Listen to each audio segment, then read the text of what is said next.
Welcome to Atomic Habits, a groundbreaking guide to mastering the small changes that lead to remarkable results. Imagine unlocking the potential within you by making tiny, seemingly insignificant adjustments to your daily routines. These are the very changes that, compounded over time, can revolutionize your life. James Clear, an expert on habit formation, brings you a masterpiece that isn't just about forming good habits and breaking bad ones. It's about understanding the very essence of human behavior and harnessing it to achieve greatness. In a world where we're often bombarded with quick fixes and instant gratification, Atomic Habits offers a refreshing perspective. Clear delves into the science of habits, explaining how they are formed and why they can be so difficult to change. He reveals the hidden forces that shape our behavior, often without us even realizing it. Through engaging storytelling and relatable examples, you'll discover how habits are the compound interest of self-improvement. Just as money multiplies through compound interest, the effects of your habits multiply as you repeat them. They seem to make little difference on any given day, yet the impact they deliver over months and years can be enormous. Clear's approach is methodical and practical, breaking down complex psychological concepts into actionable steps. You'll learn about the 4 laws of behavior change, a simple yet powerful framework that can help you build better habits in any area of your life. These laws make it obvious, make it attractive, make it easy, and make it satisfying. Serve as a blueprint for creating a system where good habits flourish and bad habits wither away. One of the most compelling aspects of Atomic Habits is its focus on identity. Clear emphasizes that the ultimate form of intrinsic motivation is when a habit becomes part of your identity. Rather than focusing solely on the outcomes you want to achieve, he encourages you to focus on the type of person you wish to become. This shift in mindset transforms habits from mere tasks to integral parts of who you are. When your habits align with your identity, they become self-sustaining and far more resilient to disruption. Throughout this audiobook, you will encounter inspiring stories of real people who have transformed their lives through the power of Atomic Habits. From Olympic gold medalists to successful entrepreneurs, these stories provide tangible proof of how small changes can lead to extraordinary outcomes. You'll also find yourself reflecting on your own experiences and how your habits have shaped your life. By the end of this journey, you'll be equipped with the knowledge and tools to reshape your habits and ultimately your destiny. James Clear's writing is not only insightful but also deeply relatable. He understands the challenges we all face in trying to change our behaviors and provides compassionate guidance to help you navigate these obstacles. His pragmatic approach is devoid of jargon and full of practical advice that you can start implementing immediately. Whether you're looking to improve your health, your career, your relationships, or any other aspect of your life, the principles in Atomic Habits will help you get there. As you embark on this journey, remember that the power of Atomic Habits lies in their simplicity and consistency. It's not about making radical changes overnight, but about making small, sustainable changes that, over time, lead to profound transformation. Each chapter of this audiobook is designed to build upon the last, creating a comprehensive guide that will help you develop habits that last a lifetime. So, get ready to explore the world of Atomic Habits. Prepare to uncover the science behind habit formation, discover the power of tiny changes, and unlock your full potential. This audiobook is more than just a collection of tips and tricks, it's a roadmap to a better you. Let the journey begin. The power of small, incremental changes often goes unnoticed in our daily lives, yet it holds the potential to transform our futures in profound ways. This concept was brilliantly demonstrated by the remarkable turnaround of British cycling, a story that serves as a compelling testament to the effectiveness of marginal gains. In 2003, British cycling was languishing in mediocrity. For nearly a century, British riders had achieved little of note on the international stage, with just a single gold medal at the Olympic Games since 1908 and a complete absence of victories in the prestigious Tour de France. The situation was so dire that some European bike manufacturers refused to sell their products to the British team, fearing that association with such underperformers would harm their brand. Enter Dave Brailsford, the newly appointed performance director who would change the course of British cycling history. Brailsford's approach was revolutionary. In its simplicity, he focused on making tiny, 1% improvements across all aspects of cycling performance. This strategy, which he termed the aggregation of marginal gains, was based on the belief that the cumulative effect of numerous small enhancements would lead to significant overall improvement. Brailsford and his team left no stone unturned in their quest for these marginal gains. They made obvious tweaks, such as redesigning bike seats for improved comfort and applying alcohol to tires for better grip. But they also delved into less apparent areas. They introduced electrically heated overshorts to maintain optimal muscle temperature, utilized biofeedback sensors to fine-tune workout responses, and even tested various fabrics in wind tunnels to create more aerodynamic racing suits. The team's commitment to this philosophy extended far beyond the bicycle. They brought in a surgeon to teach riders the most effective hand-washing techniques to reduce the risk of illness. They meticulously selected the best pillows and mattresses for each rider to ensure quality sleep. In a particularly striking example of their attention to detail, they painted the interior of the team truck white to more easily spot dust that could potentially impact the performance of their precisely calibrated bikes. The results of this approach were nothing short of astounding.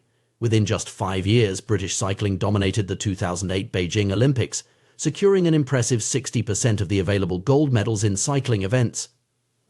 They continued this success at the 2012 London Olympics, breaking multiple world and Olympic records.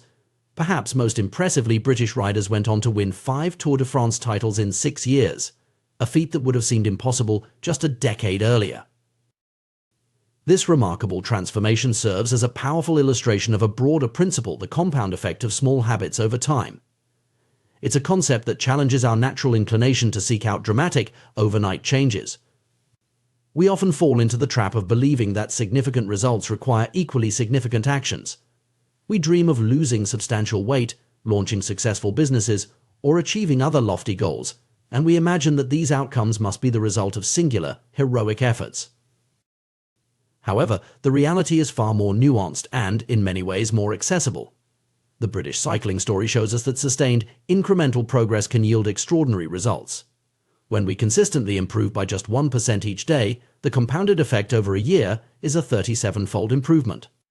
Conversely, if we allow ourselves to decline by 1% daily, we risk reducing our performance to near zero over the same period. This mathematical reality underscores the immense power of habits, both positive and negative. Good habits, like compound interest in finance, accumulate value over time. A single workout might not transform your physique, but a year of consistent exercise can reshape your body and health. Similarly, reading a few pages each day might not make you an expert overnight, but maintaining this habit for years can lead to profound knowledge and wisdom. The challenge lies in our perception of progress. Small improvements often feel insignificant in the moment. It's easy to discount the value of saving a little money, exercising for a short time, or studying a language for just an hour. The results aren't immediately apparent, which can lead to discouragement and a return to old, less productive habits. Equally insidious is the ease with which we can slip into negative habits. A single unhealthy meal doesn't cause immediate weight gain. Neglecting your relationships for one day doesn't instantly destroy them. Procrastinating on a project once doesn't immediately derail your career. But when these small negative choices compound over time, they can lead to significant problems. This principle applies across all areas of life. In personal development, consistently reading for 30 minutes a day can lead to dozens of books completed over a year, expanding your knowledge and perspective. In fitness, adding just one more rep or a minute more to your workout each session can result in substantial strength and endurance gains over time. In relationships, small daily acts of kindness and attention can strengthen bonds in ways that grand gestures cannot. The power of incremental change is particularly relevant in today's fast-paced world, where instant gratification is often prioritized over long-term growth. It's a reminder that true, lasting change rarely happens overnight. Instead, it's the result of consistent, small actions repeated over time. Moreover, this approach to improvement is inherently more sustainable than attempting drastic changes. Radical lifestyle overhauls often lead to burnout or disappointment when immediate results aren't seen. In contrast, focusing on small, manageable changes allows for gradual adaptation and increases the likelihood of long-term success. The concept of marginal gains also encourages a more holistic approach to improvement. Just as the British cycling team looked beyond obvious areas for enhancement, we too can find opportunities for growth in unexpected places. This might mean improving our sleep habits, refining our decision-making processes, or enhancing our learning techniques. It's important to note that while the focus is on small improvements, the mindset behind this approach is anything but small. It requires a commitment to continuous improvement, a willingness to experiment and adapt, and the patience to trust in a process that may not yield immediate, visible results. The story of British cycling's transformation is more than just a tale of sporting success. It's a powerful metaphor for personal and professional growth. It challenges us to reconsider our approach to change and improvement. Rather than always seeking monumental leaps forward, we can focus on consistent, small steps in the right direction. This doesn't mean we should abandon ambitious goals or stop dreaming big. Instead, it suggests a more practical path to achieving those aspirations. By breaking down our larger objectives into smaller, daily habits, we make progress more manageable and sustainable. In essence, the philosophy of marginal gains reminds us that excellence is not an act, but a habit. It's not about perfection in any single moment, but about consistent improvement over time. It teaches us to value the process as much as the outcome, and to find satisfaction in the small victories that pave the way to larger achievements. As we navigate our own journeys of personal and professional development, we would do well to remember the lesson of the British cycling team. Their success wasn't born from a single revolutionary change, but from a relentless commitment to small, continuous improvements. By adopting a similar mindset in our own lives, we too can harness the surprising power of atomic habits and marginal gains, transforming our potential into reality, one small step at a time. The journey of personal growth and achievement is often misunderstood. We tend to focus on immediate results, expecting our efforts to yield instant, visible changes. However, the reality of progress is far more nuanced and complex. It's not about where you stand at this moment, but rather the direction in which you're heading. Your current situation, whether favorable or challenging, is less significant than the habits and behaviors shaping your future trajectory. Consider this: a millionaire who consistently overspends is on a path to financial ruin, regardless of their current wealth. Their habits are setting them up for future hardship. Conversely, an individual struggling financially who manages to save even a small amount regularly is laying the groundwork for future prosperity. It's the habit, not the immediate outcome, that truly matters. This principle extends far beyond finance. Our lives are shaped by the cumulative effect of our daily choices and actions. Your current weight isn't just a number on a scale, it's a reflection of your eating and exercise habits over time. Your knowledge base isn't static, it's constantly evolving based on your learning habits. Even the state of your living space is a direct result of your cleaning and organizing habits. Understanding this concept is crucial because it highlights the power of small, consistent actions. Every choice you make is like a vote for the person you wish to become. Are you consistently choosing actions that align with your goals and values? Are you making decisions that will compound positively over time? These are the questions that truly matter when considering your long-term success and fulfillment. The compounding nature of habits works both ways. Positive habits can create an upward spiral of growth and improvement, while negative habits can lead to a downward spiral of decline. This is why it's so important to be mindful of the habits we cultivate. Let's explore some examples of positive compounding. Productivity, for instance, compounds in fascinating ways. Imagine completing one extra task each day. It might not seem significant in the moment, but over the course of a year, that's 365 additional accomplishments. Over a decade, it's 3,650. The impact becomes even more profound when you consider that each completed task often opens up new opportunities or frees up mental space for more complex endeavors. Knowledge is another area where compounding yields remarkable results. Reading one book might provide some interesting insights, but a lifetime habit of reading can transform your entire worldview. Each new piece of information doesn't just add to your knowledge base, it interacts with existing knowledge, creating new connections and deeper understanding. This is why lifelong learners often display a kind of intellectual compounding, where their rate of learning and insight generation accelerates over time.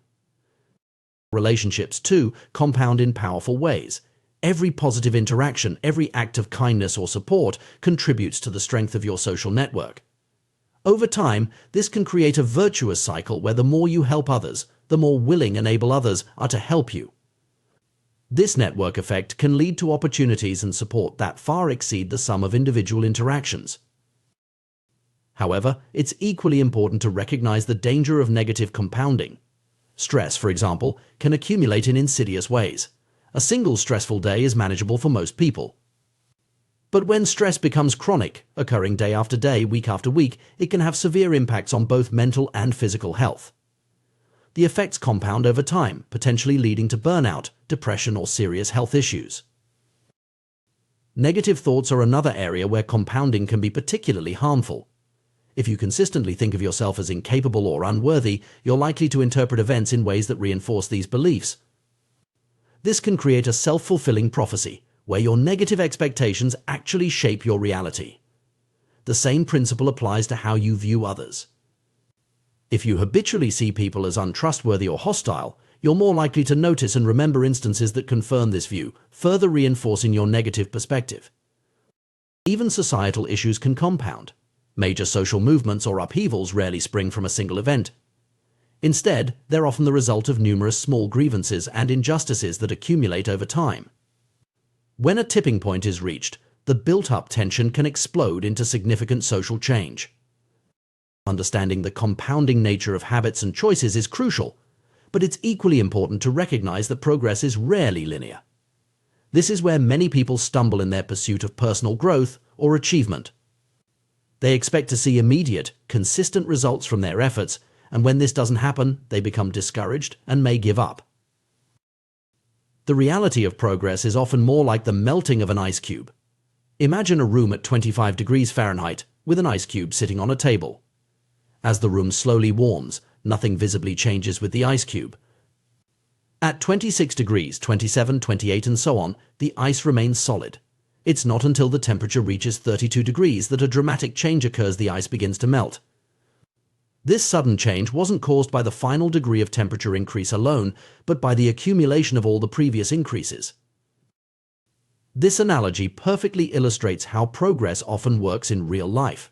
You might be working consistently towards a goal, exercising regularly, learning a new skill, building a business without seeing any noticeable results for a long time. This period of apparent stagnation is what we might call the valley of disappointment. It's the phase where your efforts seem to be making no difference, and it's where many people lose heart and give up. But just like the ice cube, all that work isn't wasted. It's building up potential energy, creating the conditions necessary for a breakthrough. When that breakthrough finally comes, it might seem sudden or unexpected to outside observers. They might call it an overnight success, not realizing the months or years of consistent effort that led to this point. This pattern shows up in numerous areas of life and nature. Consider the growth of bamboo. For the first 5 years after planting, bamboo shows very little visible growth. But during this time, it's developing an extensive root system underground. Then, seemingly out of nowhere, it can shoot up 90 feet in just 6 weeks. Without understanding the process, one might think the bamboo grew 90 feet in 6 weeks, when in reality, it was growing for 5 years and 6 weeks. The same principle applies to many forms of personal and professional growth. Learning a new language, for instance, often involves a long period where you feel like you're not making progress. You're learning vocabulary and grammar rules, but you still can't converse fluently. Then, at some point, things start to click. You begin to think in the new language, and your progress seems to accelerate rapidly. But this sudden improvement is built on the foundation of all your previous study and practice. Recognizing this pattern is crucial for maintaining motivation and perseverance in the face of apparent lack of progress. It's easy to get discouraged when you don't see immediate results from your efforts. But understanding that you're building potential energy, that your work is accumulating even if the results aren't yet visible, can help you push through the valley of disappointment. This concept is beautifully illustrated by the quote often attributed to Jacob Riis, which has been embraced by successful individuals and teams across various fields. When nothing seems to help, I go and look at a stonecutter hammering away at his rock, perhaps 100 times without as much as a crack showing in it. Yet at the 101st blow it will split in two, and I know it was not that last blow that did it, but all that had gone before. This perspective shift can be transformative. Instead of focusing solely on immediate results, you learn to trust in the process. You understand that the work you're doing today, even if it doesn't seem to be yielding results, is setting the stage for future breakthroughs. It's like planting seeds. You don't see the plant the day after you put the seed in the ground, but that doesn't mean nothing is happening. Moreover, this understanding can help you approach your goals with more patience and consistency. If you know that progress often involves a plateau before a breakthrough, you're less likely to get discouraged during that plateau phase. You can remind yourself that this is a normal part of the process, not a sign of failure. It's also worth noting that this principle applies not just to individual efforts, but to larger scale changes as well. Societal shifts, scientific breakthroughs, and technological innovations often follow this pattern. Years or decades of work and small advancements suddenly culminate in a major leap forward that seems to come out of nowhere. In light of this, how should we approach our personal and professional development? First, we need to shift our focus from immediate results to consistent habits. Rather than obsessing over day-to-day changes, we should ask ourselves if our current habits are moving us in the right direction. Are we consistently taking actions that will compound positively over time? Second, we need to cultivate patience and persistence. Understanding that significant change often requires a long period of seemingly fruitless effort can help us stay the course when we're tempted to give up. We need to trust in the process and keep putting in the work even when we can't yet see the results. Third, we should pay attention to the small things. Given the compounding nature of habits, even tiny improvements or deteriorations can have significant long-term impacts. This means celebrating small victories and being vigilant about small negative habits that could compound into larger problems. Fourth, we need to be mindful of the different areas where compounding occurs. It's not just about finance or physical fitness. Our mental habits, our relationships, our knowledge, and our skills all compound over time. By taking a holistic view of our lives and habits, we can ensure we're setting ourselves up for positive compounding in all areas. Finally, we should remember that breakthroughs often come after a long plateau. When we're in the midst of that plateau, it's easy to feel like we're not making progress. But if we can maintain our efforts and push through, we may find ourselves on the cusp of a major breakthrough. In conclusion, the path to significant achievement and personal growth is rarely a straight line. It's a journey filled with plateaus, valleys of disappointment, and sudden breakthroughs. By understanding the compounding nature of habits and the delayed nature of progress, we can approach our goals with greater patience, persistence, and wisdom. We can learn to trust in the process, to keep putting in the work even when we can't see immediate results, knowing that we're building potential for future breakthroughs. In doing so, we set ourselves up not just for short-term wins, but for long-term, sustainable success and fulfillment. In the pursuit of personal growth and achievement, we often find ourselves fixated on grand goals and ambitious outcomes. We dream of transformative changes, losing significant weight, building a successful business, or mastering a new skill. While these aspirations can be inspiring, they may not be the most effective way to create lasting change in our lives. Instead, the key to sustainable progress and meaningful improvement lies in the power of systems and habits. The journey of personal development is akin to nurturing a garden. Each habit we cultivate is like a seed, beginning as a tiny, seemingly insignificant decision. But as we consistently water and tend to these seeds, they grow roots, sprout, and eventually blossom into sturdy plants that can withstand the tests of time and adversity. Similarly, our habits, when nurtured consistently, become the foundation of our character and the drivers of our success. This process of growth is not always visible or linear. Much like a gardener who patiently tends to their plot without seeing immediate results, we too must persist in our efforts even when progress seems slow or non-existent. This period of apparent stagnation is what we might call the plateau of latent potential, a phase where our consistent efforts are building up potential energy, even if we can't see the results yet. Breaking through this plateau requires a shift in our mindset and approach. Rather than focusing solely on end goals, we need to direct our attention to the systems and processes that lead to those results. This idea, popularized by figures like Scott Adams, the creator of Dilbert, challenges the conventional wisdom about goal setting and achievement. Consider a basketball coach aiming to win a championship. While the championship is the ultimate goal, obsessing over it during every practice and game would be counterproductive. Instead, the coach's focus should be on developing effective training routines, fostering team chemistry, and continuously improving strategies. By concentrating on these systemic elements, the team naturally moves closer to their championship aspirations. This systems-based approach offers several advantages over a purely goal-oriented mindset. Firstly, it acknowledges that winners and losers often share the same goals. Every Olympic athlete dreams of gold, every job candidate hopes to be hired. If goals alone determined success, everyone with the same objective would achieve it. Clearly, there's more to the equation. The British cycling team's remarkable transformation in the early 2000s illustrates this point perfectly. Their goal of winning the Tour de France hadn't changed over the years. What changed was their system, their commitment to marginal gains and continuous improvement in every aspect of cycling. This shift in approach, not a change in their ultimate goal, led to their unprecedented success. Moreover, achieving a goal is often just a momentary change, not a lasting transformation. Imagine tidying up a chronically messy room. The act of cleaning provides immediate satisfaction, but unless the underlying habits and systems change, the room will inevitably return to its cluttered state. This cycle of temporary improvement followed by regression is all too common when we focus solely on goals without addressing the root causes of our behaviors. Another limitation of goal-centric thinking is its tendency to restrict our happiness and satisfaction.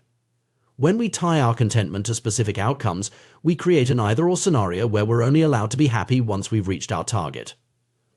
This not only postpones our happiness but also narrows our definition of success. Life rarely unfolds exactly as we plan, and by fixating on one particular version of success, we may miss out on equally valuable alternatives. A systems-first mentality offers a more sustainable path to satisfaction. When we learn to love the process rather than fixating on the product, we open ourselves up to a continuous stream of fulfillment. Every day that we engage with our system, be it writing, exercising, or learning, becomes an opportunity for satisfaction, regardless of the immediate outcome. Furthermore, goal-oriented thinking can create a yo-yo-yo effect in our efforts. Many people work intensely towards a goal, only to lose motivation once it's achieved. Runners train rigorously for a race, then stop exercising once they cross the finish line.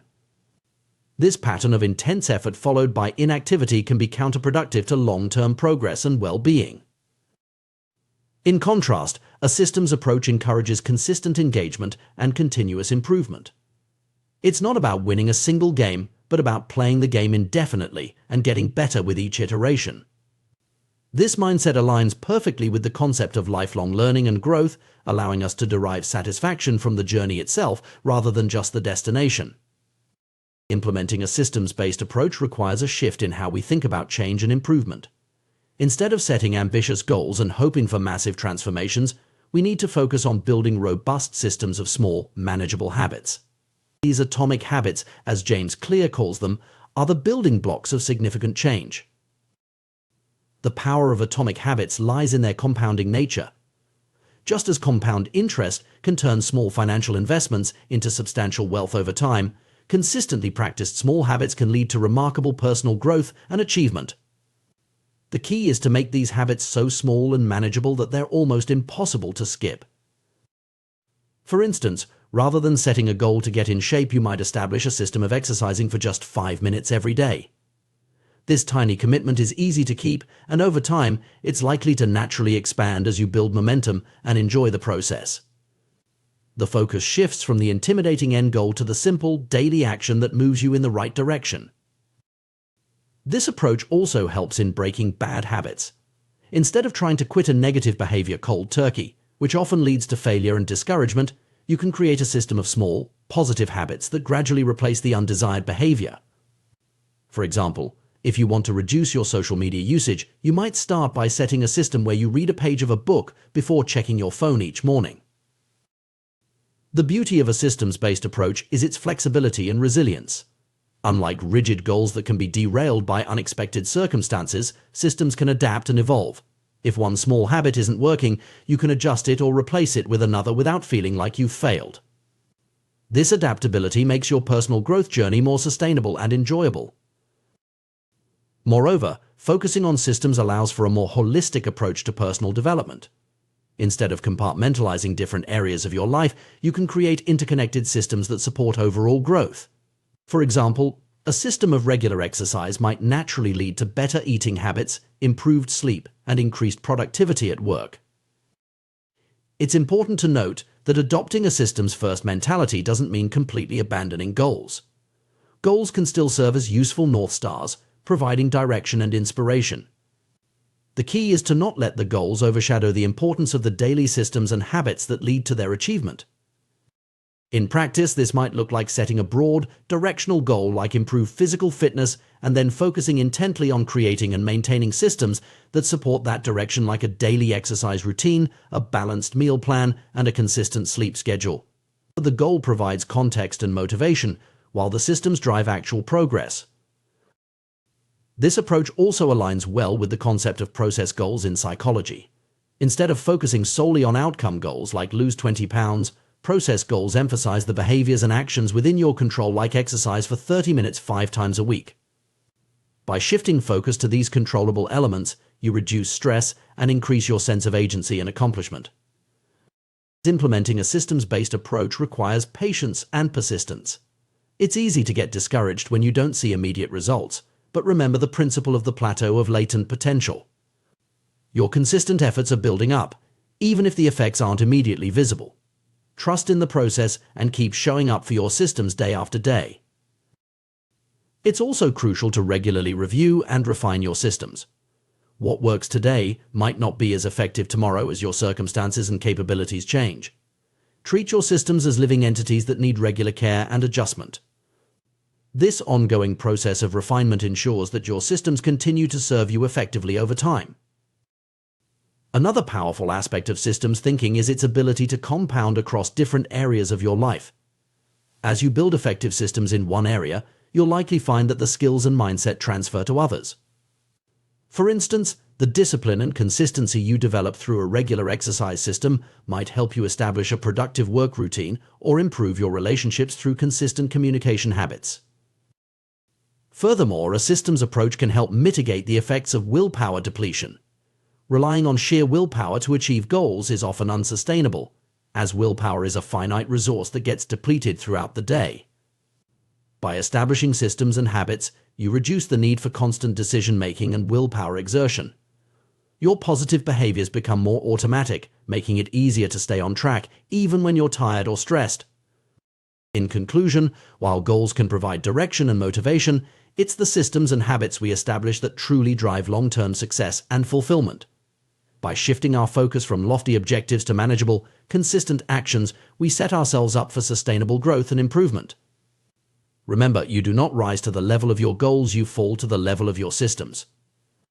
Embracing this systems-first mentality doesn't mean giving up on your dreams or ambitions. Rather, it's about recognizing that those dreams are realized through the cumulative effect of small, consistent actions over time. It's about falling in love with the process of becoming, rather than fixating on a specific end state. As you embark on your journey of personal growth and achievement, consider the systems you're building.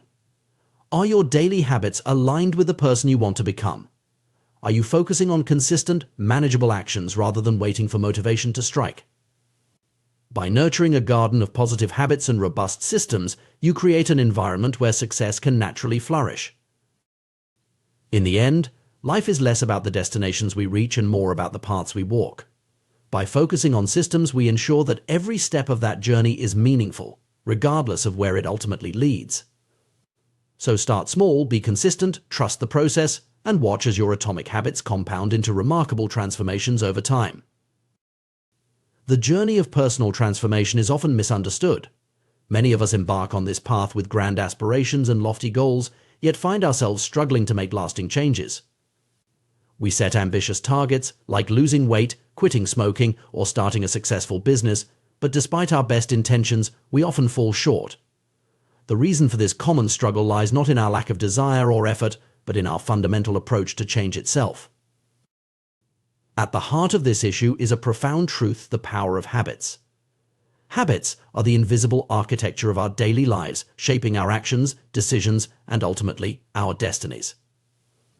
They are like the atoms of our existence, small, often unnoticed, yet incredibly potent when compounded over time. Just as atoms build molecules, and molecules form matter, our habits accumulate to create the substance of our lives. The concept of atomic habits encapsulates this idea perfectly. An atomic habit is not just any small routine, it's a fundamental unit of behavior that, when consistently applied, can lead to remarkable results. These habits are both minuscule and mighty easy to implement, yet capable of generating tremendous power over time. To truly grasp the transformative potential of habits, we must first understand the layers of behavior change. Imagine peeling an onion. Each layer represents a different level at which change can occur. The outermost layer is about changing outcomes. This is where most people focus their efforts, setting goals like lose 20 pounds or make $1 million. The middle layer involves changing processes, the systems and routines we use to achieve our goals. But the innermost, most crucial layer is about changing our identity, our beliefs, self-image, and fundamental view of who we are. Many of us make the mistake of focusing solely on the outer layer's outcomes and processes without addressing the core.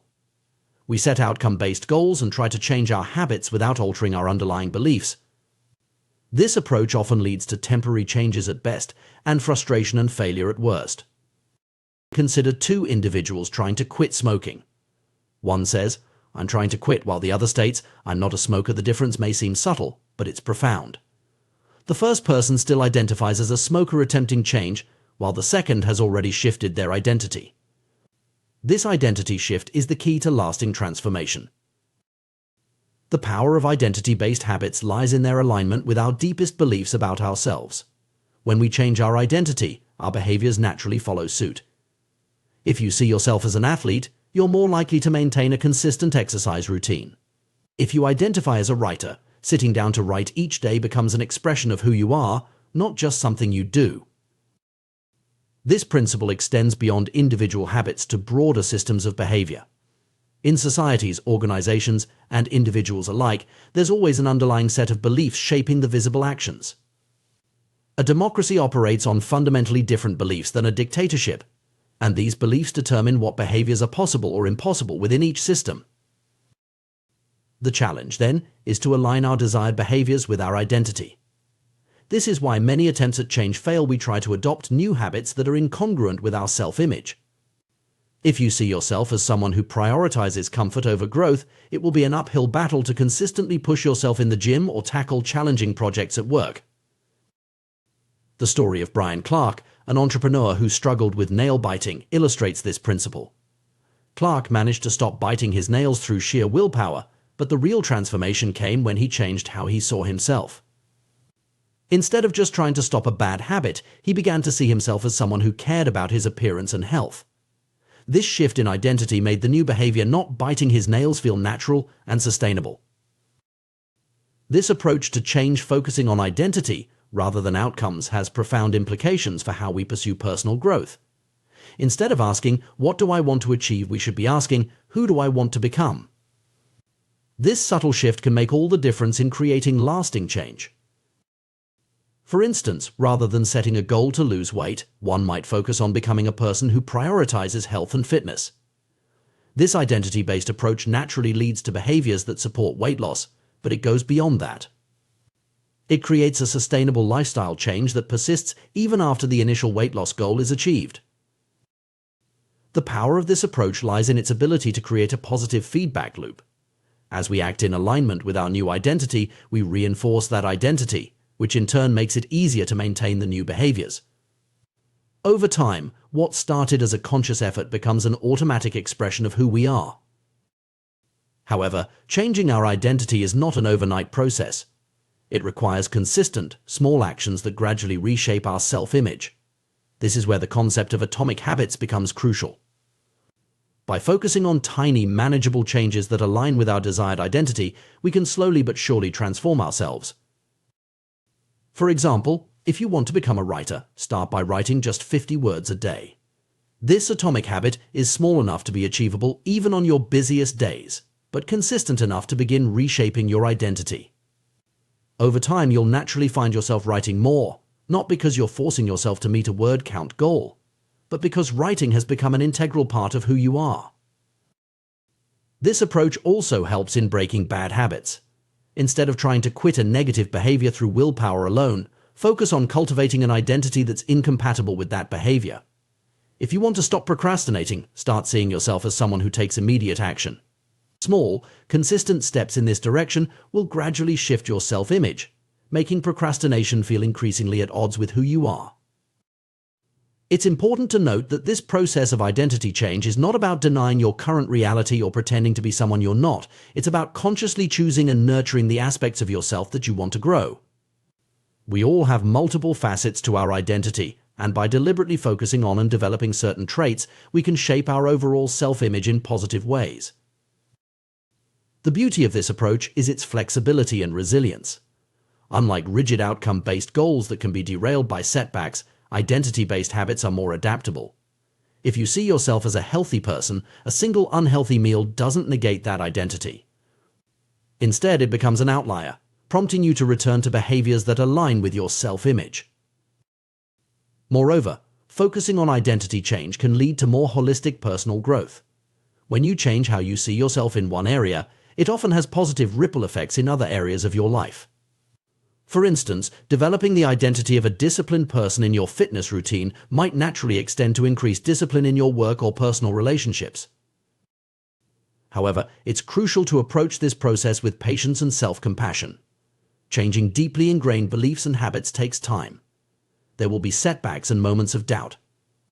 The key is to view these not as failures, but as part of the learning process, opportunities to reinforce your commitment to your new identity. It's also worth noting that while we focus on personal identity, our habits and beliefs are often influenced by our environment and social circles. Surrounding yourself with people who embody the traits you aspire to can significantly aid in your transformation. If you want to become more entrepreneurial, spending time with entrepreneurs can help shift your self-perception and reinforce behaviors aligned with that identity. As you embark on this journey of identity-based habit change, remember that the goal is not perfection, but progress.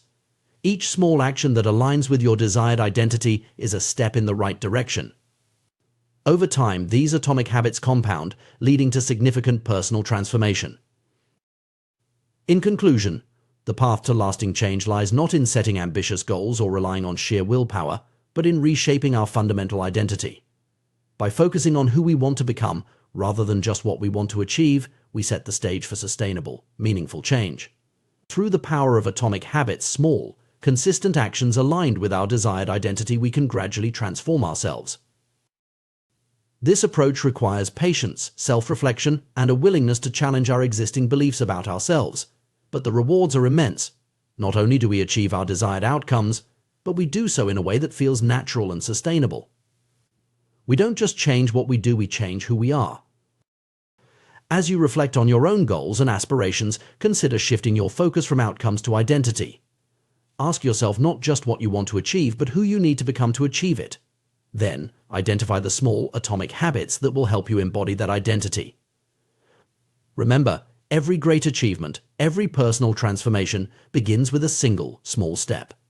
Your atomic habits are the building blocks of your future self. Choose them wisely, implement them consistently, and watch as they compound into remarkable results. The journey of personal transformation is a fascinating and complex process, one that often eludes even the most determined individuals.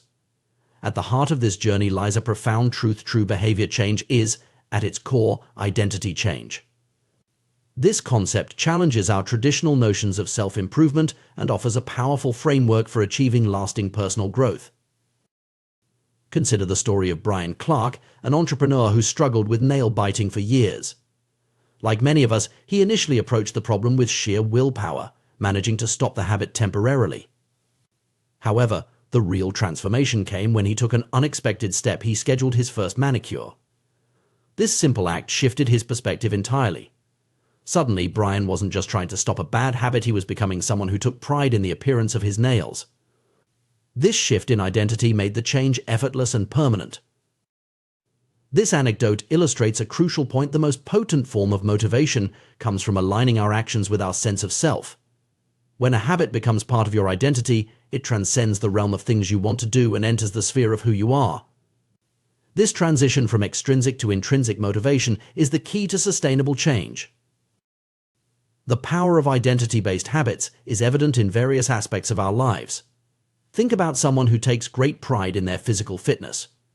They don't need to convince themselves to go to the gym. Working out is simply an expression of who they are. Similarly, a person who identifies as a voracious reader doesn't struggle to find time for books. Reading is an integral part of their identity. This principle extends beyond individual habits to broader life goals. Instead of focusing on reading a book, the aim becomes to embody the identity of a reader. Rather than running a marathon, the goal shifts to becoming a runner. Learning an instrument transforms into embracing the identity of a musician. This subtle but powerful shift in perspective changes everything. Our behaviors are typically a reflection of our identity, often operating at a subconscious level. Research has shown that people are more likely to act in ways that align with their self-perception. For instance, individuals who saw themselves as voters were more likely to participate in elections compared to those who merely expressed a desire to vote. This alignment between identity and action creates a self-reinforcing cycle, making the desired behavior feel natural and effortless. However, it's important to recognize that identity can be a double-edged sword. While it can be a powerful force for positive change, it can also become a barrier to growth if we become too rigidly attached to certain self-perceptions. Many of us unknowingly limit ourselves with self-imposed labels. I'm not a morning person, I'm bad with technology, or I'm always late. These identity-based limitations can become self-fulfilling prophecies, hindering our ability to change and grow. The challenge, then, is to cultivate a flexible and evolving sense of identity that promotes growth rather than stagnation. This requires a willingness to question our long-held beliefs about ourselves and to embrace new possibilities. It's about recognizing that our identity is not fixed but fluid, capable of expanding and adapting as we accumulate new experiences and habits. But how exactly is our identity formed, and how can we actively shape it to support our desired changes? The process is both simpler and more profound than many realize. Our identity emerges from our habits. We are not born with preset beliefs about ourselves. Every aspect of our self-image is learned and conditioned through experience. This understanding leads to a powerful realization: we can deliberately shape our identity through our habits. Each time we make our bed, we reinforce the identity of an organized person. Every time we sit down to write, we strengthen our identity as a creative individual. With each workout, we embody the identity of someone committed to fitness. The key lies in the repetition. The word identity itself comes from Latin roots meaning repeated beingness. Our identity is quite literally the sum of our repeated actions. The more we repeat a behavior, the more evidence we accumulate for the associated identity. This evidence forms the foundation of our beliefs about ourselves. Consider how this plays out in real life. A person who attends church every Sunday for years has tangible proof of their religious identity. Someone who studies consistently builds evidence of their scholarly nature. The individual who exercises regularly, even in challenging conditions, reinforces their identity as a dedicated fitness enthusiast. This process of identity formation through habit is gradual and cumulative. We don't suddenly transform into entirely new people overnight. Instead, we evolve bit by bit, day by day, habit by habit. Each action we take is like a vote for the type of person we wish to become. Over time, these votes accumulate, shaping our self-image and, consequently, our future actions. Understanding this process gives us a powerful tool for personal transformation. Instead of focusing solely on outcomes, we can concentrate on building habits that align with our desired identity. Want to become more creative? Start with small, consistent creative practices. Aspire to be more health conscious. Begin with minor daily habits that reflect this identity. The beauty of this approach is its sustainability. When our actions align with our identity, they no longer feel like a chore or a struggle. They become a natural expression of who we are. This alignment creates a positive feedback loop. Our habits reinforce our identity, which in turn makes it easier to maintain those habits. However, it's crucial to approach this process with flexibility and self-compassion. Our identity should not become a rigid construct that limits our growth. Instead, it should be a dynamic, evolving aspect of ourselves that we continually refine and expand. This means being willing to challenge our existing beliefs about ourselves and to embrace new possibilities. For instance, someone who has always seen themselves as bad at math can begin to shift this identity by engaging in small, consistent math-related activities. Over time, as they accumulate evidence of their ability to engage with numbers, their self-perception can evolve. The key is to start small and focus on consistency rather than perfection.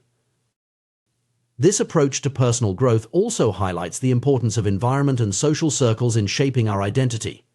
We are greatly influenced by the people and situations we regularly encounter. Surrounding ourselves with individuals who embody the traits we aspire to can significantly aid in our transformation. If you want to become more entrepreneurial, spending time with entrepreneurs can help shift your self-perception and reinforce behaviors aligned with that identity. Moreover, this understanding of identity formation can be applied to breaking negative habits. Instead of focusing on stopping an unwanted behavior, we can concentrate on cultivating an identity that is incompatible with that behavior. For example, rather than trying to quit smoking through willpower alone, one might focus on developing the identity of a health-conscious person who values clean air and physical well-being. It's important to note that this process of identity change through habit formation is not always linear or easy. There will be setbacks and moments of doubt. The key is to view these not as failures, but as part of the learning process, opportunities to reinforce our commitment to our new identity. Each time we choose to act in alignment with our desired identity, even after a setback, we strengthen our new self-image. As we embark on this journey of identity-based habit change, it's helpful to regularly reflect on our progress and adjust our approach as needed. This might involve journaling about our experiences, seeking feedback from trusted friends or mentors, or periodically reassessing our goals and the habits we're cultivating to support them. It's also worth considering how this approach to personal change can impact broader social change. As individuals reshape their identities and behaviors, they can influence their immediate social circles and, by extension, larger communities. This ripple effect of personal transformation can contribute to more significant societal shifts over time. In conclusion, the path to lasting personal change lies not in setting ambitious goals or relying on fleeting motivation, but in reshaping our fundamental identity through consistent, identity-aligned habits. By focusing on who we want to become, rather than just what we want to achieve, we set the stage for sustainable, meaningful transformation. This approach requires patience, self-reflection, and a willingness to challenge our existing beliefs about ourselves. But the rewards are immense. Not only do we achieve our desired outcomes, but we do so in a way that feels natural and sustainable. We don't just change what we do, we change who we are. As you reflect on your own goals and aspirations, consider shifting your focus from outcomes to identity. Ask yourself not just what you want to achieve, but who you need to become to achieve it. Then, identify the small, consistent habits that will help you embody that identity. Remember, every great achievement, every personal transformation begins with a single small step. Your habits are the building blocks of your future self. Choose them wisely, implement them consistently, and watch as they compound into remarkable results, shaping not just your actions, but your very identity. The journey of personal growth and habit formation is a fascinating exploration of human behavior and psychology. At its core, this journey begins with a crucial first step: awareness. We often go through life on autopilot, our actions guided by deeply ingrained habits that operate below the level of conscious thought. However, to truly transform our lives and build positive habits, we must first shine a light on these automatic behaviors. One powerful technique for increasing awareness is the simple act of verbalizing our actions and intentions. There's a profound difference between thinking about doing something and actually saying it out loud. When we vocalize our habits or plans, we engage more of our senses and create a stronger mental imprint. This verbalization can take many forms, from simply stating a task we need to complete to acknowledging a habit we want to change. For instance, imagine you're trying to break the habit of mindlessly scrolling through social media before bed. Instead of silently recognizing this behavior, try saying out loud, "I'm about to waste time on my phone instead of getting restful sleep." This verbal acknowledgement makes the consequences of the action more tangible and real. It's harder to ignore the implications when they're hanging in the air, spoken in your own voice. This principle extends beyond breaking bad habits. It's equally effective for reinforcing positive behaviors or simply remembering important tasks. If you have a busy day ahead, try verbalizing your to-do list in the morning.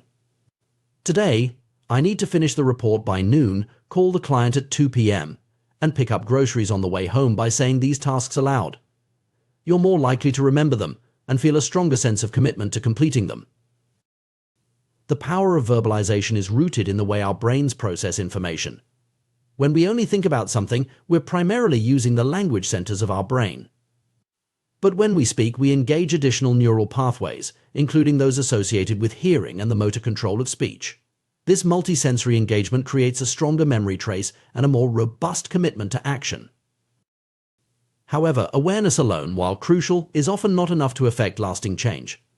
This is where the concept of implementation intentions comes into play. An implementation intention is essentially a specific plan that outlines when and where you will perform a particular action or habit.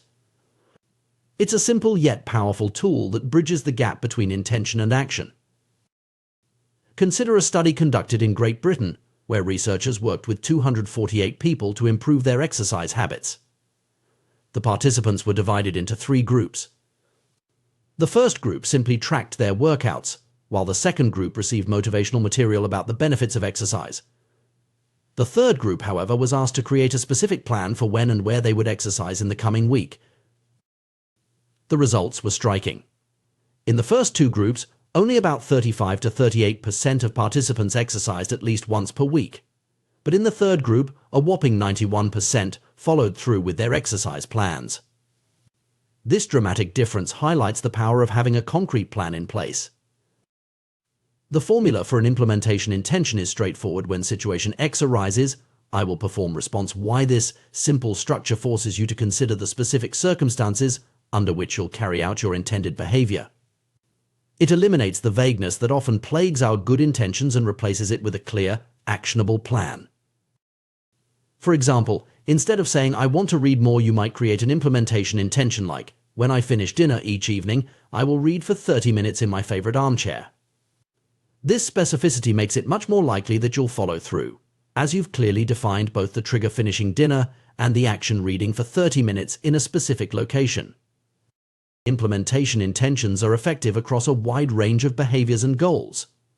They've been shown to increase adherence to health-related behaviors like getting flu shots or attending medical appointments. They've also been used successfully in civic engagement initiatives, boosting voter turnout by prompting people to plan the specifics of their trip to the polling station. The power of implementation intentions lies in their ability to remove decision-making from the equation when the moment to act arrives. When you've predetermined exactly when and where you'll perform a behavior, you don't have to rely on motivation or willpower in the moment. You simply follow through on the plan you've already made. This principle can be applied to virtually any habit or goal you want to pursue. Want to start a meditation practice? Try setting an implementation intention like, "I will meditate for 10 minutes at 7 a.m. each morning in my spare room." Looking to improve your language skills? Your intention might be, "I will practice Spanish for 20 minutes at 6 p.m. each evening at my desk." The key is to be as specific as possible about the time, location, and nature of the action you intend to take. This specificity serves 2 important purposes. First, it makes the action concrete and therefore more likely to be carried out. Second, it helps to anchor the new habit to existing routines or environmental cues, making it easier to remember and integrate into your daily life. It's worth noting that the most effective cues for habits are often tied to time and location. Our brains are particularly adept at forming associations with specific times and places. By leveraging these natural tendencies, we can create powerful triggers for our desired behaviors. When implementing this strategy, it can be helpful to start with small, manageable actions. While it's admirable to have big goals, trying to make dramatic changes all at once can be overwhelming and unsustainable. Instead, focus on creating implementation intentions for small habits that you can consistently perform. Over time, these small actions can compound into significant changes. Another powerful technique that builds on the concept of implementation intentions is habit stacking. This approach, popularized by B.J. Fogg, involves linking a new habit to an existing one. The formula for habit stacking is after current habit, I will new habit. For example, if you already have a habit of brewing coffee every morning, you might stack a new habit onto it. After I start the coffee maker, I will do 10 push-ups, or after I brush my teeth, I will write down 3 things I'm grateful for. By anchoring the new behavior to an established routine, you increase the likelihood of remembering to do it and create a natural flow from one action to the next. Habit stacking can be particularly effective because it doesn't require you to create entirely new routines. Instead, it allows you to build upon the habits and patterns already ingrained in your daily life. This makes the process of adopting new behaviors feel more natural and less disruptive. As you experiment with implementation intentions and habit stacking, it's important to remain flexible and patient. What works perfectly for one person might need adjustment for another. Pay attention to how your new habits fit into your life and be willing to make tweaks as needed. Perhaps you find that morning meditation doesn't work with your schedule, but a midday mindfulness break fits perfectly. The key is to find what works for you and your unique circumstances. It's also crucial to recognize that forming new habits takes time. While implementation intentions can significantly increase your chances of success, they're not magic. Consistency and repetition are still necessary to truly ingrain a new behavior. Be patient with yourself and celebrate the small victories along the way. One often overlooked aspect of habit formation is the importance of context. Our behaviors are heavily influenced by our environment, so it's worth considering how you can set up your surroundings to support your new habits. If you're trying to read more, keep a book visible in your living room. If you want to exercise in the morning, lay out your workout clothes the night before. These small environmental cues can serve as powerful reminders and make it easier to follow through on your intentions. As you progress on your journey of habit formation, you may find that your new behaviors start to feel more natural and automatic. This is a sign that the habit is becoming ingrained. However, it's important not to become complacent. Continue to use implementation intentions and habit stacking to reinforce your positive behaviors and to tackle new goals. Remember, the process of personal growth and habit formation is ongoing. There will always be new skills to learn, new habits to form, and new goals to pursue. By mastering the art of implementation intentions and habit stacking, you're equipping yourself with powerful tools that can serve you throughout your life. In conclusion, the path to lasting behavior change begins with awareness and is paved with specific, actionable plans. By verbalizing our intentions, creating clear implementation intentions, and strategically stacking new habits onto existing ones, we can dramatically increase our chances of success. These techniques leverage our brain's natural tendencies and help us overcome the gap between intention and action. As you move forward, consider the habits you want to form or the goals you want to achieve. How can you create specific implementation intentions for these aspirations? What existing habits can you use as anchors for new behaviors? By applying these principles consistently and patiently, you can gradually reshape your daily routines and, by extension, your life.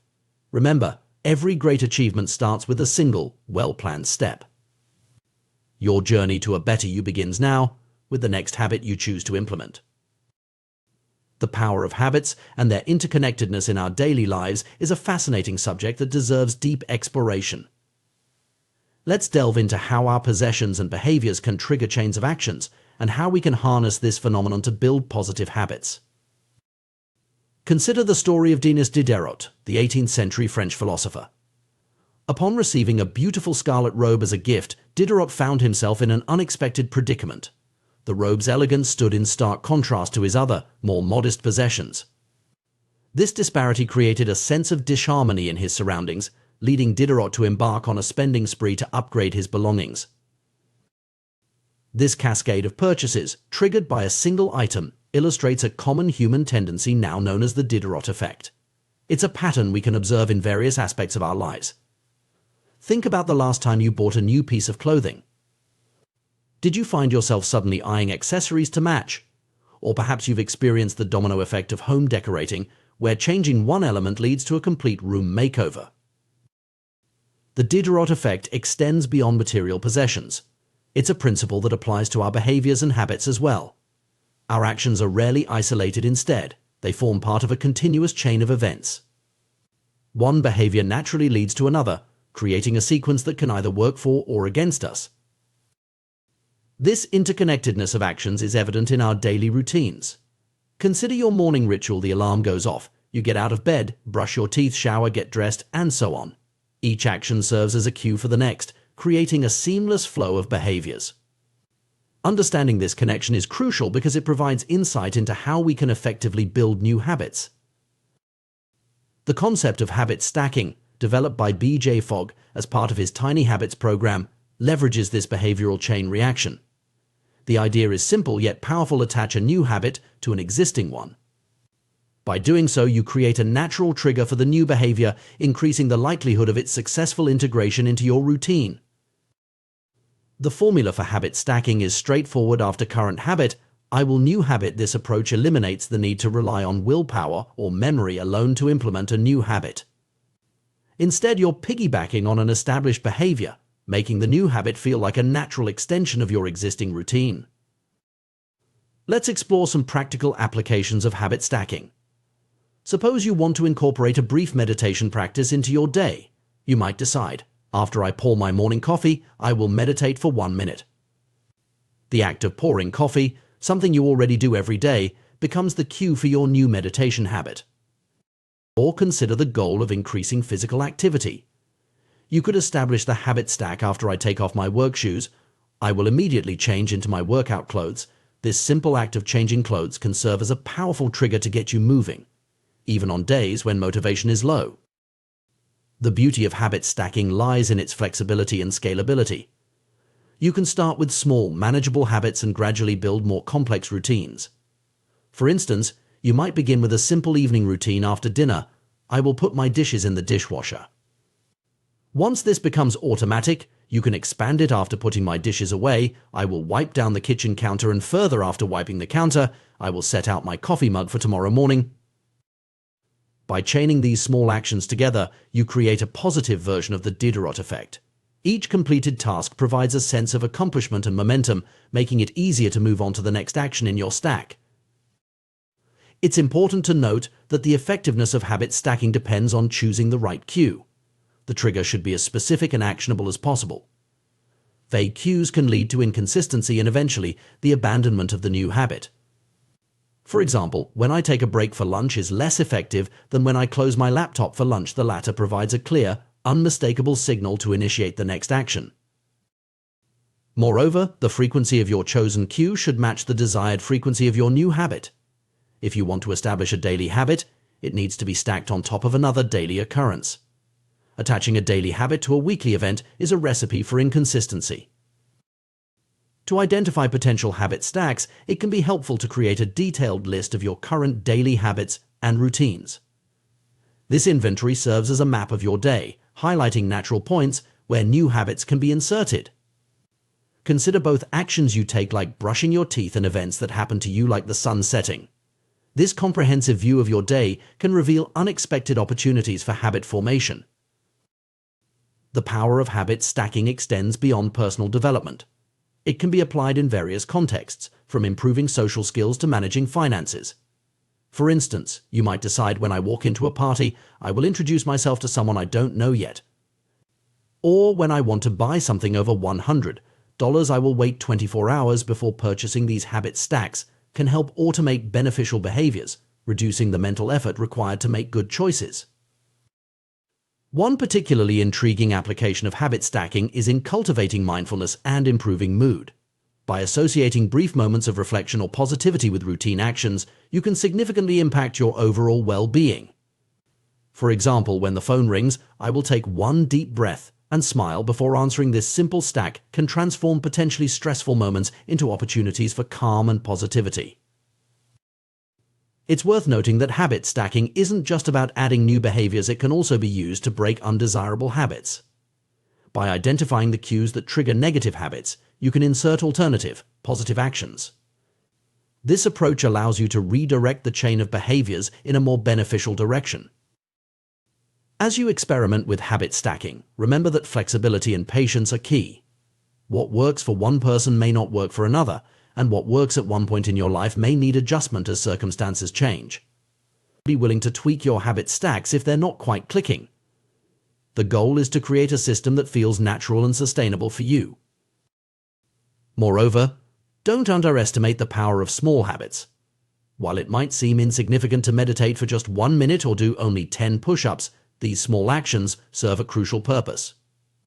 They help establish the neural pathways associated with the new behavior, making it easier to expand the habit over time.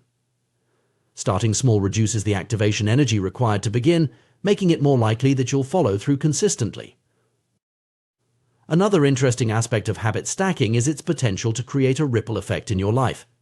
As you successfully implement one positive habit, you may find yourself more motivated and capable of tackling other areas of self-improvement. This can lead to a virtuous cycle of personal growth, where each new habit builds upon the last, gradually transforming your daily routines and, by extension, your life.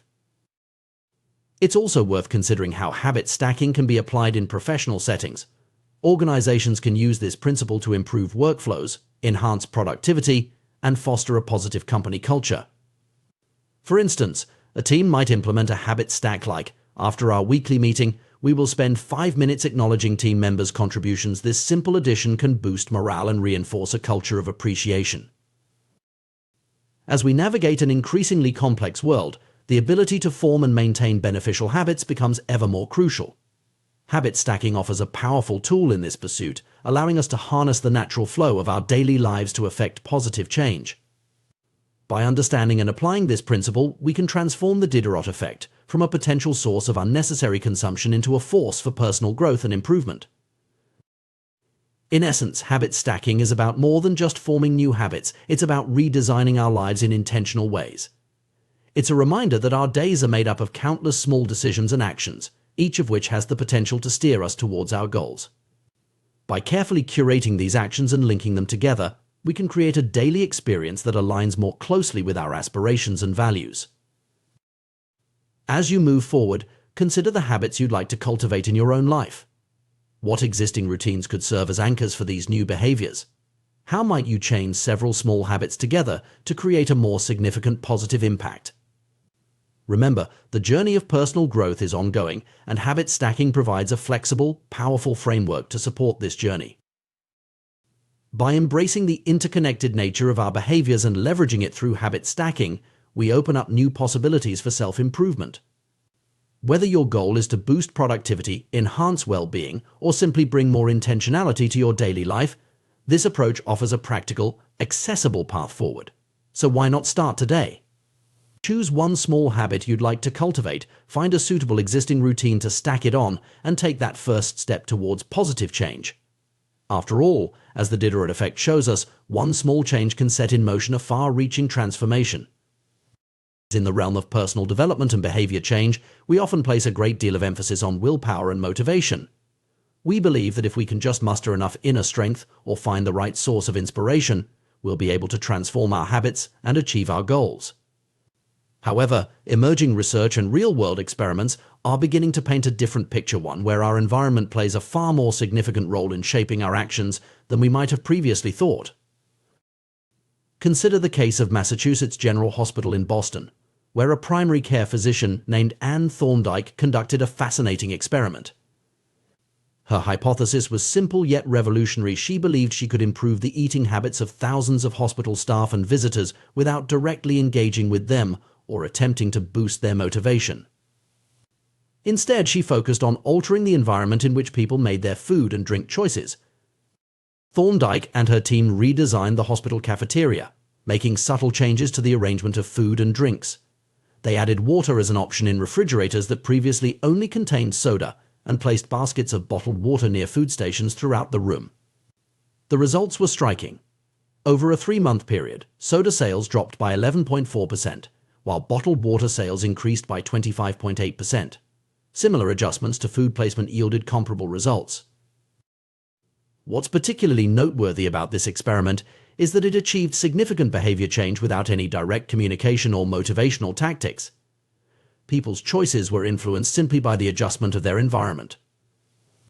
This phenomenon highlights a crucial principle in behavior science. Our actions are often shaped more by our surroundings than by our internal drive or conscious decision-making. This concept isn't entirely new.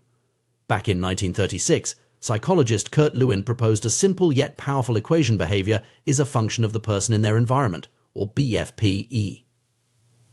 This formula suggests that our actions are not solely determined by our personality or intentions, but are significantly influenced by the context in which we find ourselves.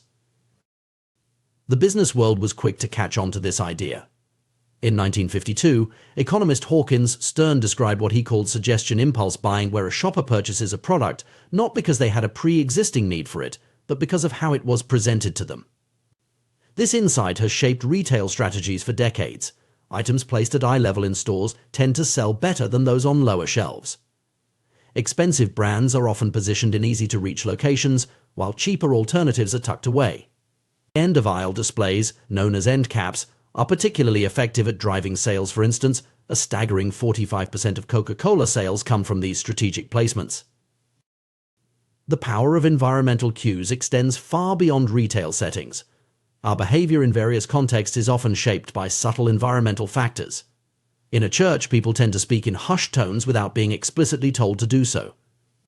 On a dark street, we become more alert and cautious. These behavioral shifts occur almost automatically in response to our surroundings. Understanding this principle can be transformative in our approach to habit formation and personal growth.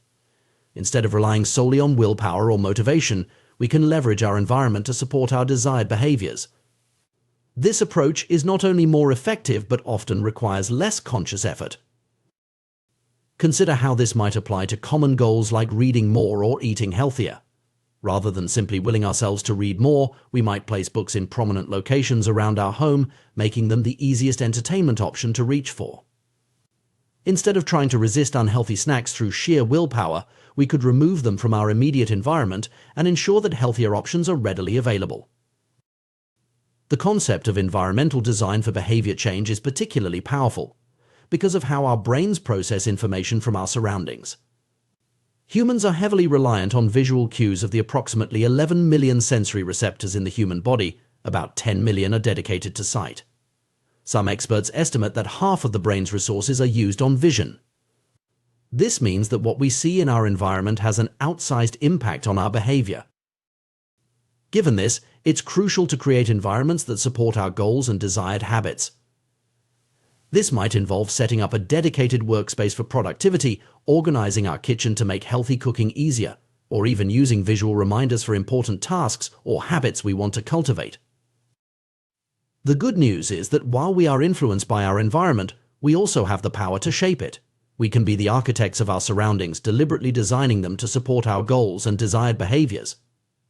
This approach to behavior change is often more sustainable and less mentally taxing than relying on constant conscious effort. An interesting example of the power of environmental design comes from a study conducted in the Netherlands during the 1970s energy crisis. Researchers found that in one suburb, some homeowners used 30% less energy than their neighbors, despite living in similar homes and paying the same price for electricity. The key difference? The location of the electrical meter. Homes with the meter in the main hallway used significantly less electricity than those with meters in the basement. The visibility of energy usage in daily life was enough to influence behavior without any other intervention. This principle can be applied to various aspects of our lives. Want to drink more water? Keep a filled water bottle within arm's reach at all times. Trying to exercise more? Leave your workout clothes and shoes by your bed so they're the first thing you see in the morning. Want to eat more fruit?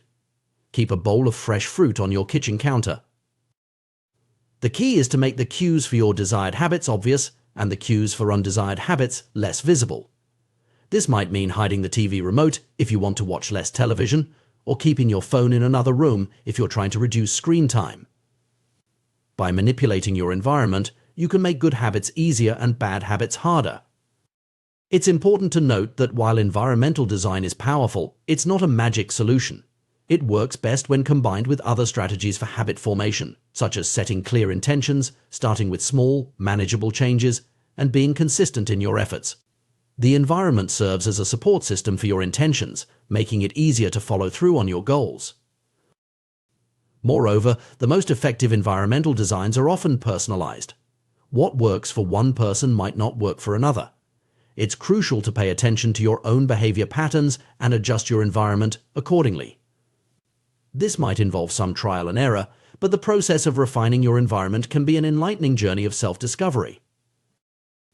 Another interesting aspect of environmental design is its potential for creating ripple effects.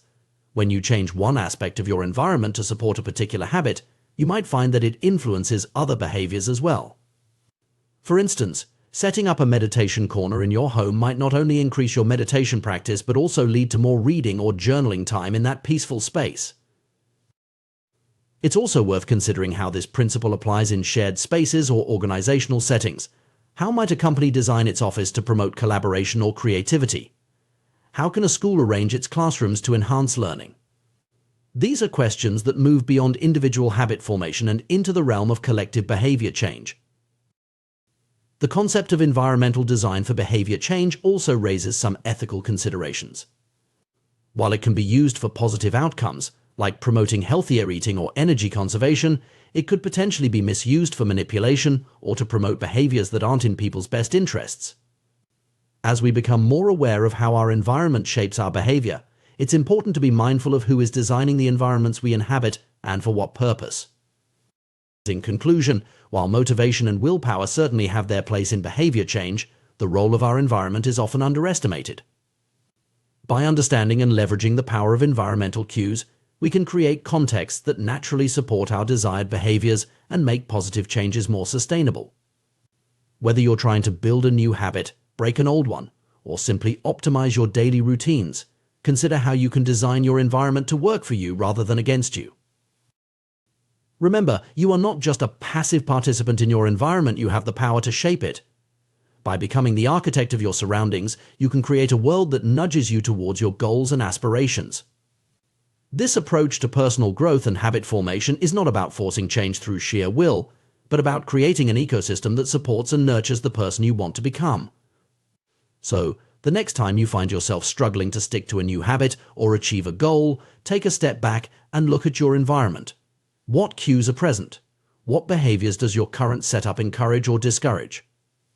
How might you adjust your surroundings to make your desired actions easier and more natural?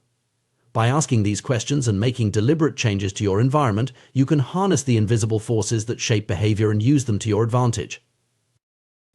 In the end, lasting change often comes not from changing who you are, but from changing the world around you. By understanding and applying the principles of environmental design, you can create a context that supports your growth, makes your desired behaviors almost effortless, and helps you become the person you aspire to be. The power of our environment in shaping our behavior is often underestimated. We tend to believe that our actions are primarily driven by our willpower and conscious decisions, but the reality is far more nuanced. The spaces we inhabit and the objects that surround us play a crucial role in determining our habits and routines, often in ways we don't even realize. Consider for a moment the habits you'd like to cultivate or the ones you're struggling to break. Perhaps you want to read more books, exercise regularly, or cut down on snacking. Now, take a look around your living space. Are there visible cues that support these desired behaviors, or is your environment working against you? The truth is, every habit begins with a cue or trigger that initiates the behavior. When these cues are hidden or subtle, it becomes all too easy to ignore them and fall back into old patterns.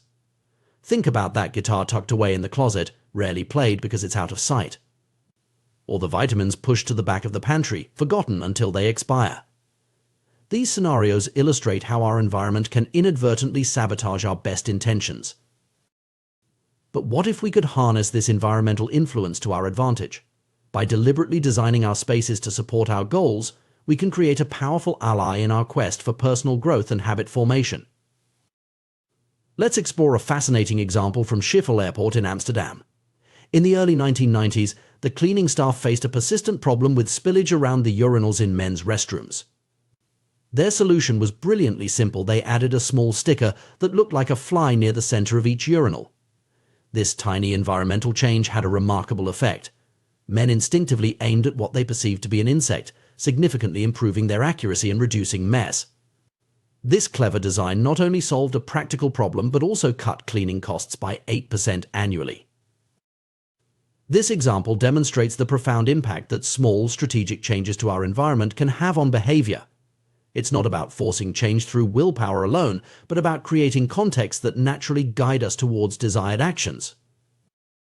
Consider how this principle might apply to your own life. If you're trying to eat healthier, for instance, you could replicate the strategy I used with apples. Instead of hiding fruits and vegetables in the crisper drawer where they're easily forgotten, place them in a prominent bowl on the kitchen counter. This simple change makes healthy snacks the most visible and accessible option, increasing the likelihood that you'll reach for them instead of less nutritious alternatives. The key is to make the cues for your desired habits obvious and unavoidable. Want to remember to take your medication? Place the pill bottle next to your toothbrush. Aiming to practice an instrument more often? Set up the instrument stand in the middle of your living room. Hoping to express more gratitude? Keep thank you notes and stamps on your desk where you'll see them daily. By populating your environment with these visual reminders and cues, you're essentially programming your surroundings to prompt the behaviors you want to encourage. It's like setting up a series of friendly nudges throughout your day, each one gently steering you towards your goals. But the influence of our environment goes beyond just visual cues. The entire context surrounding a behavior can become associated with the habit over time. This is why many people drink more in social situations than they would alone. It's not just the presence of alcohol that triggers the behavior, but the whole atmosphere, the music, the friends, the setting. Understanding this context-dependent nature of habits opens up new strategies for change. If you're struggling to establish a new habit or break an old one, sometimes the most effective approach is to change your environment entirely. This is why people often find it easier to adopt new routines when they move to a new home or start a new job. The new context is free from the ingrained associations of the old one, providing a clean slate for establishing different patterns. However, you don't need to make a major life change to leverage this principle. Even small environmental shifts can be powerful. If you're trying to establish a writing habit, for example, you might designate a specific corner of your home as your writing spot.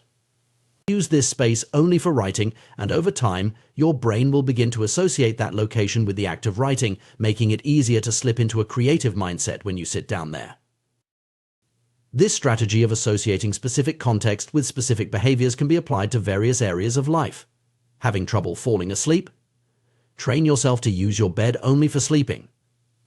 If you can't fall asleep within a reasonable time, get up and do something relaxing in another room until you feel tired. Over time, your brain will learn to associate your bed solely with sleep, making it easier to drift off when you lie down. The power of context in shaping our habits also highlights the importance of creating clear boundaries between different areas of our lives. In today's world, where many of us work from home, it's increasingly common for our professional and personal lives to blur together. This can make it difficult to switch off from work mode and fully relax. I experienced this challenge firsthand when I started my entrepreneurial career. Working from my couch or kitchen table, I found it nearly impossible to establish a clear end to my workday. The solution came when I was able to set up a dedicated home office. Suddenly, work became something that happened in a specific room, while the rest of my home was for personal life.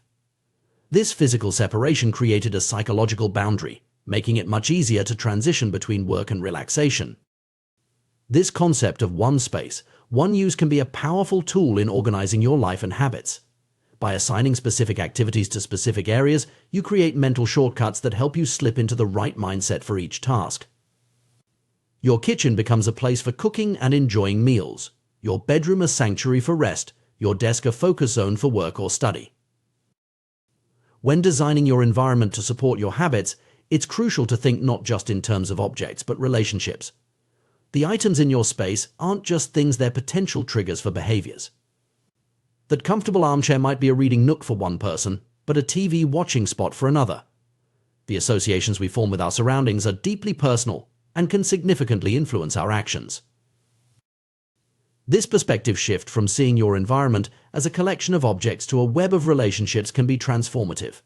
It encourages you to be more intentional about how you interact with your space and the items in it. Each time you enter a room or use an object, you're reinforcing a particular behavior pattern. By being mindful of these interactions, you can start to reshape them in ways that align with your goals. Another powerful strategy is to increase the number of positive cues in your environment while decreasing negative ones. If you're trying to read more, for instance, you might place books in every room of your house, creating multiple reminders of your reading goal. Conversely, if you're trying to watch less television, you could hide the remote control or even cover the TV when it's not in use. It's worth noting that our modern digital environments are just as influential as our physical ones, if not more so. The apps on our phone's home screen, the bookmarks in our browser, the notifications we allow, all of these act as cues that shape our behavior. Applying the principles of environmental design to our digital spaces can be incredibly powerful. Something as simple as rearranging your phone's apps to make productive tools more visible and distracting ones less accessible can have a significant impact on your daily habits. As you embark on this journey of environmental design, remember that it's an iterative process. What works for someone else might not work for you, and what works for you today might need adjustment in the future. Be willing to experiment, observe the results, and make changes as needed. The goal is to create an environment that feels natural and supportive, not one that feels forced or restrictive. It's also important to approach this process with self-compassion. Changing habits is challenging, and there will likely be setbacks along the way. Instead of viewing these as failures, see them as valuable data points that can inform your next iteration of environmental design. Ultimately, the power of environmental design lies in its ability to make desired behaviors easier and undesired behaviors harder. By thoughtfully arranging your surroundings, you can create a world that naturally guides you towards your goals, reducing the need for constant willpower and conscious decision-making. This approach to personal growth and habit formation is about working smarter, not harder. It's about recognizing that we are not separate from our environment, but deeply interconnected with it. By becoming active designers of our spaces, both physical and digital, we can harness the subtle yet powerful forces that shape our daily actions. So take a moment to look around you. What story does your current environment tell about your habits and priorities? What changes could you make to better align your surroundings with your aspirations? Remember, you have the power to shape your world, and in doing so, to shape yourself.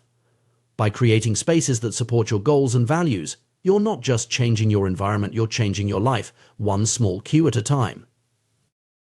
The interplay between our environment and our habits is a fascinating area of study that challenges many long-held beliefs about willpower, addiction, and behavior change.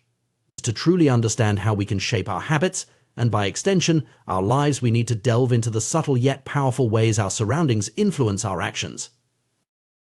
Let's begin with a startling discovery made during the Vietnam War. In 1971, Congressman Robert Steele and Morgan Murphy uncovered a shocking fact: over 15% of U.S.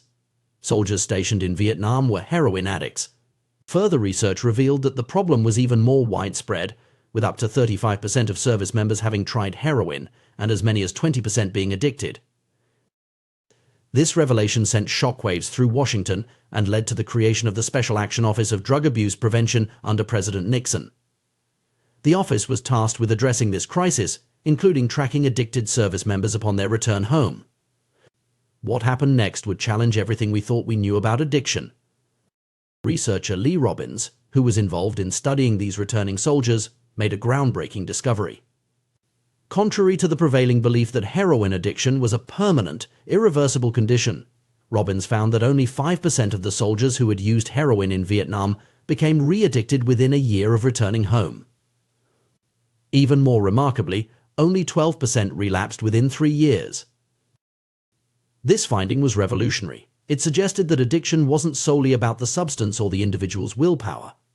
Instead, it pointed to the crucial role of environment in shaping and maintaining addictive behaviors. The soldiers in Vietnam were surrounded by cues that triggered heroin use: easy access to the drug, the constant stress of war, friendships with other users, and distance from their normal lives. When they returned home, these environmental triggers were absent, and for many the addiction simply faded away.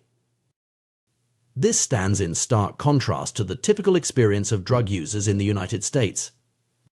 When someone becomes addicted in their home environment, goes to a clinic to get clean, and then returns to their old neighborhood, they're immediately confronted with all the cues that originally led to their addiction.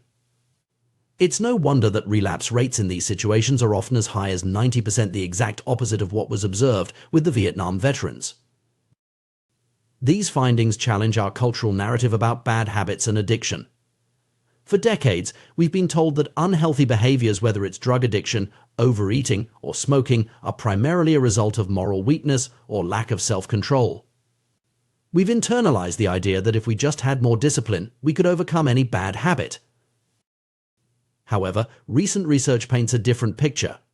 When scientists study people who appear to have exceptional self-control, they find that these individuals aren't fundamentally different from those who struggle. The key difference is that people with high self-control are better at structuring their lives in ways that minimize temptation. In essence, they create environments that support their goals, reducing the need for constant willpower battles. This insight is profound. The people with the best self-control are often those who need to use it the least. They're not constantly resisting temptation, they're avoiding it altogether by shaping their environment. This doesn't mean that perseverance and willpower are unimportant. Rather, it suggests that the most effective way to improve these qualities is not by willing ourselves to be more disciplined, but by creating more disciplined environments. To understand why this approach is so powerful, we need to look at how habits are formed and encoded in the brain. Once a habit is established, it becomes a ready-to-use pattern of behavior that can be triggered whenever the relevant situation arises. This encoding is so strong that it can persist for decades, even if the habit isn't practiced. Consider the case of Patty Orwell, a therapist from Austin, Texas. When she was younger, she often smoked while riding horses with a friend. She eventually quit smoking and stopped riding horses. Years later, when she rode a horse again, she suddenly found herself craving a cigarette for the first time in ages. The association between horse riding and smoking was still encoded in her brain, just waiting for the right cue to reactivate it. This persistence of encoded habits explains why many behavior change techniques can backfire. When we expose people to cues associated with their bad habits, we can inadvertently trigger the very behaviors we're trying to stop. For example, shame-based weight loss presentations can stress obese individuals, leading them to turn to their familiar coping mechanism, overeating. Similarly, showing graphic images of damaged lungs to smokers can increase anxiety, driving them to reach for a cigarette to calm down. The power of environmental cues in triggering habits also explains why bad habits can be so persistent and self-reinforcing. They often create a negative feedback loop, what we might call an autocatalytic process. The habit feeds itself. You feel bad, so you eat junk food. Because you eat junk food, you feel bad, you feel sluggish from watching too much TV, so you continue watching because you lack the energy to do anything else. You worry about your health, which makes you anxious, so you smoke to ease the anxiety, which in turn worsens your health and increases your anxiety. It's a downward spiral that can feel impossible to escape. Understanding this dynamic is crucial for anyone looking to break bad habits or establish good ones. It highlights the importance of creating environments that support our goals rather than undermine them. This might mean removing temptations from our immediate surroundings, changing our routines to avoid triggering situations, or intentionally introducing cues that prompt positive behaviors. For instance, if you're trying to eat healthier, simply willing yourself to make better choices isn't enough. You need to reshape your food environment.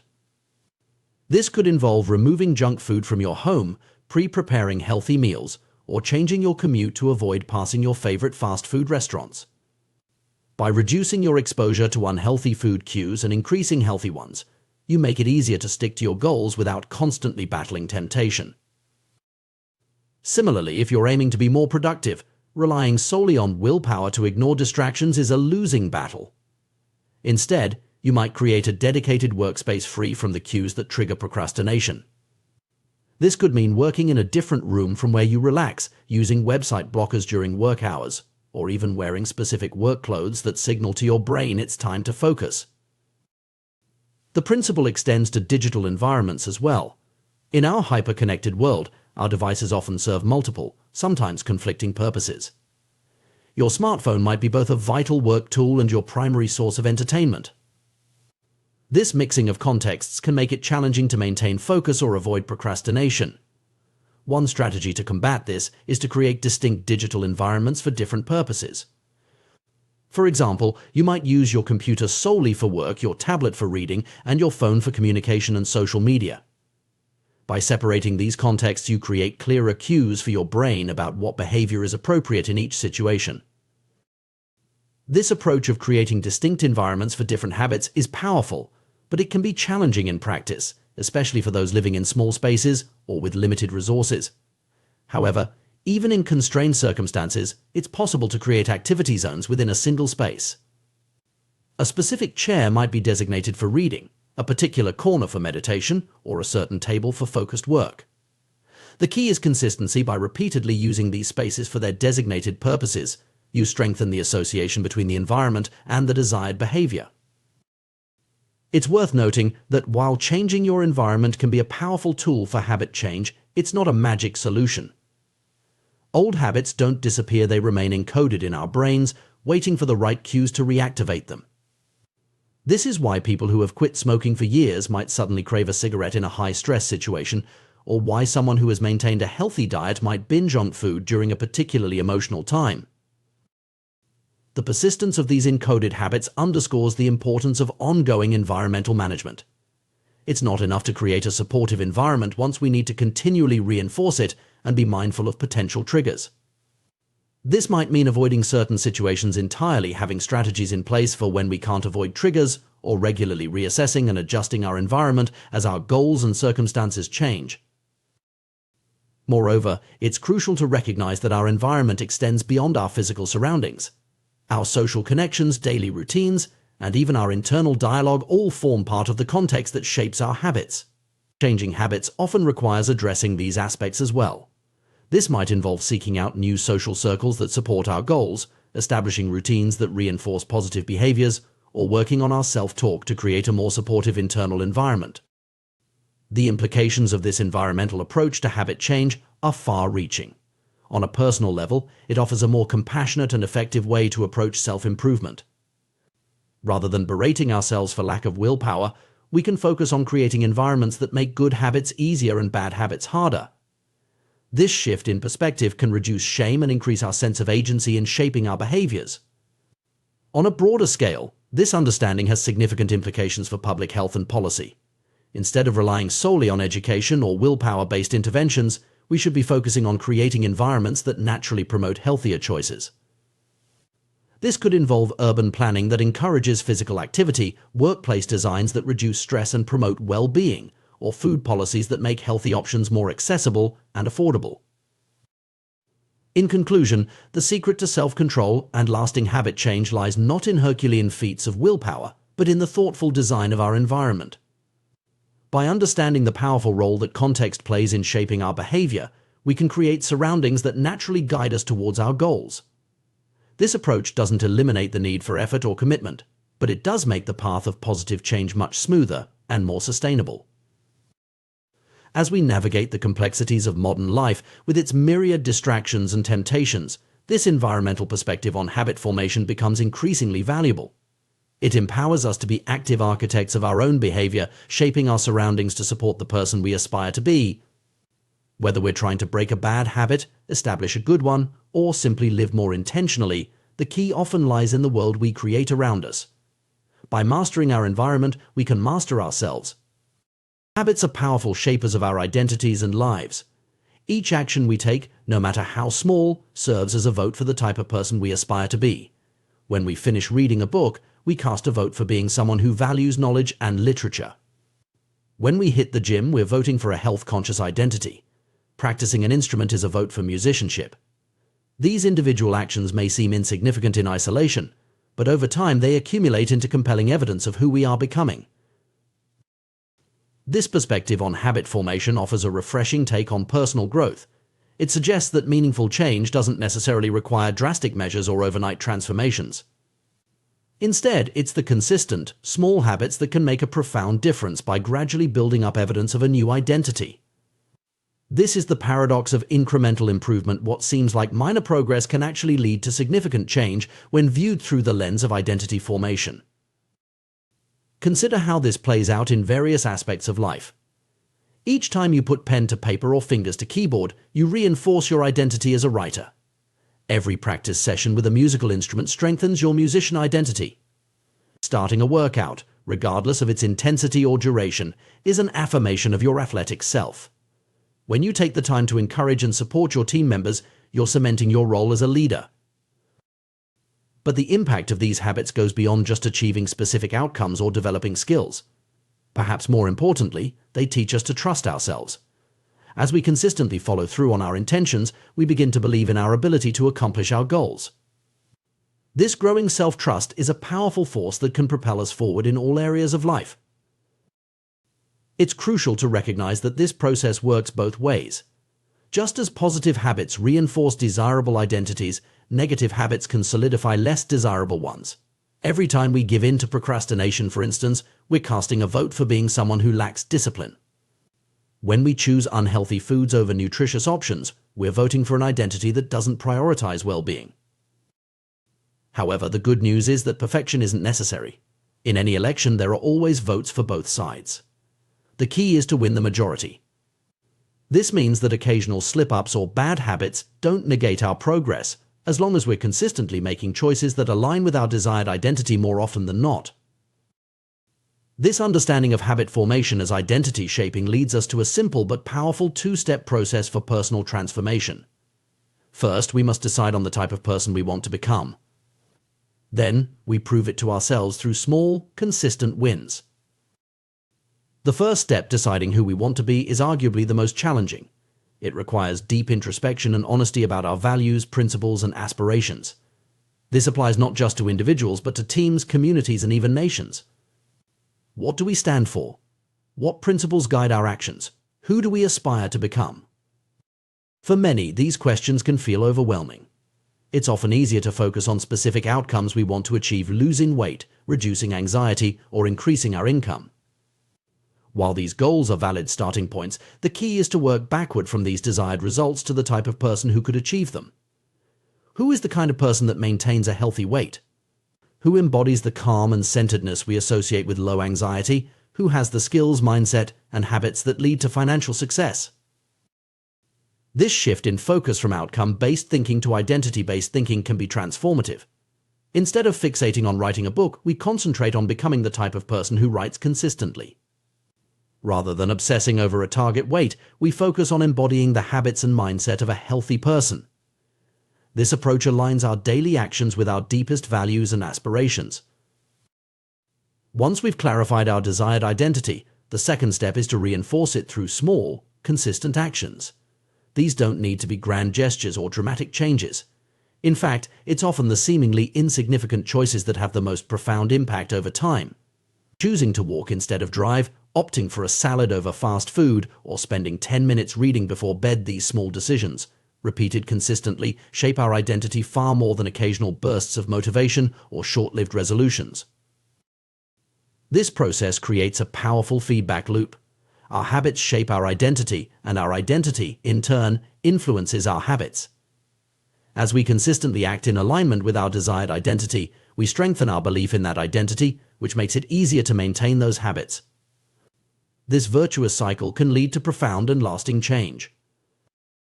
It's important to note that this approach to habit formation and personal growth is not about achieving specific external measures of success.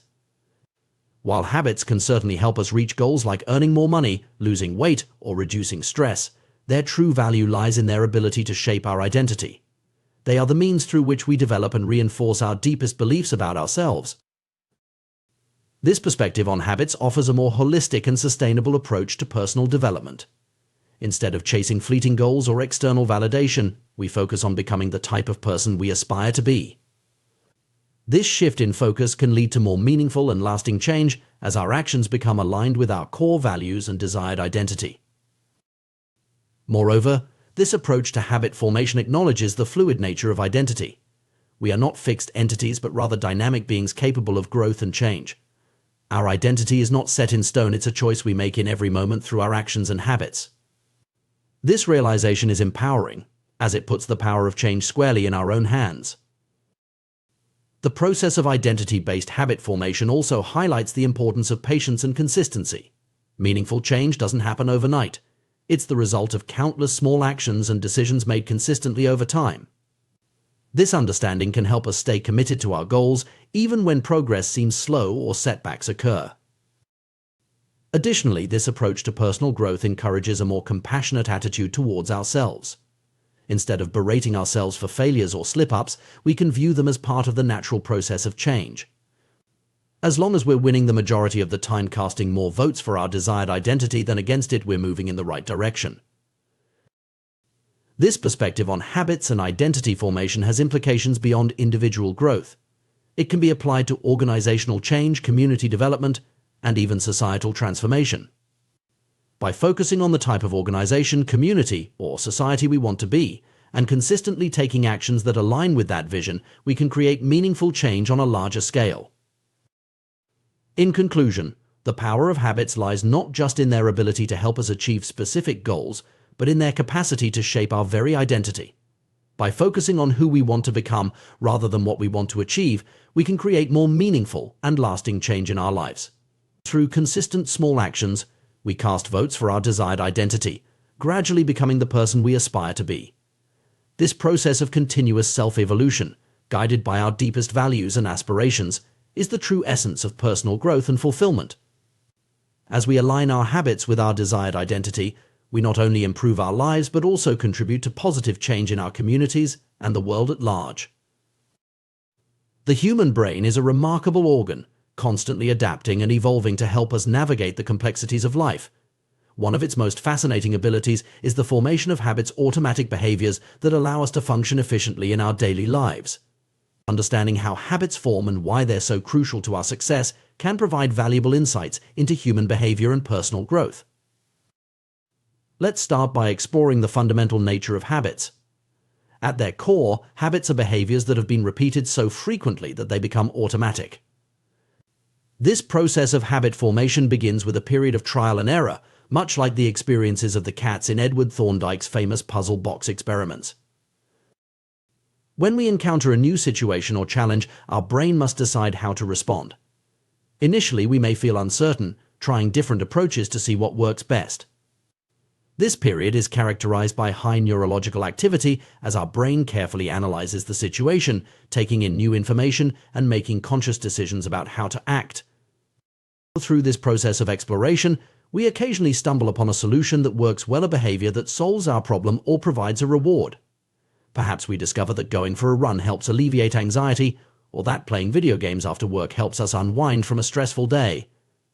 These discoveries are pivotal moments in habit formation. Once we experience an unexpected reward, our brain immediately begins to take notice. It starts cataloging the events that preceded the reward, trying to identify the actions that led to this positive outcome. This is the essence of learning. Our brain is constantly seeking to understand cause-effect relationships in our environment. With repeated practice, our brain refines this process. Useless actions fade away, while beneficial behaviors are reinforced. This is how a habit begins to take shape. Over time, what once required conscious effort becomes automatic, a reliable solution to a recurring problem in our environment. As habits form, an interesting neurological shift occurs. The level of brain activity actually decreases. This is because our brain has learned to focus on the cues that predict success and ignore everything else. It creates a mental shortcut. If this situation arises, then perform this action. This cognitive script can be followed automatically whenever the appropriate situation presents itself. This automation is incredibly beneficial from an evolutionary perspective. Habits are, in essence, mental shortcuts learned from experience. They allow us to efficiently solve problems we've encountered before without having to analyze the situation anew each time. This frees up our conscious mind, the bottleneck of the brain, to focus on novel challenges and more complex tasks. The formation of habits follows a consistent pattern that can be broken down into 4 key stages: cue, craving, response, and reward. Understanding this pattern can provide valuable insights into how we can shape our own behavior and build positive habits. The process begins with a cue, a bit of information that predicts a reward. In our ancestral environment, these cues might have signaled the location of food, water, or potential mates. Today, we're more often attuned to cues that predict secondary rewards like money, status, approval, or personal satisfaction. Importantly, these modern pursuits still indirectly improve our odds of survival and reproduction, tapping into our deepest evolutionary motivations. The cue triggers a craving, the motivational force behind every habit. Without some level of motivation or desire, we have no reason to act. What we crave is not the habit itself, but the change in state it delivers. We don't crave smoking a cigarette, we crave the feeling of relief it provides. We don't crave watching TV, we crave the entertainment and relaxation it offers. The response is the actual habit you perform, which can take the form of a thought or an action. Whether a response occurs depends on how motivated you are and how much friction is associated with the behavior. If a particular action requires more physical or mental effort than you're willing to expend, you won't do it. Finally, the reward is the end goal of every habit. we chase rewards because they satisfy our cravings and teach us which actions are worth remembering in the future. The cue is about noticing the reward. The craving is about wanting the reward. The response is about obtaining the reward. In fact, we can understand the entire habit loop as a continuous cycle aimed at reward acquisition. This four-stage pattern plays out in countless ways in our daily lives, often without our conscious awareness. For instance, consider the habit of checking your phone. The cue might be a notification sound or simply feeling bored. This triggers a craving for distraction or connection. The response is to pick up your phone and check your apps. The reward is the momentary entertainment or social connection you experience. Understanding this pattern can be incredibly empowering. It allows us to dissect our existing habits and intentionally shape new ones. By manipulating the cues in our environment, managing our cravings, simplifying our desired responses, and enhancing the rewards associated with positive behaviors, we can effectively rewire our habits. However, it's crucial to recognize that habit formation is not about achieving perfection. It's about winning the majority of the time. Every action is a vote for the type of person you want to become. You don't need a unanimous vote to win an election, you just need a majority. Therefore, it's okay if you make a mistake or slip up occasionally. The goal is to tally up enough votes for your desired identity over time. This perspective on habit formation offers a more compassionate and realistic approach to personal growth.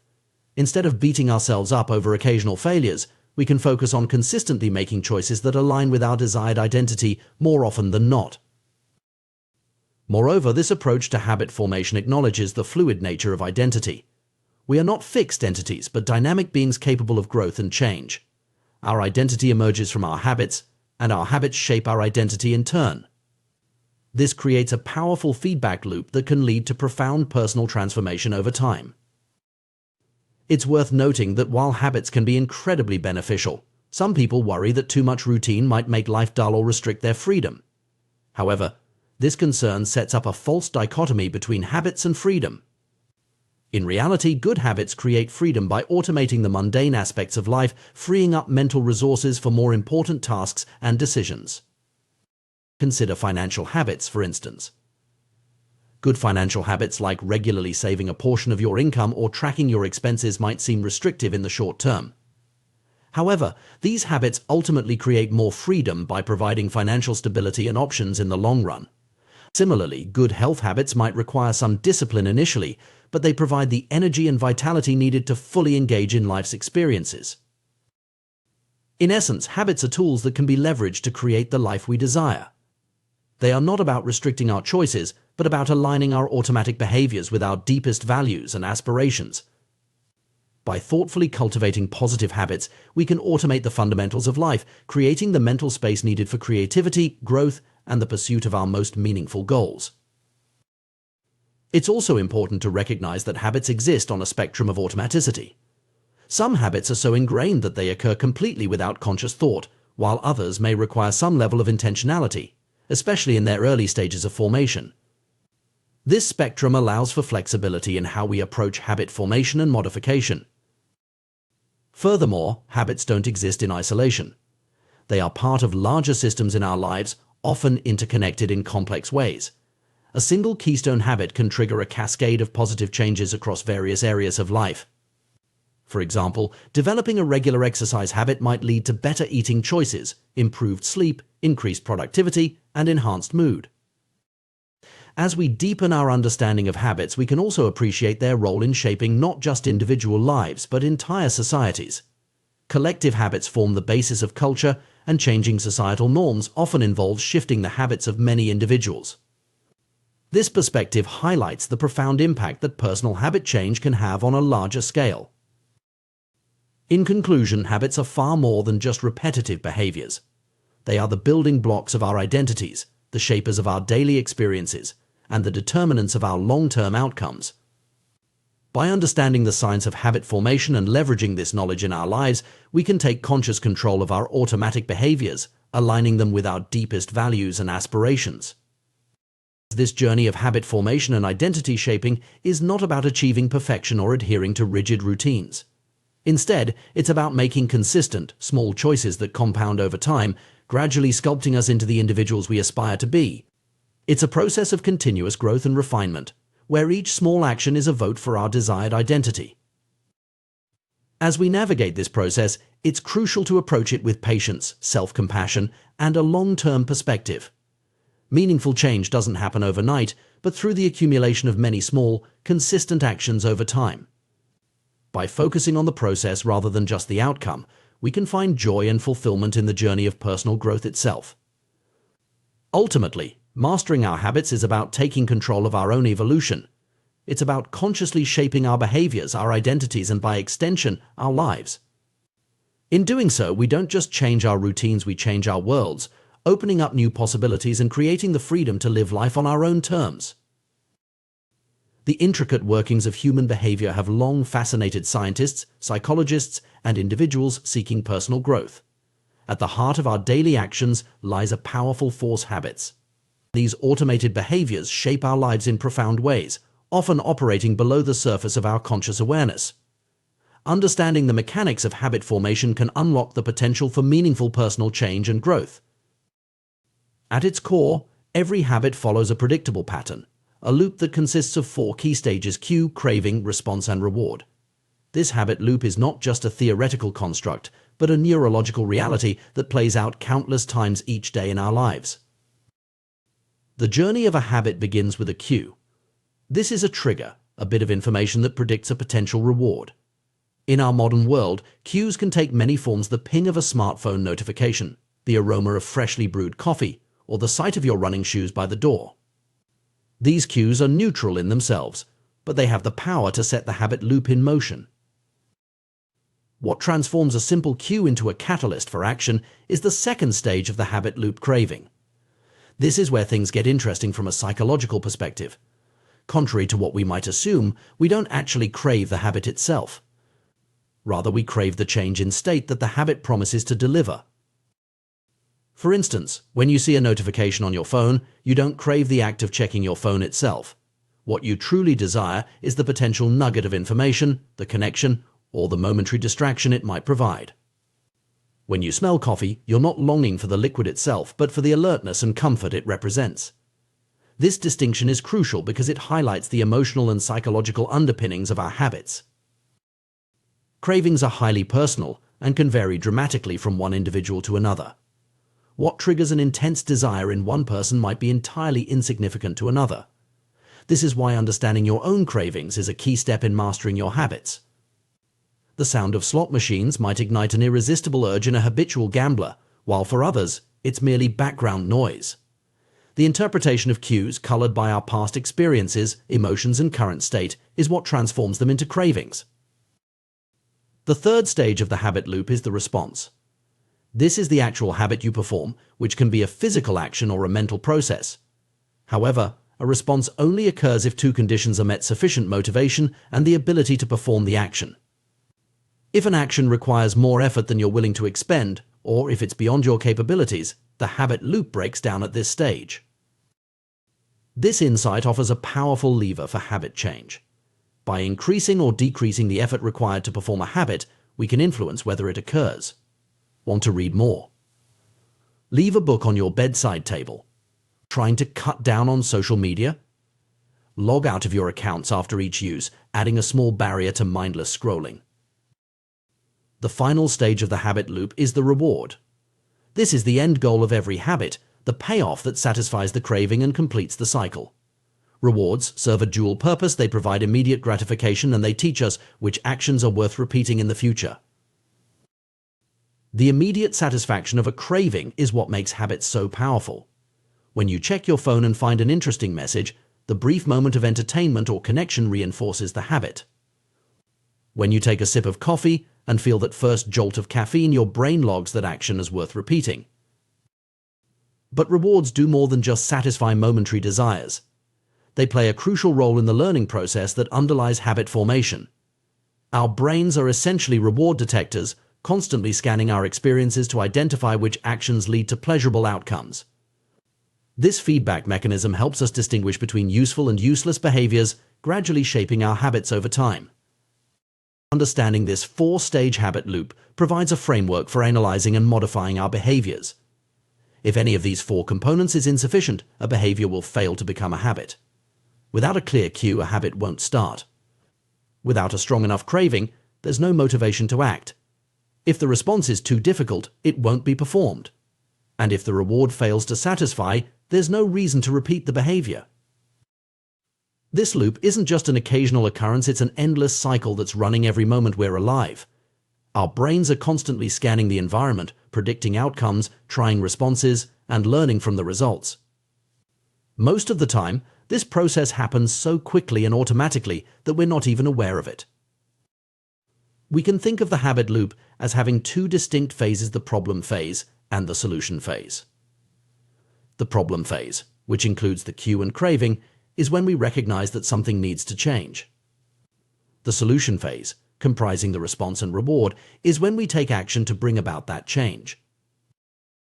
This perspective illuminates a fundamental truth about human behavior: all of our actions are ultimately driven by the desire to solve problems. Sometimes the problem is that we notice something good and want to obtain it.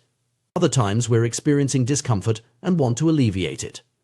In either case, habits form as our brains learn efficient ways to address these recurring situations. Consider some common scenarios. You hear your phone buzz cue, which triggers a desire to know what the message says, craving. You pick up your phone and read the text response, satisfying your curiosity reward. Or perhaps you're working on a challenging project, cue, and start to feel overwhelmed, craving for relief.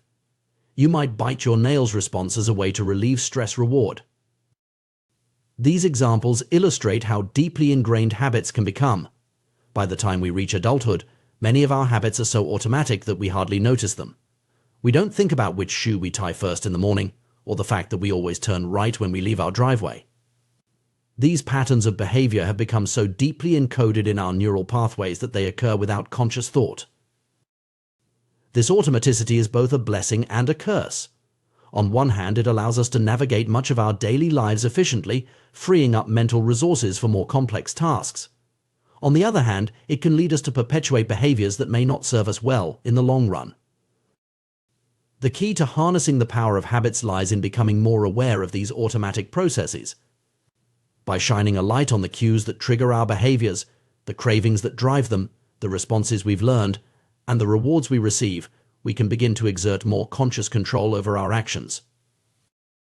This doesn't mean we need to eliminate automaticity altogether. That would be exhausting and counterproductive. Instead, the goal is to ensure that our automatic behaviors are aligned with our long-term goals and values. We want to cultivate habits that serve us, not ones that hinder our growth or happiness. Changing habits isn't easy, but understanding the habit loop gives us a roadmap for transformation. We can work on each component of the loop to reshape our behaviors. 1. Cues. We can manage our environment to reduce exposure to cues that trigger undesirable habits and increase exposure to cues that prompt positive behaviors. 2. Cravings. We can reframe our mental associations to link desired behaviors with positive emotions and outcomes. 3. Response. We can make good habits easier to do and bad habits more difficult, tilting the scales in favor of positive behaviors. 4. Rewards. We can engineer immediate rewards for good habits to make them more satisfying in the short term. It's important to note that habit change is not about achieving perfection. It's about consistently making choices that align with the person we want to become. Every action is a vote for the type of person we wish to be. We don't need to win every vote, but we need to win the majority to see real change. Moreover, habits don't exist in isolation. They're part of larger systems in our lives, often interconnected in complex ways. Changing one habit can have ripple effects, influencing other behaviors and aspects of our lives. This interconnectedness can work in our favor sometimes. Changing one keystone habit can lead to a cascade of positive changes across various areas of life. As we work on our habits, it's crucial to approach the process with patience and self-compassion. Habit formation and change take time. Our brains require repeated experiences to forge new neural pathways and strengthen them to the point of automaticity. This process can't be rushed, but it can be guided. It's also worth considering the broader implications of habit formation beyond individual behavior. Collective habits form the basis of culture, and societal change often involves shifting the habits of many individuals.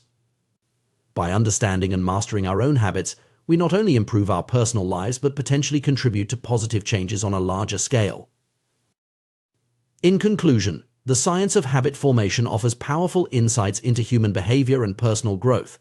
By understanding the habit loop of cue, craving, response, and reward, we gain a framework for analyzing and modifying our automatic behaviors. This knowledge empowers us to shape our habits intentionally, aligning our automatic behaviors with our deepest values and aspirations. The journey of habit change is not about achieving perfection or adhering to rigid routines. It's about making consistent, small choices that compound over time, gradually sculpting us into the individuals we aspire to be. It's a process of continuous growth and refinement, where each small action is a vote for our desired identity. As we navigate this process, we must approach it with patience, self-compassion, and a long-term perspective. Meaningful change doesn't happen overnight, but through the accumulation of many small, consistent actions over time. By focusing on the process rather than just the outcome, we can find joy and fulfillment in the journey of personal growth itself. Ultimately, mastering our habits is about taking control of our own evolution. It's about consciously shaping our behaviors, our identities, and by extension, our lives. In doing so, we don't just change our routines, we change our worlds, opening up new possibilities and creating the freedom to live life on our own terms. The power of habit formation lies not just in its ability to automate our behaviors, but in its potential to transform who we are and who we can become. The human mind is a marvel of efficiency, constantly working to streamline our experiences and behaviors. At the heart of this process lies the formation of habits, automatic behaviors that allow us to navigate the complexities of daily life with minimal conscious effort. Understanding the mechanics of habit formation not only provides fascinating insights into human behavior, but also offers powerful tools for personal growth and transformation. The foundation of habit formation rests on a simple yet profound four-step process: cue, craving, response, and reward. This habit loop is the backbone of every habit, from the most trivial to the most impactful. By understanding and manipulating these four components, we gain the ability to shape our behaviors intentionally, cultivating habits that serve our goals and dismantling those that hinder us. Let's delve deeper into each stage of the habit loop and explore how we can leverage this knowledge to create positive change in our lives. The cue is the trigger that initiates a habit. It can be anything in our environment that our brain associates with a particular behavior. The ping of a smartphone notification, the smell of coffee in the morning, or the sight of your running shoes by the door, these are all potential cues that set a habit in motion. Importantly, cues are neutral in themselves. It's our interpretation of them that gives them power. To harness the power of cues, we need to make them obvious for habits we want to cultivate and invisible for those we wish to break. This might involve strategically placing items in our environment to prompt desired behaviors or removing triggers that lead to unwanted actions. For instance, if you want to read more, leaving a book on your bedside table creates a clear cue. Conversely, if you're trying to cut down on social media use, keeping your phone out of sight while working can help reduce the temptation to check it constantly. The craving is the motivational force behind every habit. It's not the habit itself that we crave, but the change in state it promises. When we see a notification on our phone, we don't actually crave the act of checking it, we crave the potential nugget of information or connection it might provide. Understanding this distinction is crucial, because it highlights the emotional and psychological underpinnings of our habits. To make habits more attractive, we can bundle them with activities we already enjoy or reframe them to highlight their benefits. For example, if you struggle to exercise regularly, you might pair your workout with listening to your favorite podcast, creating a more appealing package. Alternatively, you could focus on the immediate benefits of exercise, like increased energy and improved mood, rather than distant goals like weight loss. The response is the actual habit you perform. This is where the rubber meets the road, so to speak. For a habit to form, the response must be possible. You need to have the ability to do it. This insight offers another lever for habit change. By manipulating the ease or difficulty of a behavior, we can influence whether it becomes a habit. To encourage good habits, we should strive to make them as easy as possible. This might involve breaking them down into smaller, more manageable steps or reducing friction in our environment. For instance, if you want to start a journaling habit, you might leave a notebook and pen on your desk each night, reducing the effort required to begin writing in the morning. Conversely, to break bad habits, we can introduce friction or make them more difficult. If you're trying to cut down on late-night snacking, you might put healthy snacks at eye level in your fridge and store less healthy options in hard-to-reach places. The reward is the end goal of every habit, the payoff that satisfies our craving and teaches us which actions are worth repeating. The most effective rewards are those that provide immediate satisfaction while also aligning with our long-term goals. To reinforce good habits, we need to make them satisfying. This might involve celebrating small wins or tracking our progress visually. For example, marking off days on a calendar when you complete a desired habit can provide a sense of accomplishment and motivation to continue. For breaking bad habits, we can make them unsatisfying by attaching immediate negative consequences. This could be as simple as telling a friend about your goal and agreeing to pay them a small amount each time you slip up. These 4 laws of behavior change make it obvious, make it attractive, make it easy, and make it satisfying provide a powerful framework for shaping our habits. However, it's important to remember that habit formation is not just about willpower or discipline. It's about creating systems that make good behaviors inevitable and bad behaviors impossible. Consider the story of the paramedic who recognized the signs of an impending heart attack in her father-in-law, despite him feeling fine. This illustrates a fascinating aspect of human cognition, our ability to recognize patterns and make predictions based on subtle cues, often without conscious awareness. Through years of experience, the paramedic had unknowingly developed the ability to recognize the facial patterns associated with heart problems. Her brain had catalogued these cues, creating an automatic response system that allowed her to identify potential issues quickly. This phenomenon isn't unique to medical professionals. Similar stories abound in various fields. Military analysts can distinguish between friendly and enemy aircraft on radar screens based on minute differences. Art curators can spot forgeries that fool even sophisticated tests. Experienced radiologists can predict where a stroke will develop before any obvious signs are visible. These examples highlight the incredible pattern recognition capabilities of the human brain. Our minds are constantly taking in information from our surroundings, analyzing it, and making predictions. With enough repetition, we begin to notice important cues automatically, without conscious thought. This automatic processing is the foundation of every habit we have. It's what allows us to perform complex behaviors without actively thinking about each step.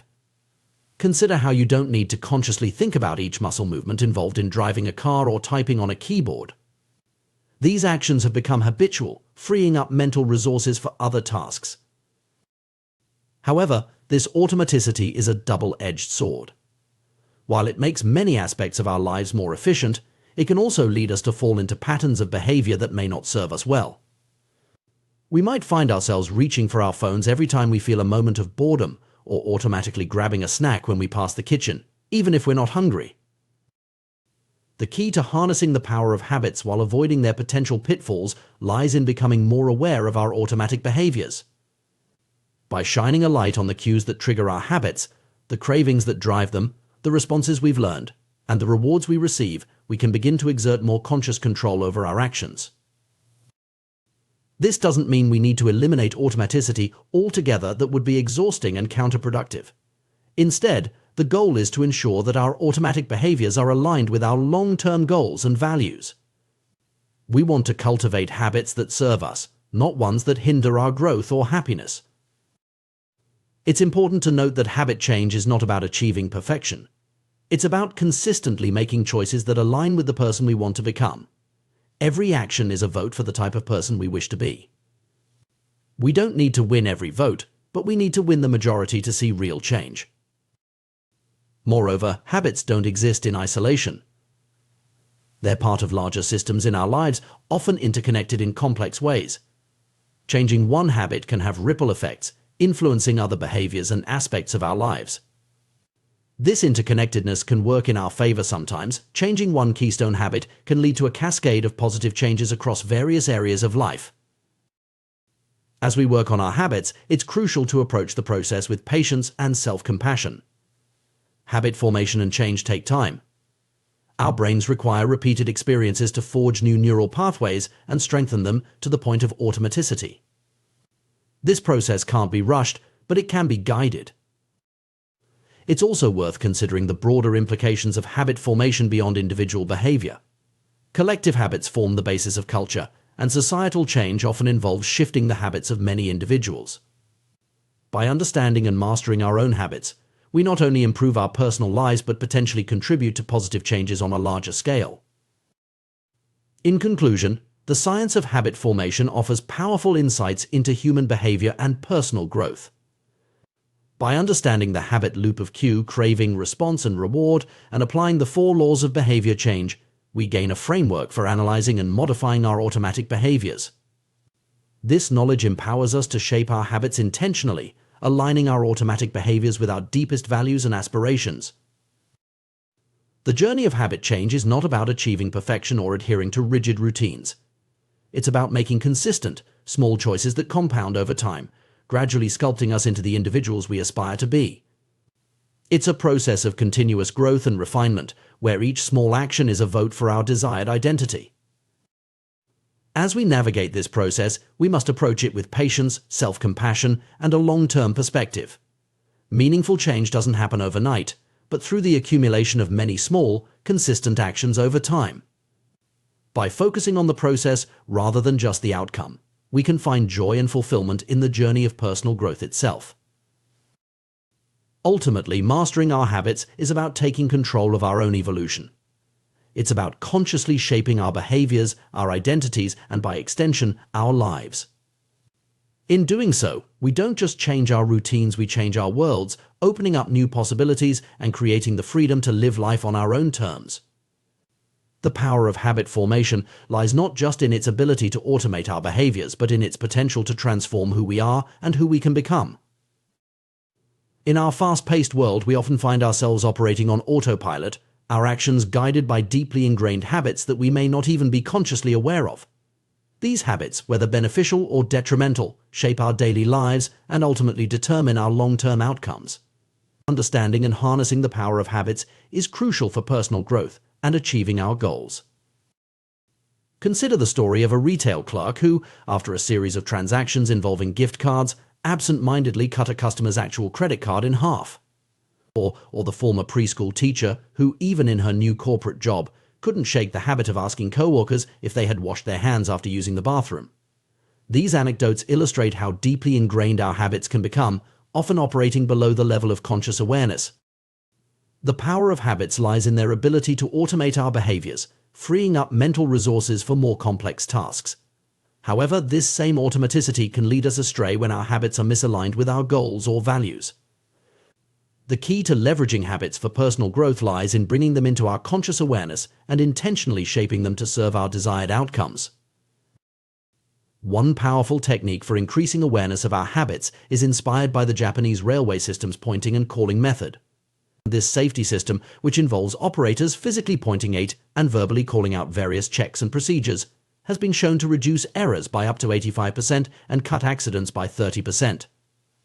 The effectiveness of this method lies in its ability to elevate routine actions from the non-conscious to the conscious level, engaging multiple senses and increasing overall awareness. We can adapt this concept to our personal lives by creating what we might call a habits scorecard. This simple yet powerful exercise involves listing out our daily habits and evaluating each one as positive, negative, or neutral. By doing so, we bring our automatic behaviors into conscious awareness, allowing us to identify areas for improvement and reinforcement. To create your own habits scorecard, start by listing out your daily routines in detail. Include everything from the moment you wake up to the time you go to bed. Once you have a comprehensive list, go through each item and ask yourself, is this a good habit, a bad habit, or a neutral habit? Mark each habit with a or accordingly. It's important to note that the classification of habits as good or bad is somewhat subjective and depends on your personal goals and circumstances. For instance, eating a high-calorie breakfast might be a positive habit for someone trying to gain weight, but a negative one for someone aiming to lose weight. The key is to evaluate each habit in the context of your own aspirations and desired identity. In fact, it might be more accurate to think of habits not as inherently good or bad, but as either effective or ineffective at solving problems and serving our long-term goals. All habits, even those we might label as bad, serve us in some way. That's why we repeat them. The challenge is to identify which habits are truly serving our long-term interests and which are providing short-term benefits at the expense of our broader goals. When evaluating your habits, consider this question: does this behavior help me become the type of person I wish to be? Does this habit cast a vote for or against my desired identity? Habits that align with and reinforce your desired identity are generally positive, while those that conflict with it are typically negative. As you work through your habit scorecard, resist the urge to judge or criticize yourself. The goal at this stage is simply to observe and become aware of your behaviors, not to change them immediately. Approach the exercise with a sense of curiosity, as if you were an impartial observer of your own life. Notice your patterns without attaching emotion or self-judgment to them. This neutral observation is a crucial first step in the process of habit change. By simply becoming aware of our habits, we often naturally begin to adjust our behaviors. It's like shining a light into a dark room. Suddenly we can see what's actually there, and that awareness alone can be transformative. For those who find they need additional support in maintaining this awareness, the pointing and calling method can be adapted for personal use.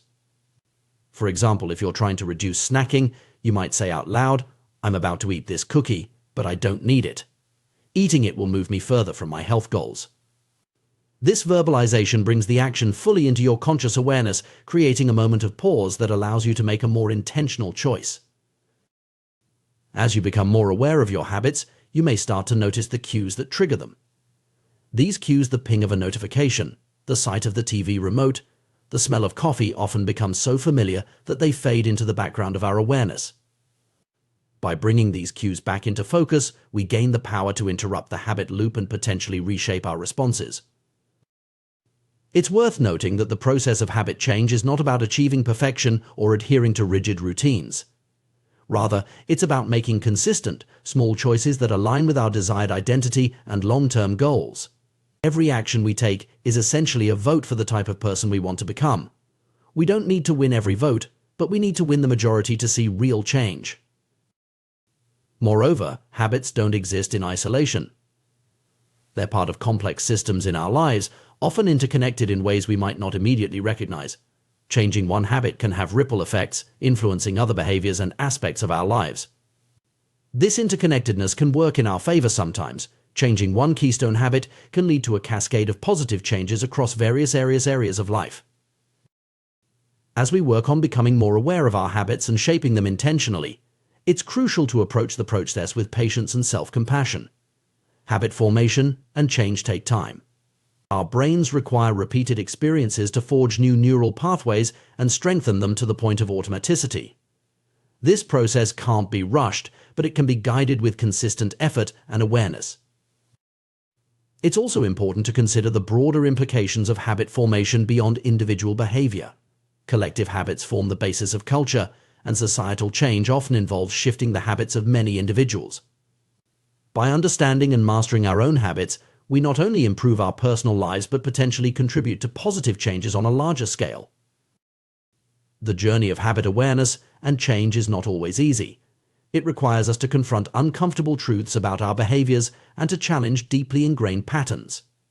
However, the rewards of this process are immense. By bringing our habits into conscious awareness and intentionally shaping them to serve our goals, we gain a powerful tool for personal transformation. Imagine the compound effect of replacing just a few ineffective habits with more beneficial ones. Over time, these small changes can lead to dramatic improvements in our health, productivity, relationships, and overall quality of life. The key is to start small, focus on consistency rather than perfection, and maintain awareness of our behaviors over time. As we become more adept at recognizing and shaping our habits, we may find that this awareness extends beyond individual behaviors to larger patterns in our lives. We might start to notice recurring themes in our relationships, our work, or our emotional responses. This expanded awareness can open up new possibilities for growth and change in all areas of our lives. Furthermore, the skills we develop in habit awareness and modification can be applied to achieving any goal or making any change in our lives. Whether we're aiming to advance in our careers, improve our health, or cultivate better relationships, the ability to intentionally shape our habitual behaviors is a powerful tool. In conclusion, The journey of habit awareness and change is a fundamental aspect of personal growth and self-improvement. By bringing our automatic behaviors into conscious awareness, evaluating their effectiveness, and intentionally shaping them to serve our goals, we gain the power to direct our own evolution. This process requires patience, self-compassion, and consistent effort, but the potential rewards are immense. As we navigate this journey, we're not just changing our routines, we're reshaping our identity and our world. Each small action, each habit we modify, is a step towards becoming the person we aspire to be. In this way, the process of habit change is not just about achieving specific goals, but about continually growing and evolving as individuals. The power of habits lies not just in their ability to automate our behaviors, but in their potential to transform who we are and who we can become. By mastering our habits, we take control of our own destiny, creating the freedom to live life on our own terms and to make a positive impact on the world around us. In the complex tapestry of human behavior, habits play a crucial role in shaping our daily lives and long-term outcomes. Understanding how habits form, persist, and can be changed is essential for personal growth and self-improvement. At the heart of this understanding lies the concept of cue-induced wanting, a phenomenon that explains why breaking bad habits can be so challenging. Cue-induced wanting occurs when an external trigger sparks a compulsive craving to repeat a particular behavior, often a bad habit. This process is constantly at work in our lives, frequently operating below the level of conscious awareness. Research has shown that even incredibly brief exposure to cues associated with addictive behaviors can stimulate the brain's reward pathways and ignite desire. For instance, showing cocaine addicts an image of the drug for just 33 milliseconds too fast for conscious recognition is enough to trigger craving. This insight reveals a fundamental truth about habits. While they can be broken, they are rarely, if ever, completely forgotten.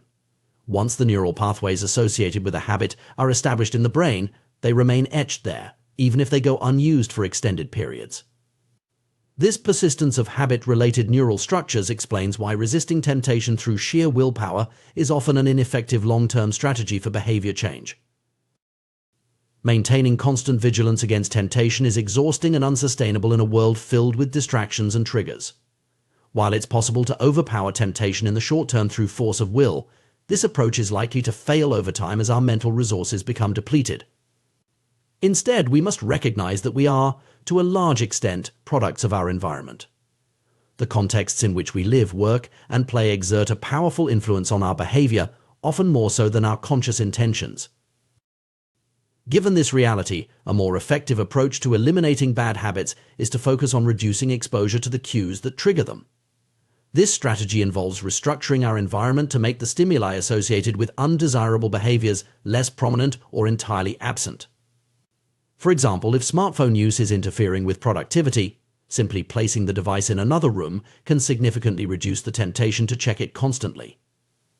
Similarly, unfollowing social media accounts that provoke feelings of jealousy or inadequacy can help break the cycle of comparison and self-doubt. This approach of environmental modification can be applied to a wide range of habits. Removing a television from the bedroom can curtail excessive late-night viewing. Unsubscribing from tech review newsletters might curb impulsive gadget purchases. Unplugging and storing away gaming consoles after each use can help manage time spent on video games. These simple changes can be surprisingly effective in disrupting ingrained behavior patterns. The power of this method lies in its alignment with the fundamental laws of behavior change. Just as making cues obvious can reinforce positive habits, making them invisible can help extinguish negative ones. By eliminating or reducing the visibility of triggers associated with unwanted behaviors, we can often cause the entire habit to fade away over time. This strategy of environmental optimization represents a more sustainable approach to self-control than relying on willpower alone. Rather than constantly fighting against our desires, we can create contexts that naturally support our goals and values. People who appear to have high levels of self-control often achieve this not through superior willpower, but by structuring their lives to minimize exposure to tempting situations. It's important to recognize that self-control, in the traditional sense of resisting temptation through mental effort, is a limited resource. It may be effective for occasional challenges, but it's not a reliable long-term solution for significant behavior change. Instead of repeatedly summoning the willpower to do the right thing, we're better off investing our energy in creating environments that make good choices easier and bad choices harder. This principle extends beyond individual habits to broader aspects of our lives. The people we associate with, the media we consume, the places we frequent, all of these environmental factors shape our behavior in subtle but powerful ways. By consciously designing our surroundings to support our aspirations, we can harness the power of our environment to work for us rather than against us. Understanding the role of cues and environment in habit formation also sheds light on why some people seem to effortlessly maintain positive habits while others struggle. It's not necessarily a matter of inherent discipline or character, but often a reflection of the different contexts in which people live and work. Creating a positive environment is thus not just a personal matter, but also a social and cultural issue. As we consider strategies for cultivating good habits and breaking bad ones, it's helpful to think in terms of 4 fundamental laws: make it obvious, make it attractive, make it easy, and make it satisfying. These principles can be applied to reinforce positive behaviors or, when inverted, to discourage negative ones. For establishing good habits, the first step is often simply becoming aware of our current patterns of behavior. This can be achieved through practices like maintaining a habit scorecard, where we write down our daily activities and assess their impact on our goals. Once we have this awareness, we can use techniques like implementation intention-specific plans that link a desired behavior to a particular time and place to make good habits more likely to occur. Another powerful tool is habit stacking, where we piggyback a new habit onto an existing one. This leverages the strength of our current routines to establish new behaviors. For example, after I pour my morning coffee, I will meditate for 5 minutes. By anchoring the new habit to an established one, we increase the likelihood of follow-through. Making habits attractive is another key principle. This can involve finding ways to associate positive emotions or rewards with the behaviors we want to encourage. Similarly, making habits easy reduces the friction that often prevents us from following through on our intentions. This might involve breaking down larger goals into smaller, more manageable steps or removing obstacles that make good habits more difficult to perform. Finally, making habits satisfying ensures that we feel rewarded for our efforts, increasing the likelihood that we'll repeat the behavior in the future. This can involve creating a sense of progress or achievement, or finding ways to make the process itself more enjoyable. When it comes to breaking bad habits, we can invert these principles.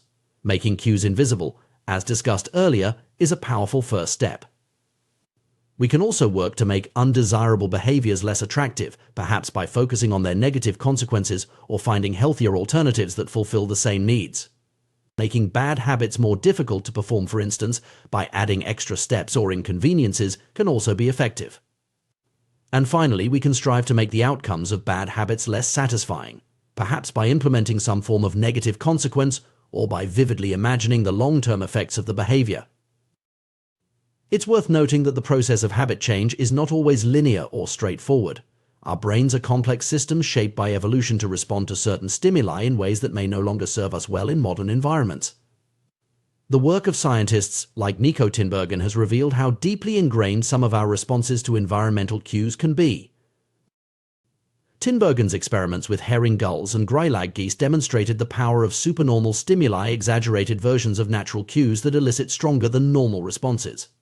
Baby gulls, for instance, were found to peck more vigorously at cardboard beaks with larger or more numerous red spots than at real gull beaks. Similarly, geese would attempt to roll larger, egg-shaped objects into their nests with greater effort than they would expend on actual eggs. These findings have profound implications for understanding human behavior in modern contexts. Just as the animals in Tinbergen's experiments responded more strongly to exaggerated versions of natural stimuli, humans often find themselves powerfully drawn to supernormal stimuli environment. Junk food, with its heightened flavors and carefully engineered combinations of salt, sugar, and fat, is a prime example of this phenomenon. Our brains, shaped by hundreds of thousands of years of evolution in environments where calories were scarce and hard to come by, are primed to seek out and consume energy-dense foods whenever they're available. In our ancestral past, this drive served us well, helping to ensure survival in uncertain conditions. Today, however, in an environment of abundance, these same instincts can lead us astray, driving overconsumption and contributing to health problems. This mismatch between our evolutionary programming and our current environment extends beyond food to many other aspects of modern life. The instant gratification offered by social media, the immersive experiences provided by video games, the constant stream of novel information available at our fingertips, all of these can be seen as supernormal stimuli that hijack our reward systems in ways our ancestors never had to contend with. Understanding these dynamics can help us approach habit change with greater compassion for ourselves and others. It's not a matter of weak will or moral failing when we struggle with bad habits. We're often fighting against deeply ingrained instincts that served our species well for millennia but may be maladaptive in our current context. At the same time, this understanding empowers us to take more effective action. By recognizing the power of environmental cues and the limitations of willpower, we can focus our efforts on creating contexts that support our goals rather than undermine them. We can design our physical and digital spaces to minimize exposure to tempting stimuli and maximize exposure to cues that trigger positive behaviors. Moreover, we can work to create new, healthier supernormal stimuli that satisfy our innate drives in more beneficial ways. For instance, we might seek out activities that provide the novelty and excitement our brains crave, but in forms that contribute to our well-being rather than detract from it. Engaging hobbies, challenging physical activities, or immersive learning experiences can all provide the kind of stimulation our brains seek, without the negative consequences associated with many modern sources of supernormal stimuli. In conclusion, the journey of habit change is a complex but fascinating one, deeply rooted in our evolutionary history and profoundly influenced by our modern environment. By understanding the mechanisms behind habit formation and persistence, we can develop more effective strategies for personal growth and self-improvement. The key lies not in heroic feats of willpower, but in thoughtful design of our environments and routines to align with our goals and values. Through this approach, we can harness the power of our habits to create lasting positive change in our lives. The intricate relationship between human behavior, habit formation, and the food industry reveals fascinating insights into the nature of desire and consumption in our modern world. At the heart of this relationship lies the powerful influence of dopamine, a neurotransmitter that plays a crucial role in motivation, reward, and habit formation. The food science industry has harnessed our biological predispositions to create products that are irresistibly attractive to consumers. By manipulating factors such as texture, flavor, and sensory experience, food scientists have developed techniques to make processed foods exceptionally appealing. The concept of dynamic contrast. In food, the combination of different sensations like crunchiness and creaminess keeps our brains engaged and interested, encouraging continued consumption beyond the point of satiety.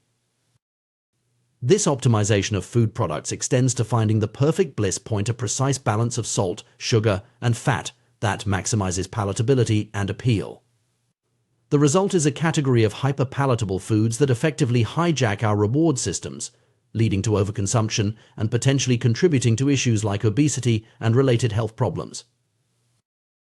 The power of these engineered foods lies in their ability to trigger dopamine release in our brains. Dopamine, once thought to be primarily associated with pleasure, is now understood to play a complex role in motivation, learning, and anticipation of rewards. Crucially, dopamine is released not just when we experience pleasure, but also when we anticipate it. This anticipatory aspect of dopamine release is key to understanding why certain habits, including those related to food consumption, can become so deeply ingrained and difficult to break. The dopamine-driven feedback loop that underlies habit formation extends far beyond food. In our modern society, we are surrounded by highly engineered versions of reality that are more attractive and stimulating than anything our ancestors encountered. From carefully crafted advertisements to the instant gratification of social media likes, these supernormal stimuli exploit our natural inclinations and drive us towards excessive behaviors in shopping, social media use, and various forms of entertainment. The trend towards more concentrated rewards and more enticing stimuli is likely to continue, presenting ever greater challenges to our ability to regulate our behavior and make healthy choices. Junk food, hard liquor, and video games are all examples of how natural rewards have been concentrated and amplified in ways that make them particularly hard to resist.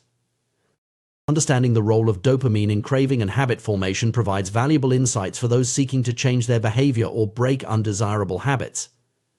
The key realization is that it's the anticipation of reward, not necessarily the reward itself, that drives much of our behavior. This explains why the excitement of planning a vacation can sometimes exceed the enjoyment of the trip itself, or why the anticipation of a special event can be more thrilling than the event itself. This knowledge can be leveraged to make positive habits more attractive and thus more likely to stick. By finding ways to increase the anticipation of rewards associated with beneficial behaviors, we can harness the power of our dopamine system to work in our favor. Similarly, understanding the role of environmental cues in triggering cravings can help us design our surroundings to support our goals rather than undermine them. The challenge we face is significant. Our brains, evolved in an environment of scarcity, are now confronted with abundance and hyperstimulation at every turn. The very mechanisms that once ensured our survival, like the drive to consume calorie-dense foods, can now lead us astray in a world of plenty.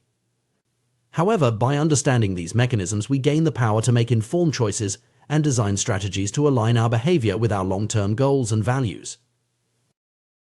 As we navigate this landscape of engineered experiences and supernormal stimuli, it's crucial to maintain awareness of how our environments and choices are shaping our habits. By consciously designing our surroundings and routines to support positive behaviors, we can work with our dopamine systems rather than against them.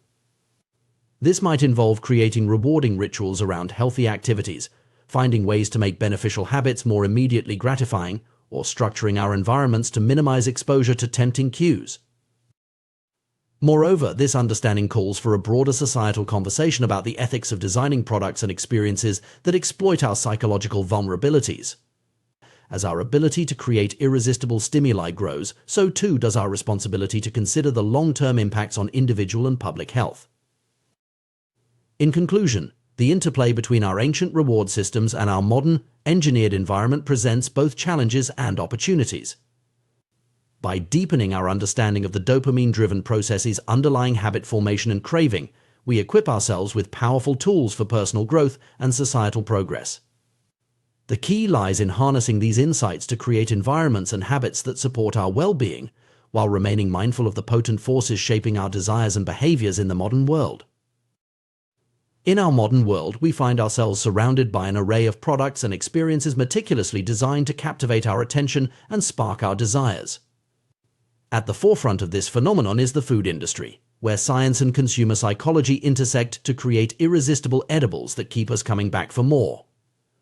But this is just the tip of the iceberg in a society increasingly shaped by supernormal stimuli and engineered experiences that exploit our deepest biological drives.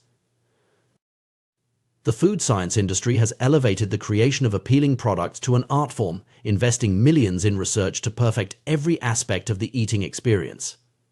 From the satisfying crunch of a potato chip to the fizz of a soda, no detail is too small to escape scrutiny.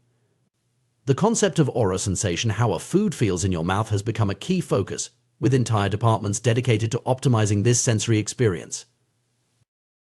Consider the humble French fry, a seemingly simple food that embodies this approach. Its appeal lies in the contrast between its crispy exterior and soft interior, a combination that lights up our pleasure centers with each bite. This principle of dynamic contrast is a powerful tool in the food scientist's arsenal, creating products that offer a variety of sensations in a single item. The gooey cheese atop a crisp pizza crust, or the interplay between a crunchy cookie and its creamy filling, are prime examples of this strategy in action.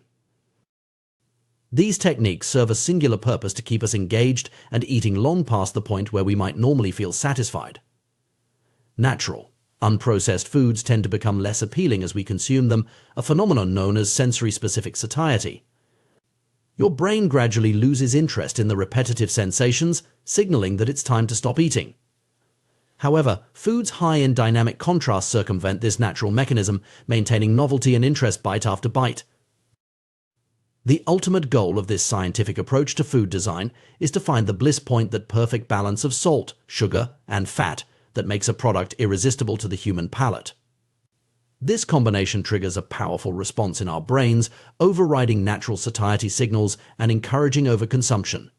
The result is a category of hyperpalatable foods that are incredibly attractive to our reward systems, often leading to overeating and associated health issues. But the implications of this approach extend far beyond the realm of nutrition. The principle at work here, making something more attractive to increase the likelihood of repeated engagement, is a fundamental aspect of habit formation. In essence, the food industry has become adept at creating habit-forming products by exploiting our natural tendencies and biological drives. This phenomenon is not limited to food. Our modern society is replete with examples of engineered experiences designed to be more appealing than anything our ancestors encountered. Retail stores use mannequins with exaggerated features to sell clothing, tapping into our instinctive responses to certain body shapes. Social media platforms have perfected the art of delivering rapid-fire positive reinforcement, providing more likes and praise in a few minutes than we might receive in days of real-world interaction. The world of online entertainment offers perhaps the most striking examples of this trend. Pornography sites present a constant stream of novel, highly stimulating content at a pace impossible to replicate in real life. Video games offer immersive experiences that can be more engaging than many real-world activities. Even advertisements have become highly sophisticated, using ideal lighting, professional makeup, and digital editing to create images that are more attractive than reality. These are all examples of supernormal stimuli, artificial constructs that exaggerate the features we're naturally attracted to, eliciting a stronger response than we would have to natural stimuli. Our instincts, honed over millennia of evolution, are ill-equipped to handle these intensified versions of reality. As a result, we often find ourselves drawn into excessive behaviors, whether it's overeating, compulsive shopping, social media addiction, or other habits that can be detrimental to our well-being. The trend towards more concentrated rewards and more enticing stimuli shows no signs of slowing down. If anything, history suggests that future opportunities for gratification will be even more attractive than those available today. We can see this pattern in the evolution of various products and experiences. Junk food offers a more concentrated form of calories than natural foods. Hard liquor provides a more potent dose of alcohol than beer. Video games present a more immersive and stimulating form of play than traditional board games. This intensification of experience poses a significant challenge to our ability to regulate our behavior and make healthy choices. We find ourselves equipped with brains that evolved in an environment of scarcity, now faced with abundance and hyperstimulation at every turn. The very mechanisms that once ensured our survival, like the drive to consume calorie-dense foods when available, can now lead us astray in a world of plenty. To understand why these engineered experiences are so powerful, we need to delve into the neuroscience of habit formation and craving. At the heart of this process is dopamine, a neurotransmitter that plays a crucial role in motivation, reward, and learning. For many years, scientists believed that dopamine was primarily associated with pleasure. However, more recent research has revealed that its role is far more complex and central to a wide range of neurological processes. Dopamine is involved not just in experiencing pleasure, but in motivation, learning and memory, punishment and aversion, and even voluntary movement. The key insight when it comes to habit formation is that dopamine is released not only when we experience a reward, but also when we anticipate one. This anticipatory aspect of dopamine release is crucial to understanding why certain behaviors become habitual and why breaking bad habits can be so challenging. Experiments with animals have provided striking demonstrations of dopamine's power. When researchers blocked dopamine release in rats, the animals lost all motivation, refusing to eat, drink, or engage in any goal-directed behavior. They quite literally lost the will to live. Conversely, when scientists flooded the reward centers of animal brains with dopamine, the subjects engaged in repetitive behaviors at an astonishing rate, such as mice poking their noses into a box hundreds of times per hour in pursuit of a dopamine hit. Human behavior shows similar patterns, albeit in more complex forms. Gambling addicts experience a surge of dopamine just before placing a bet, not after winning. Cocaine users get a dopamine spike at the sight of the drug, before actually consuming it. This anticipatory release of dopamine is what drives us to action, creating the motivation to pursue rewards. This understanding of dopamine's role helps explain why the anticipation of an experience can often be more enjoyable than the experience itself. The excitement of planning a vacation or looking forward to a special event can surpass the actual pleasure of the moment when it arrives. Scientists describe this as the difference between wanting and liking, two related but distinct processes in the brain. The implications of this dopamine-driven feedback loop are profound for our understanding of habit formation and behavior change. Every highly habit-forming behavior, from drug use to social media browsing, is associated with elevated levels of dopamine. Even our most basic habitual behaviors, like eating, drinking, and social interaction, operate on this same principle. Recognizing the power of anticipation in driving behavior provides valuable insights for those seeking to change their habits or cultivate new ones. Rather than relying solely on willpower to resist temptation, we can focus on manipulating our environment and routines to make desirable behaviors more attractive and undesirable ones less so. For instance, if we want to establish a habit of regular exercise, we might focus on creating positive anticipation around the activity. This could involve planning enjoyable routes for runs, choosing workout music that excites us, or rewarding ourselves with a pleasant post-workout ritual. By associating the anticipation of exercise with positive feelings, we can harness our dopamine system to reinforce the habit. Conversely, to break a bad habit, we might focus on reducing the anticipatory pleasure associated with it. This could involve removing cues from our environment that trigger cravings, or consciously focusing on the negative consequences of the behavior rather than its short-term rewards. However, it's important to recognize that we're not just passive recipients of our environment's influences. We have the power to consciously design our surroundings and routines in ways that support our goals. This might involve creating physical spaces that encourage productive behaviors, carefully curating our digital environments to minimize exposure to addictive content, or structuring our daily schedules to prioritize activities that align with our long-term aspirations. Moreover, understanding the role of dopamine and anticipation in driving behavior can help us develop more compassion for ourselves and others when it comes to struggling with bad habits or addictions. Rather than viewing these challenges as simple matters of willpower or moral failing, we can recognize them as the result of powerful neurological processes shaped by both our biology and our environment. This perspective also raises important questions about the ethics of designing products and experiences that exploit these psychological vulnerabilities. As our ability to create irresistible stimuli grows, so too does our responsibility to consider the long-term impacts on individual and public health. There's a need for broader societal conversations about how we can balance innovation and consumer appeal with ethical considerations and public well-being. In conclusion, the intricate dance between our ancient reward systems and our modern, engineered environment presents both challenges and opportunities.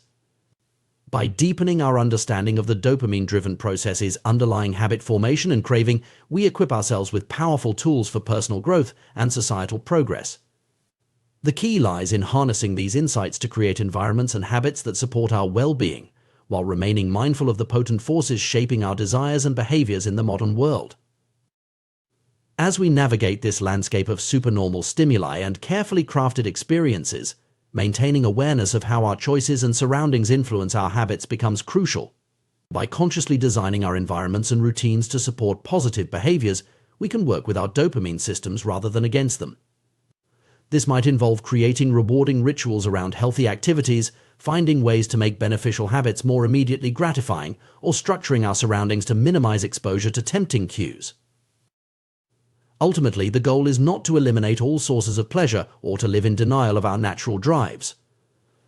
Rather, it's to create a balance where we can enjoy the fruits of human ingenuity and progress while maintaining control over our behaviors and staying true to our deeper values and aspirations. By understanding the science behind habit formation and applying these insights thoughtfully, we can cultivate lives rich in meaningful experiences and sustainable pleasures, rather than being driven by the fleeting highs of engineered stimuli. In doing so, we reclaim our agency in a world increasingly designed to push our buttons, charting a course towards greater well-being and fulfillment. The intricate dance between our brains and behavior reveals fascinating insights into the nature of habit formation and the power of anticipation. At the heart of this process lies dopamine, a neurotransmitter that plays a far more complex role than simply signaling pleasure. Understanding how dopamine functions in our brains can provide valuable tools for shaping our habits and improving our lives. When we first encounter a rewarding experience, our brains release dopamine as we enjoy the novel pleasure. However, as we repeat this experience, our clever brains begin to shift the timing of the dopamine release. Instead of spiking when we receive the reward, dopamine now surges in anticipation immediately after we recognize a cue associated with the pleasurable experience. This shift is the key to habit formation, as it creates a feeling of desire and a craving to take action whenever we encounter the cue. This anticipatory dopamine release explains why the excitement of looking forward to a vacation can sometimes exceed the enjoyment of the trip itself, or why the build-up to a special event often feels more thrilling than the actual moment. Our brains are wired to motivate us through anticipation, pushing us to pursue rewards based on the expectation of pleasure rather than the pleasure itself.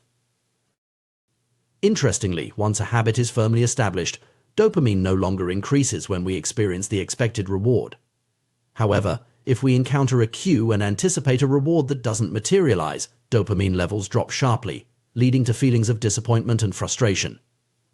This sensitivity to prediction errors helps refine our habits over time, reinforcing behaviors that reliably lead to rewards and discouraging those that don't.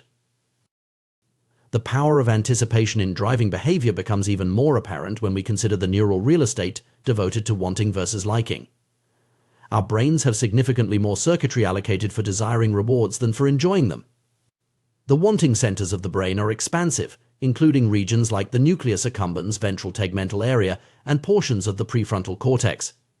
In contrast, the liking centers are much smaller, consisting of scattered hedonic hotspots throughout the brain. This disproportionate allocation of neural resources to wanting over liking underscores the crucial role that desire and anticipation play in motivating our actions. It's not the fleeting moment of pleasure that drives us, but the persistent craving that precedes it. This insight has profound implications for how we approach habit formation and behavior change. Recognizing the power of anticipation, we can employ strategies to make our desired habits more attractive and thus more likely to stick. One such approach is temptation bundling, a clever technique that links an action we want to do with one we need to do. By pairing a necessary but unappealing task with a highly desirable activity, we can leverage our brain's reward system to motivate positive behavior. Consider the story of Ronan Byrne, an engineering student who hacked his stationary bike to only allow Netflix to play while he was pedaling at a certain speed. By bundling the enjoyment of watching his favorite shows with the physical activity he knew he should be doing, Byrne created a powerful incentive for exercise. This ingenious solution not only made his workout more appealing but also added an element of immediate reward to an otherwise challenging task. Businesses often employ similar strategies on a larger scale. The American broadcasting company ABC masterfully used temptation bundling in promoting their Thursday night television lineup. By encouraging viewers to pair watching their shows with enjoyable activities like drinking wine and eating popcorn, ABC associated their programming with relaxation and indulgence. Over time, this association strengthened, making the habit of tuning in on Thursday nights more attractive to viewers. The effectiveness of temptation bundling is rooted in a psychological principle known as Premack's principle, which states that more probable behaviors will reinforce less probable behaviors. In other words, by linking a desired activity like watching TV with a less appealing but necessary task like exercising, we can condition ourselves to engage in the less enjoyable activity more consistently. This principle can be applied to a wide range of habits. For instance, someone might allow themselves to read gossip magazines only while at the gym or permit themselves to get a pedicure only while catching up on work emails. The key is to identify activities you genuinely enjoy and use them as rewards for completing necessary but less appealing tasks. To maximize the effectiveness of temptation bundling, it can be combined with habit stacking, another powerful behavior change strategy. Habit stacking involves linking a new habit you want to form with an existing habit you already perform consistently. By creating a formula that pairs a current habit with a needed habit, followed by a wanted habit, you can create a chain of behaviors that reinforces positive change. For example, someone trying to cultivate gratitude and stay informed might adopt the following routine: after I get my morning coffee, I will say one thing I'm grateful for. After I express gratitude, I will read the news. This sequence links an existing habit, getting coffee, with a desired new habit, practicing gratitude, and a rewarding activity, reading the news. The power of this approach lies in its ability to transform necessary but unappealing tasks into gateways to enjoyable activities. Over time, the anticipation of the reward, like checking social media or watching sports highlights, can make the associated necessary task, like doing burpees or making sales calls, more appealing by association. While temptation bundling and habit stacking are powerful tools, it's important to recognize that they are part of a broader principle making habits more attractive. In our modern world, we are constantly bombarded with supernormal stimuli, exaggerated versions of reality that are more appealing than anything our ancestors encountered. From junk food engineered to hit the perfect bliss point, of salt, sugar, and fat, to social media platforms designed to deliver constant hits of social validation, These stimuli exploit our brain's reward systems in unprecedented ways. Understanding this landscape of engineered experiences allows us to approach habit formation with greater intentionality. While we may not be able to compete with the intensity of these supernormal stimuli, we can use their principles to enhance the appeal of beneficial habits. By thoughtfully designing our environment and routines, we can create our own heightened versions of reality that make positive behaviors more attractive. For instance, we might create a specially designated, comfortable space for reading to make a daily reading habit more appealing. Or we could invest in high-quality exercise equipment and create an energizing playlist to make workouts more enticing. The goal is to enhance the sensory and emotional experience associated with the habit we want to cultivate. It's crucial to remember that the power of anticipation works both ways. Just as we can use it to reinforce positive habits, unchecked anticipation of unhealthy rewards can lead to destructive behavior patterns. This is particularly evident in addictions, where the anticipation of the drug or behavior becomes all-consuming, driving compulsive actions despite negative consequences. Recognizing the role of anticipation in our behavior also highlights the importance of managing our environment. If we're constantly surrounded by cues that trigger cravings for unhealthy behaviors, we're fighting an uphill battle. By thoughtfully curating our physical and digital spaces to minimize exposure to tempting cues and maximize exposure to cues for positive habits, we can set ourselves up for success. Moreover, understanding the dopamine-driven nature of habit formation can help us be more compassionate with ourselves and others when it comes to struggling with bad habits or addictions. Rather than viewing these challenges as simple matters of willpower or moral failing, we can recognize them as the result of powerful neurological processes shaped by both our biology and our environment. This perspective also raises important ethical questions about the design of products and experiences that exploit these psychological vulnerabilities. As our ability to create irresistible stimuli grows, so too does our responsibility to consider the long-term impacts on individual and public health. There's a need for broader societal conversations about how we can balance innovation and consumer appeal with ethical considerations and public well-being. In conclusion, the science of habit formation reveals that desire, driven by anticipation, is the engine of behavior. By understanding how our brains process rewards and generate cravings, we can develop more effective strategies for cultivating positive habits and breaking negative ones. Techniques like temptation bundling and habit stacking allow us to work with our brain's natural tendencies rather than against them, making the process of behavior change more enjoyable and sustainable. As we navigate a world increasingly filled with supernormal stimuli and engineered experiences, maintaining awareness of how our choices and surroundings influence our habits becomes crucial. By consciously designing our environments and routines to support positive behaviors, we can harness the power of anticipation to drive personal growth and well-being. Ultimately, the goal is not to eliminate all sources of pleasure or to live in denial of our natural drives. Rather, it's to create a balance where we can enjoy the fruits of human ingenuity and progress while maintaining control over our behaviors and staying true to our deeper values and aspirations. By understanding the science behind habit formation and applying these insights thoughtfully, we can cultivate lives rich in meaningful experiences and sustainable pleasures, rather than being driven by the fleeting highs of engineered stimuli. In doing so, we reclaim our agency in a world increasingly designed to push our buttons, charting a course towards greater well-being and fulfillment. The power to shape our habits and thus our lives lies within our grasp. Armed with knowledge of how our brains work and tools to work with our nature rather than against it, we can embark on a journey of continuous self-improvement and personal growth. The power of environment in shaping human behavior is a fascinating and often underappreciated aspect of personal development. This concept is powerfully illustrated by the story of the Polgar sisters, whose extraordinary achievements in chess demonstrate the profound impact that culture and upbringing can have on skill development and habit formation.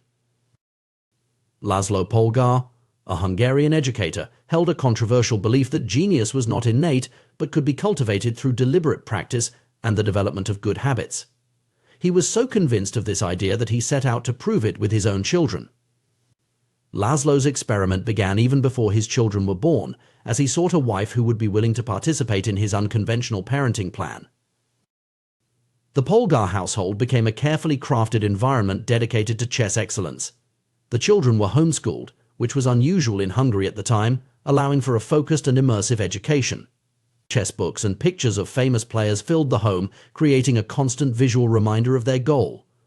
The sisters played against each other regularly and competed in high-level tournaments from a young age. Their parents even maintained meticulous records of every competitor the children faced, demonstrating an extraordinary level of commitment to their development. The results of this experiment were nothing short of remarkable. All three Polgar sisters, Susan, Sophia, and Judith, achieved extraordinary success in chess. Susan, the eldest, was defeating adult players within 6 months of learning the game at age 4. Sophia became a world champion by 14 and later a grandmaster. Judith, the youngest, surpassed even her sister's achievements, becoming the youngest grandmaster of all time and holding the title of the world's top-ranked female chess player for an astonishing 27 years. What's particularly intriguing about the Polgar sisters' story is their perspective on their unusual upbringing. Far from viewing their childhood as oppressive or grueling, they describe it as enjoyable and engaging. They loved chess so much that they would even play in secret when they were supposed to be sleeping. This highlights a crucial aspect of habit formation and skill development. When an activity is normalized and celebrated within a culture, it becomes inherently attractive and rewarding. The Polgar sisters' experience exemplifies a broader principle of human behavior. We are profoundly influenced by our social environment. As inherently social creatures, humans have a deep-seated need to belong and fit in with their group.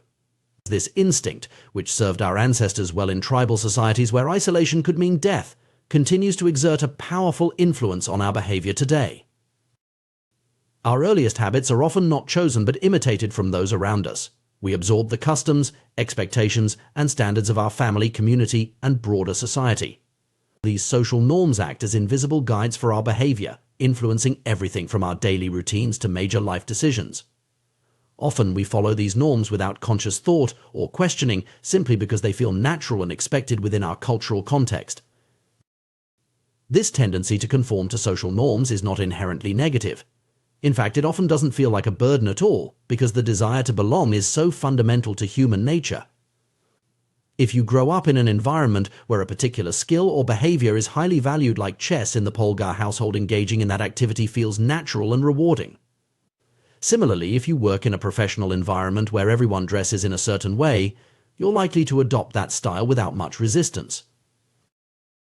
The power of social influence on our habits can be broken down into 3 main categories: the close, the many, and the powerful.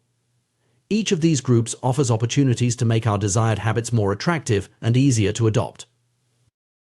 The influence of close relationships on our habits is particularly strong. We tend to pick up behaviors, attitudes, and even speech patterns from those we spend the most time with. This effect is so pronounced that studies have shown that obesity can spread through social networks, with a person's chances of becoming obese increasing significantly if a close friend becomes obese. The same principle applies to positive habits as well, with weight loss often occurring in pairs within relationships. This proximity effect extends beyond just close friends and family. Our broader social circles, including classmates, co-workers, and community members, also shape our perception of what's normal and attainable. For instance, if you're in an environment where many people are achieving a particular goal, like becoming an astronaut or improving their IQ, those achievements start to seem more feasible and attractive. The power of the many, or the influence of broader social norms, is another crucial factor in habit formation. We naturally want to conform to the behaviors that we see as common or popular within our social groups. This is why trends spread so quickly and why certain behaviors can become suddenly popular within specific communities. The influence of the powerful, those we admire or aspire to be like, also plays a significant role in shaping our habits. We often emulate the behaviors of successful individuals in our field or society at large, believing that by adopting their habits, we might achieve similar success. Understanding these influences allows us to be more intentional about shaping our environment to support the habits we want to develop. One of the most effective strategies for building better habits is to immerse ourselves in a culture where the desired behavior is the norm. When we see others regularly engaging in the habits we want to adopt, those behaviors seem more achievable and natural. This principle can be applied across various areas of life. If you want to be more physically active, surrounding yourself with fitness enthusiasts can make regular exercise seem like a normal, expected part of daily life. If you aspire to be more creative, Immersing yourself in a community of artists or innovators can normalize the habits of regular practice and experimentation. However, it's important to note that this environmental influence works both ways. Just as positive habits can be reinforced by our social surroundings, negative habits can also be perpetuated or exacerbated by the wrong environment. This is why it's crucial to be mindful of the influences we expose ourselves to and to actively seek out environments that support our goals and values. The story of the Polgar sisters also raises interesting questions about the nature vs. nurture debate in talent development. While their achievements certainly demonstrate the power of focus training and a supportive environment, it's worth considering whether they may have had some innate aptitude for chess that was then nurtured to an extraordinary degree. This nuanced view suggests that while environment and practice are crucial, individual differences in natural abilities may also play a role in ultimate achievement. Moreover, the Polgar experiment prompts us to reflect on the ethics and practicality of such intensive, specialized upbringing. While the sisters report positive feelings about their childhood, such an approach might not be suitable or desirable for every family.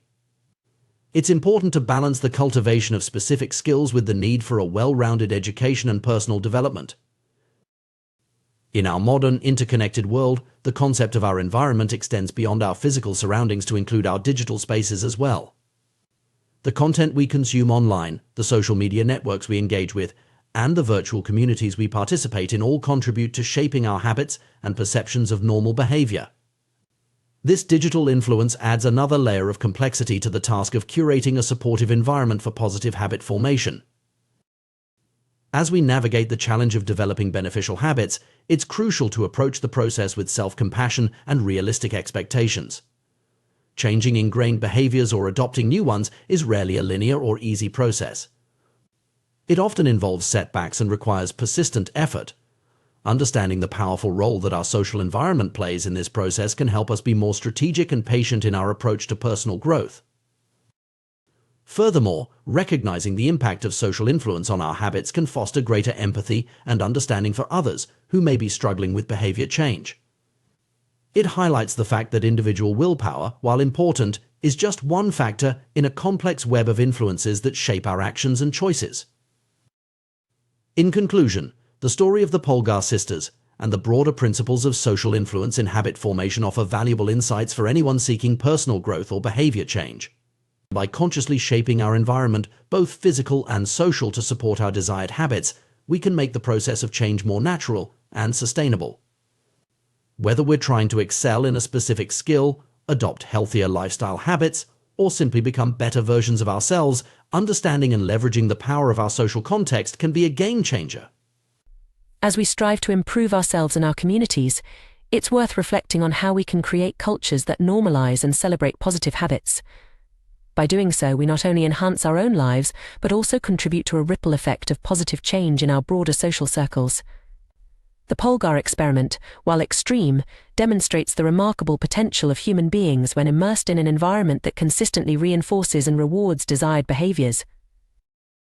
Ultimately, the key to lasting behavior change may lie not in Herculean feats of willpower, but in the thoughtful curation of our social environments and the cultivation of communities that support our aspirations.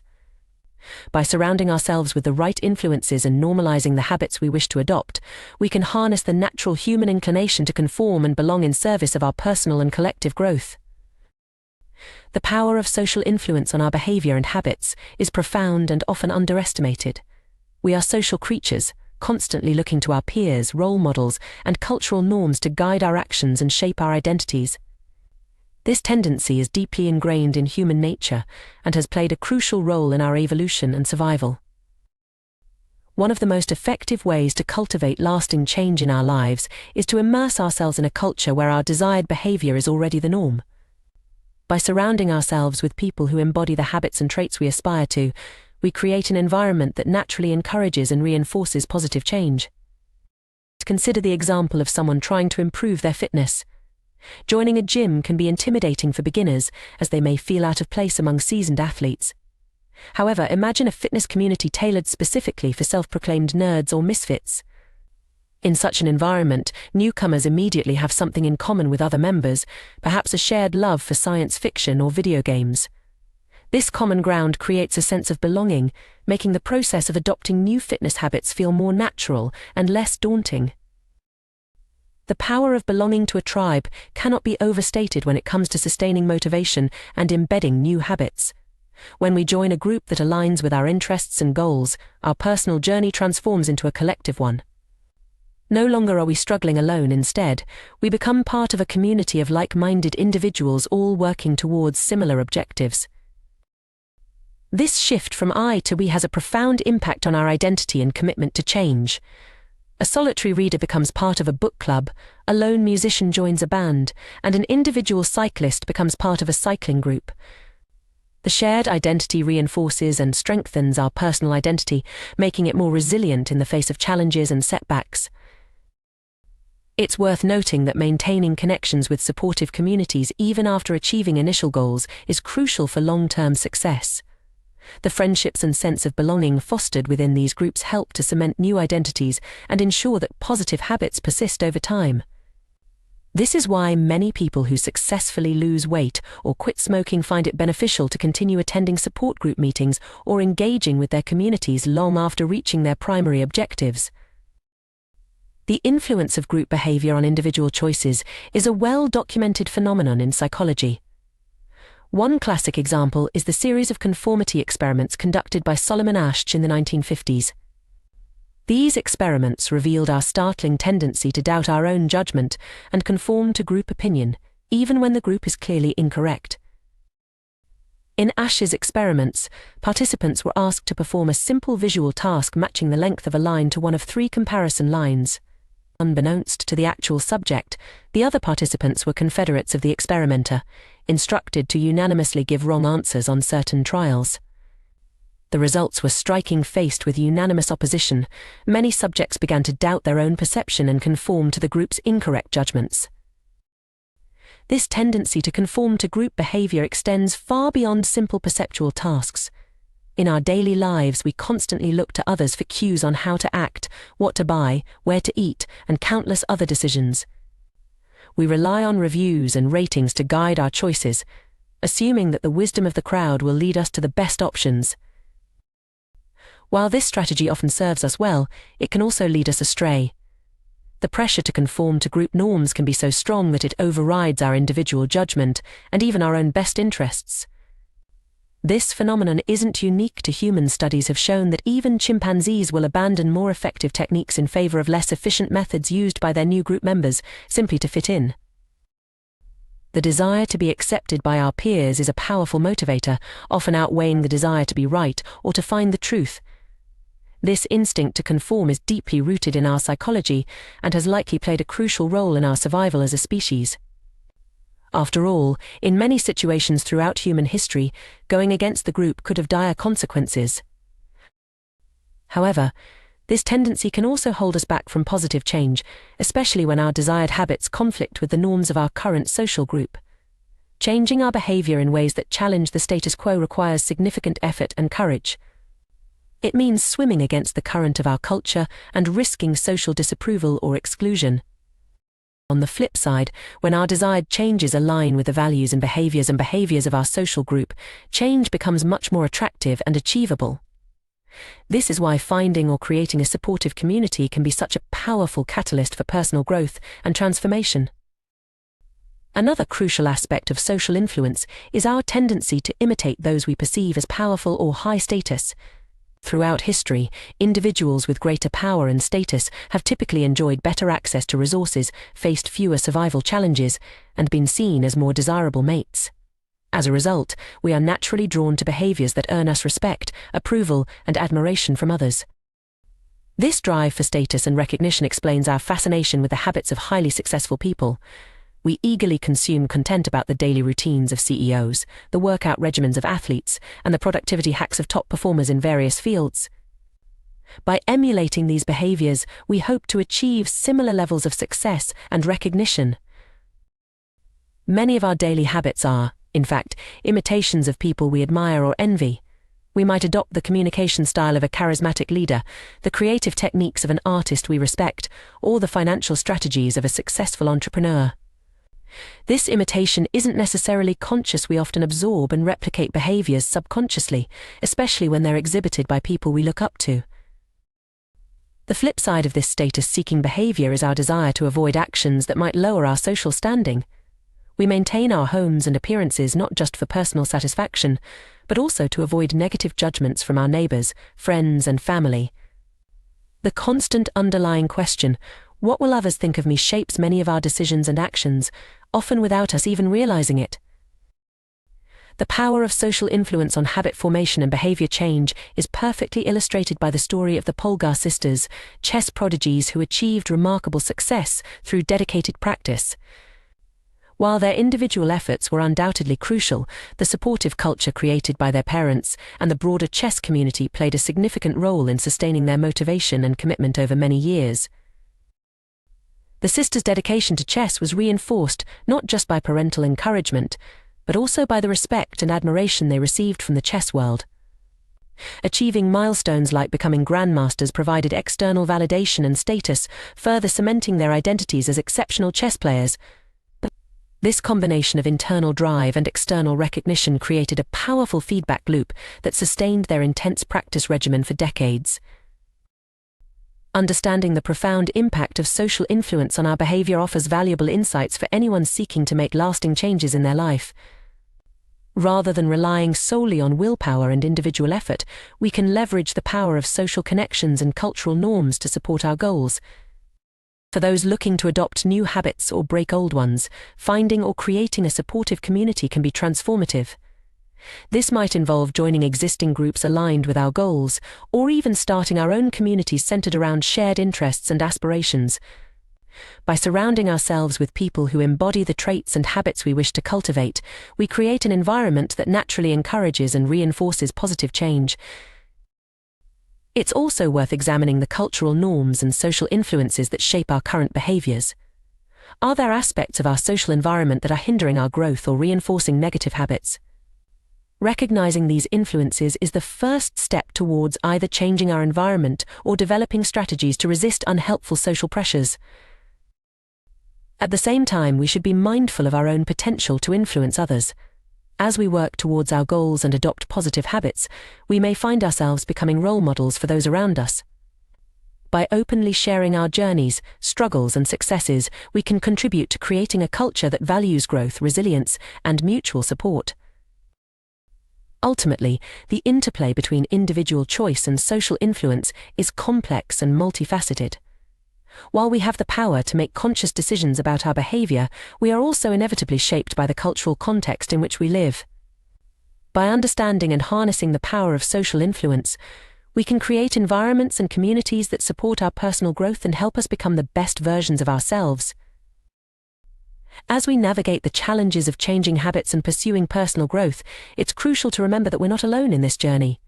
The very social nature that can sometimes hinder our progress can also be our greatest ally in achieving lasting change. By consciously choosing our social environments, seeking out supportive communities, and being mindful of the cultural forces that shape our behavior, we can harness the power of social influence to drive positive change in our lives and in the world around us. The human tendency to adopt habits that are praised and approved by our culture is a powerful force that shapes our behaviors and identities. This inclination stems from our deep-seated need to belong and fit in with our social groups. Throughout human history, being accepted by the tribe has been crucial for survival, and this evolutionary legacy continues to influence our actions today. We are particularly prone to imitating the habits of three key social groups: the close, our family and friends; the many, our broader community or tribe; and the powerful, those with status and prestige. This pattern of imitation is not arbitrary but serves important social and psychological functions. Our closest relationships, family and friends, have a profound impact on our habits because they are the people we interact with most frequently and whose opinions we value most highly. We often unconsciously adopt the mannerisms, attitudes and behaviors of those closest to us. This can be both beneficial and detrimental, depending on the nature of those habits. For instance, growing up in a family that prioritizes education and intellectual curiosity can instill lifelong learning habits. Conversely, being surrounded by friends who engage in unhealthy behaviors like excessive drinking can normalize and encourage those habits. The influence of the many our broader social group or community is equally significant. Humans are inherently social creatures, and we have a strong drive to conform to the norms of our group. This tendency can be so powerful that it often overrides our individual judgment or preferences. As the saying goes, most days we'd rather be wrong with the crowd than be right by ourselves. This phenomenon explains why certain behaviors or trends can spread rapidly through a community, even when they may not be objectively beneficial. Consider the example of fashion trends. Often, these trends are not particularly comfortable or practical, yet they spread widely because of our desire to fit in and be seen as part of the group. The same principle applies to many other areas of life, from the way we speak to the food we eat and the activities we engage in. The habits of the powerful, those with status and prestige, also exert a strong influence on our behavior. We are naturally drawn to emulate those who have achieved success or prominence in society.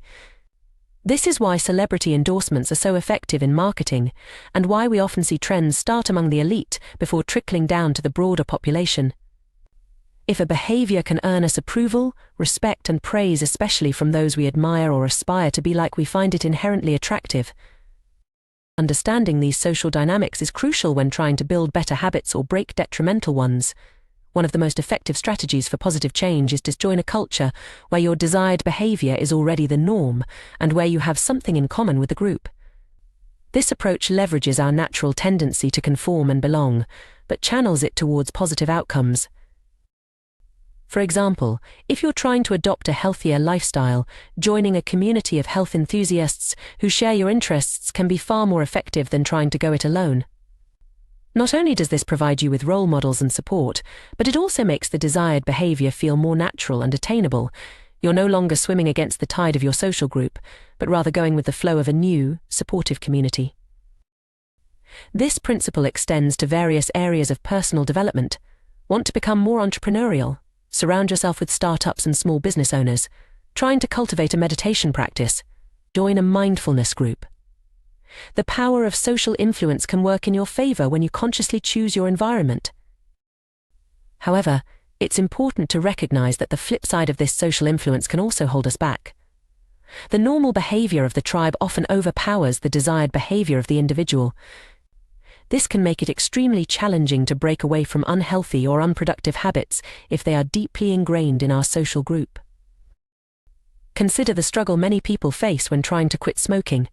If all of your friends smoke and social gatherings revolve around this habit, quitting becomes not just a personal challenge but a social one as well. You're not just fighting against a physical addiction, but also against the fear of social exclusion or the loss of shared experiences with your friends. This is where the power of reframing comes into play. As illustrated by the example of Alan Carr's approach to helping smokers quit, changing the way we perceive a habit can dramatically alter its appeal. By systematically challenging the beliefs and associations we have about a particular behavior, we can reduce its attractiveness and weaken its hold on us. Carr's method involves repeatedly questioning and debunking the perceived benefits of smoking. He encourages smokers to see that they're not actually enjoying cigarettes but rather just feeding an addiction. By reframing smoking as an unattractive and unnecessary behavior, rather than a source of pleasure or stress relief, he helps people break free from the mental trap that keeps them addicted. This approach can be applied to various habits we wish to change. It involves a deep examination of our motivations and a willingness to challenge our existing beliefs. For instance, if you're trying to reduce your social media usage, you might reframe it from being a way to stay connected with friends to being a time-wasting activity that actually makes you feel more isolated. By changing the narrative around the habit, you can make it less appealing and easier to resist. Understanding the root of our cravings is another crucial aspect of habit change. Every behavior we engage in is ultimately driven by deeper, underlying motives. These fundamental drives, such as the need to conserve energy, obtain food and water, find love and reproduce, connect with others, win social acceptance, reduce uncertainty, and achieve status, are hardwired into our biology. Our specific habits are simply modern manifestations of these ancient desires. Social media platforms, for example, tap into our need for social connection and approval. Video games fulfill our drive for achievement and status. Fast food satisfies our instinct to consume high-calorie foods for survival. Recognizing this can be empowering because it allows us to see that there are multiple ways to satisfy these underlying motives. If we can identify healthier or more productive ways to meet these basic needs, we can replace harmful habits with beneficial ones. For instance, if you find yourself constantly checking your phone for social media notifications, recognize that this behavior is driven by a need for social connection and validation. Once you understand this, you can explore alternative ways to meet this need, such as scheduling more face-to-face time with friends or engaging in community activities. It's also crucial to understand the role of prediction in our habits. Our brains are constantly making predictions based on past experiences and environmental cues. These predictions shape our behavior in powerful ways. When we encounter a cue, our brain quickly categorizes it based on past experience and determines the appropriate response. This predictive nature of our behavior explains why breaking habits can be so challenging. Once we've formed a strong association between a cue and a response, our brain automatically predicts that this response is the appropriate action. Changing this requires conscious effort to override these automatic predictions and create new associations. Interestingly, it's not the objective reality of events that determines our behavior, but rather how we interpret these events. Two people can encounter the same situation and react in completely different ways based on their past experiences and the predictions their brains make. This is why changing our mindset and the way we interpret situations can be such a powerful tool for habit change. In conclusion, our habits are deeply influenced by our social environment and our innate human drives. By understanding these influences, we can more effectively shape our behavior. Whether we're trying to break a bad habit or cultivate a good one, strategies like joining supportive communities, reframing our perceptions, addressing underlying motives, and consciously changing our predictions can be powerful tools for personal growth. The journey of habit change is not always easy, but it is ultimately about aligning our behaviors with our true desires and values. By leveraging our understanding of social influence, cognitive reframing, and the predictive nature of our brains, we can create lasting positive changes in our lives. Remember, every habit, good or bad, is ultimately our mind's attempt to solve a problem or meet a need. By finding better solutions to these fundamental human needs, we can create a life filled with habits that truly serve us. The human mind is a remarkable prediction machine, constantly analyzing our environment and making split-second decisions based on past experiences and current cues.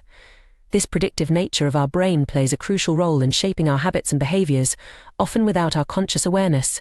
Understanding this process can provide valuable insights into how we can effectively change our habits and improve our lives. At the core of our behavior are cravings, those powerful urges that drive us to act in certain ways. But what exactly is a craving? It's not just a simple desire for a specific object or action. Rather, it's a complex interplay of predictions, emotions, and underlying motives that shape our perception of the world and guide our actions.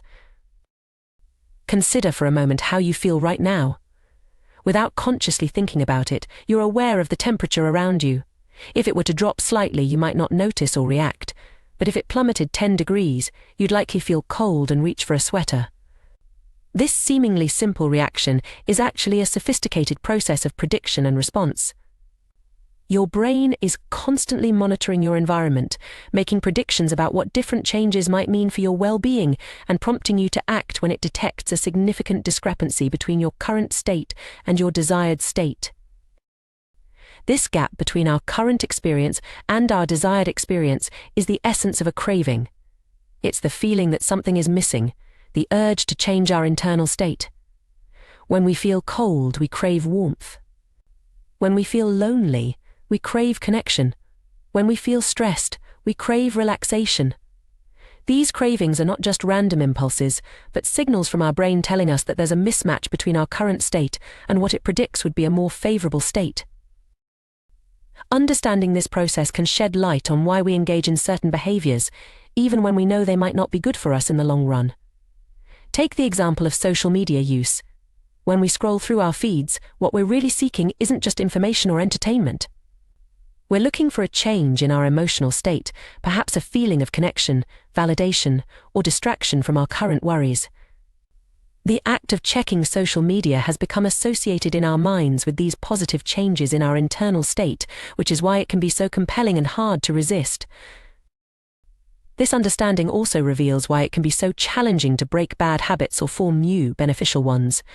Our habits, both good and bad, are essentially our mind's attempts to address fundamental human needs and desires. These underlying motives are deeply ingrained in our biology and psychology, shaped by millions of years of evolution. They include basic drives like conserving energy, obtaining food and water, finding love and reproducing, connecting with others, winning social acceptance and approval, reducing uncertainty, and achieving status and prestige. Our specific habits are modern-day manifestations of these ancient desires. Social media taps into our need for social connection and approval. Fast food satisfies our instinct to consume high-calorie foods for survival. Video games fulfill our drive for achievement and status. Recognizing this can be empowering because it allows us to see that there are multiple ways to satisfy these underlying motives. If we can identify healthier or more productive ways to meet these basic needs, we can replace harmful habits with beneficial ones. But how do we go about changing our habits, especially when they're so deeply ingrained? One powerful approach is to reframe how we think about the habits we want to cultivate. Often we approach new habits or challenging tasks with a sense of obligation or dread. We tell ourselves we have to do something, which immediately frames it as an unpleasant chore. But what if we changed that single word? What if, instead of saying we have to do something, we said we get to do it? This simple shift in language can have a profound impact on our mindset and motivation. When we say we get to do something, we're reframing it as an opportunity rather than an obligation. We're focusing on the benefits and privileges associated with the action, rather than the difficulties or inconveniences. For example, instead of saying I have to wake up early for work, try saying I get to wake up early for work. This subtle change acknowledges the privilege of having a job in a challenging economy. Instead of I have to cook dinner for my family, try I get to cook dinner for my family, recognizing the blessing of having loved ones to care for and the means to provide meals. This reframing technique can be applied to virtually any habit or task you're trying to cultivate. Exercise becomes an opportunity to build strength and improve health, rather than a grueling chore. Saving money becomes a path to future freedom and opportunities, rather than a restrictive limitation. Meditation transforms from a frustrating struggle against distraction into a chance to practice returning to the present moment. The key is to find the positive aspects of the habit or task and focus on those. This doesn't mean ignoring the challenges or difficulties, but rather choosing to emphasize the benefits and opportunities. Both perspectives are typically true. Any given task can be both a challenge and an opportunity. By consciously choosing to focus on the positive aspects, we can make the habit more attractive and easier to maintain. Another powerful technique for changing our relationship with habits is to create positive associations through rituals and cues. Our brains are incredibly adept at forming associations between different stimuli and experiences. We can leverage this ability to make challenging habits more appealing. Consider the example of a writer who always puts on headphones before beginning to write. Initially, they might play music to help them focus. Over time, however, they might find that simply putting on the headphones, even without playing any music, helps them enter a focused state. Without realizing it, they've conditioned their brain to associate the act of putting on headphones with increased concentration and productivity. Athletes often use similar techniques to prepare for competition. A baseball player might have a specific stretching and warm-up routine they perform before each game. While this routine serves a physical purpose in preparing the body for action, it also plays a crucial psychological role. By consistently performing the same actions before each game, the athlete creates a strong mental association between the routine and a competitive, focused mindset.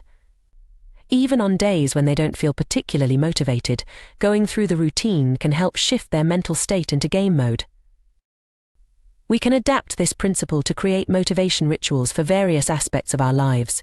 If you want to cultivate a more positive outlook, for instance, you might create a short routine that you perform each time before doing something you genuinely enjoy.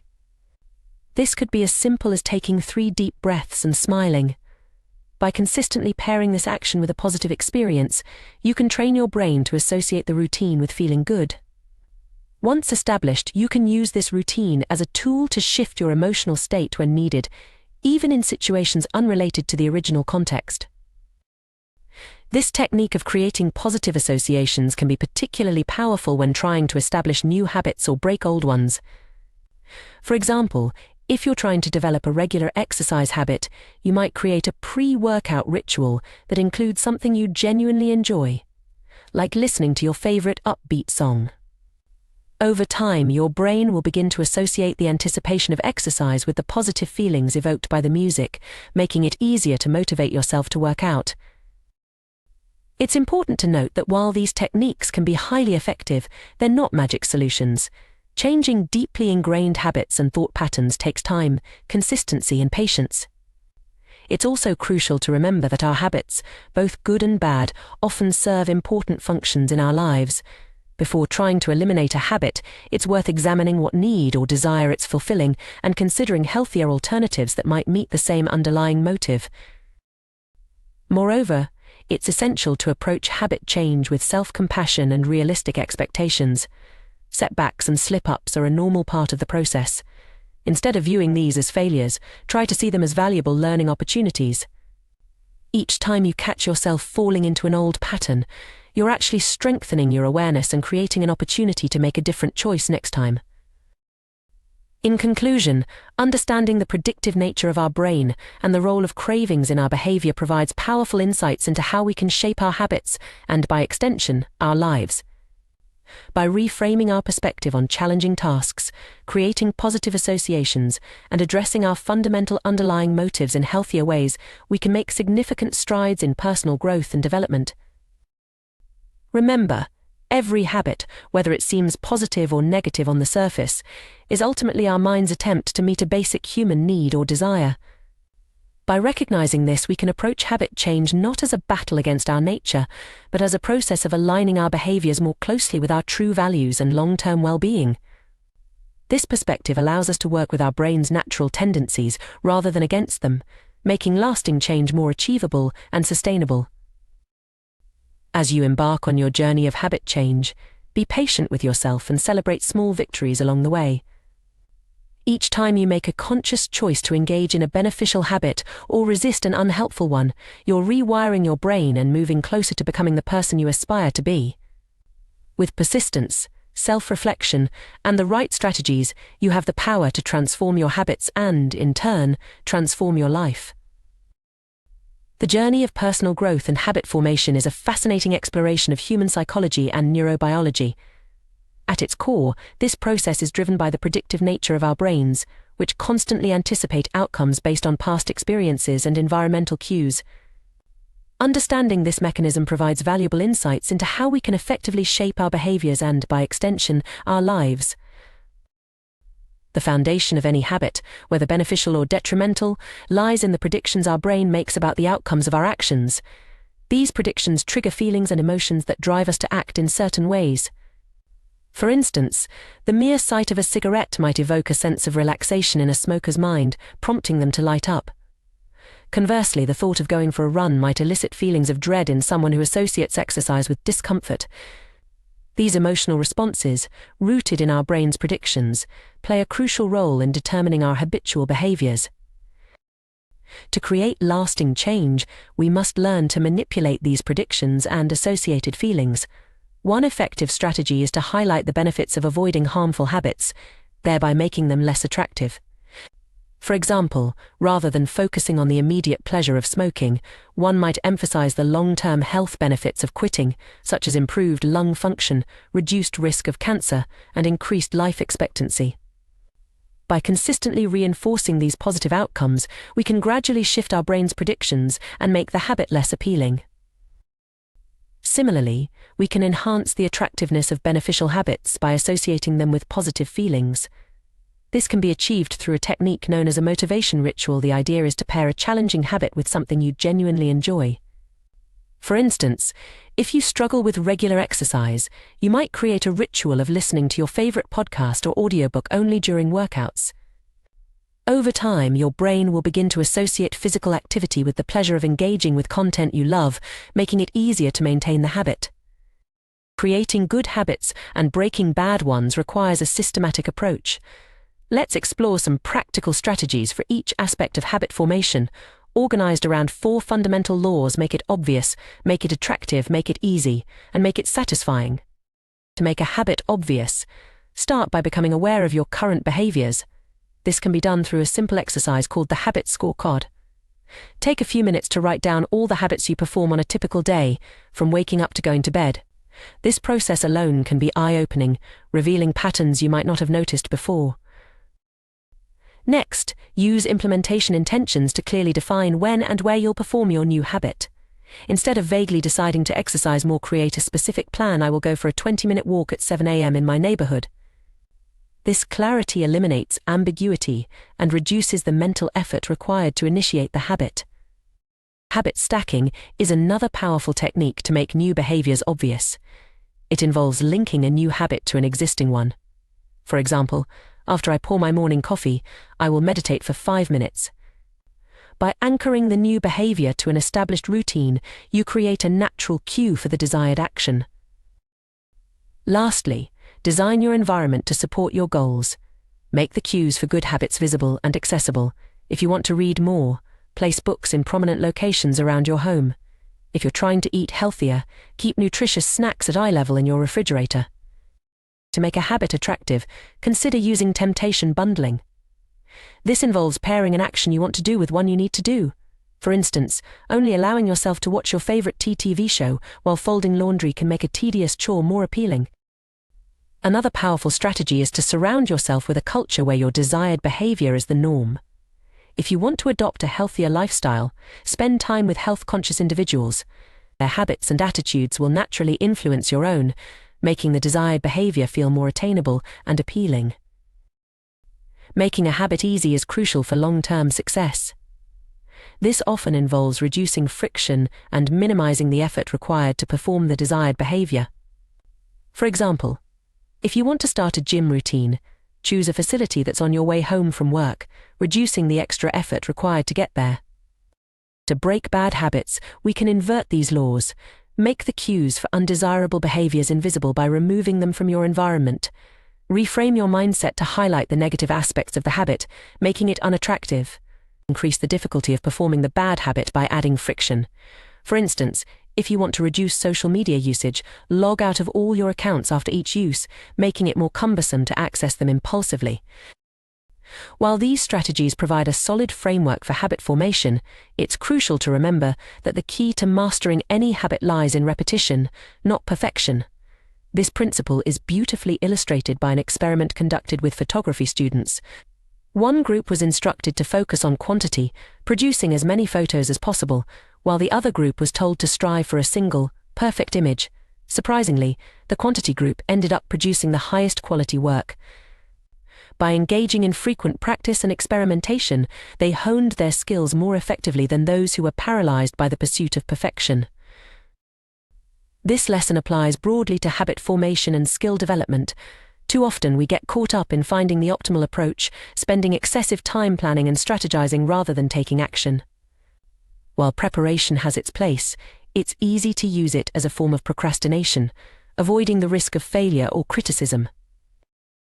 The distinction between being in motion and taking action is crucial here. Motion involves planning, strategizing, and learning, all valuable activities, but ones that don't directly produce results. Action, on the other hand, is behavior that delivers an outcome. Writing an outline for an article is motion, actually writing the article is action. Researching diets is motion, eating a healthy meal is action. To make real progress, we need to prioritize action over motion. This doesn't mean abandoning planning altogether, but rather ensuring that our preparation leads to concrete steps forward. The focus should be on getting repetitions in, not on achieving perfection from the outset. This emphasis on repetition is supported by neuroscience. Every time we repeat an action, the neural pathways associated with that behavior are strengthened through a process called long-term potentiation. This phenomenon, often summarized as neurons that fire together, wire together, explains how habits become ingrained over time. Research has shown remarkable physical changes in the brain resulting from repeated behaviors. Musicians, for instance, develop larger cerebellums, a region critical for physical movements. Mathematicians show increased grey matter in areas associated with computation. Even taxi drivers in London were found to have larger hippocampia region involved in spatial memory compared to non-drivers, with the size correlating with their years of experience. These findings highlight the plasticity of our brains and the power of consistent practice. Each repetition of a habit, no matter how small, contributes to physical changes in our neural structure, making the behavior progressively more automatic. Understanding this process can be incredibly empowering. It means that we have the ability to literally reshape our brains through our actions. Every time we choose to perform a desired habit, we're not just completing a task, we're reinforcing neural pathways that make that behavior more natural and effortless in the future. However, it's important to note that habit formation is not a linear process. The often cited idea that it takes exactly 21 days to form a habit is an oversimplification. The reality is that the time required varies greatly depending on the individual and the complexity of the habit. Some simple behaviors might become automatic relatively quickly, while more complex habits can take months or even years to fully ingrain. This variability underscores the importance of patience and persistence in habit formation. Rather than focusing on an arbitrary timeline, it's more productive to concentrate on consistency. Each repetition, regardless of how small, is a step forward in rewiring your brain. Moreover, it's crucial to approach habit formation with self-compassion. Setbacks and occasional lapses are a normal part of the process. Instead of viewing these as failures, try to see them as valuable learning opportunities. Each time you notice yourself slipping into an old pattern, you're actually strengthening your awareness and creating an opportunity to make a different choice next time. Another valuable insight from neuroscience is the concept of neuroplasticity, the brain's ability to reorganize itself by forming new neural connections throughout life. This means that it's never too late to change your habits or learn new skills. While it's true that certain periods in life, such as childhood and adolescence, are characterized by greater neural plasticity, our brains retain the ability to change and adapt well into adulthood. This understanding can be particularly encouraging for those who feel stuck in long-standing habits or believe they're too old to change. The brain's plasticity means that with consistent effort and the right strategies, significant personal growth is always possible. As you embark on your journey of habit formation, it can be helpful to view the process as an experiment. Approach each new habit with curiosity rather than judgment. What works? What doesn't? How can you tweak your approach to make the habit easier or more enjoyable? This mindset of experimentation can make the process more engaging and less daunting. Remember, too, that small changes can lead to significant results over time. The power of habits lies in their compounding nature. A small improvement of just 1% each day might seem insignificant in the moment, but over the course of a year, it leads to a 37-fold improvement. This principle, often referred to as the aggregation of marginal gains, has been used to great effect in various fields, from sports to business. In conclusion, the journey of habit formation is a fascinating exploration of our brain's capacity for change. By understanding the predictive nature of our minds, leveraging the power of repetition, and employing strategic approaches to make habits obvious, attractive, easy, and satisfying, we can effectively reshape our behaviors and, by extension, our lives. The key is to focus on consistency over perfection, action over motion, and to approach the process with patience and self-compassion. Remember that each repetition of a desired habit, no matter how small, is physically changing your brain, making the behavior more automatic over time. Embrace the journey of personal growth with curiosity and optimism. Your brain is an incredibly adaptable organ, capable of remarkable changes throughout your life. By harnessing this plasticity through deliberate habit formation, you have the power to continuously evolve and become the person you aspire to be. The path may not always be easy or straightforward, but with persistence and the right strategies, lasting change is within your reach. The formation of habits is a fascinating intersection of neuroscience, psychology, and human behavior. At its core, habit formation is about the brain's remarkable ability to optimize our actions for efficiency and ease. This process, while often overlooked in our day-to-day lives, plays a crucial role in shaping our behaviors, abilities, and ultimately our lives. One of the most fundamental principles in habit formation is the power of repetition. Each time we perform an action, we're not just completing a task, we're actually rewiring our brains. This process involves the activation and strengthening of specific neural circuits associated with that particular habit. It's a biological manifestation of the old adage, practice makes perfect. Consider the difference between active practice and passive learning. Imagine two groups of photography students. One group spends their time taking hundreds of photos, experimenting with different techniques and learning from their mistakes. The other group focuses on theoretical perfection, discussing and planning the ideal photograph without actually taking many pictures. It's not hard to guess which group will improve more rapidly and significantly. The group engaging in active practice, through sheer repetition, is literally changing their brains with every shot they take. This principle extends far beyond photography. Whether you're learning to play an instrument, mastering a new language, or trying to incorporate a new exercise routine into your life, the key is consistent repetition. It's not about achieving perfection from the start, but rather about putting in the reps, day after day. As we repeat an action, it gradually moves from requiring conscious effort to becoming automatic. This process, known as automaticity, is the holy grail of habit formation. It's the point at which a behavior becomes so ingrained that we can perform it without actively thinking about each step. Think about how you tie your shoelaces or brush your teeth. These are perfect examples of automaticity in action. The journey from conscious effort to automaticity isn't a sudden leap, but rather a gradual progression. Initially, a new habit requires significant mental energy and focus. With each repetition, it becomes slightly easier, requiring less conscious attention. Eventually, after enough practice, the behavior crosses what we might call the habit line, the point at which it becomes more automatic than conscious. This progression challenges a common misconception about habit formation, the idea that it takes a specific number of days to form a new habit. You've probably heard that it takes 21 days or 30 days to form a habit. In reality, the time it takes is far less important than the number of repetitions. A habit performed twice in 30 days is far less likely to stick than one performed 60 times in the same period. The focus on time rather than frequency is a fundamental misunderstanding of how our brains work. Our neural pathways don't care about the passage of time, they care about the number of times a circuit is activated. This is why consistency is so crucial in habit formation. It's not about perfect streaks or arbitrary timelines, but about accumulating repetitions. Understanding this can be incredibly liberating. It shifts our focus from an often arbitrary deadline to the process itself. Instead of getting discouraged if we haven't mastered a habit in 21 days, we can celebrate each repetition as a step towards rewiring our brains. This insight leads us to a crucial principle in habit formation, the law of least effort. This law, deeply ingrained in human nature, states that when faced with similar options, we will naturally gravitate towards the one that requires the least amount of work. Far from being a character flaw, this tendency towards efficiency is a smart evolutionary strategy. Consider the fascinating example of how the shape of continents influenced the spread of agriculture.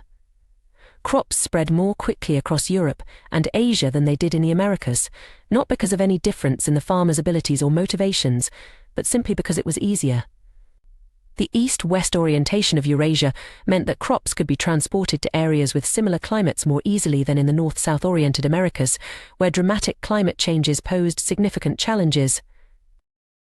This principle of choosing the path of least resistance applies just as much to our personal habits as it does to global agricultural patterns.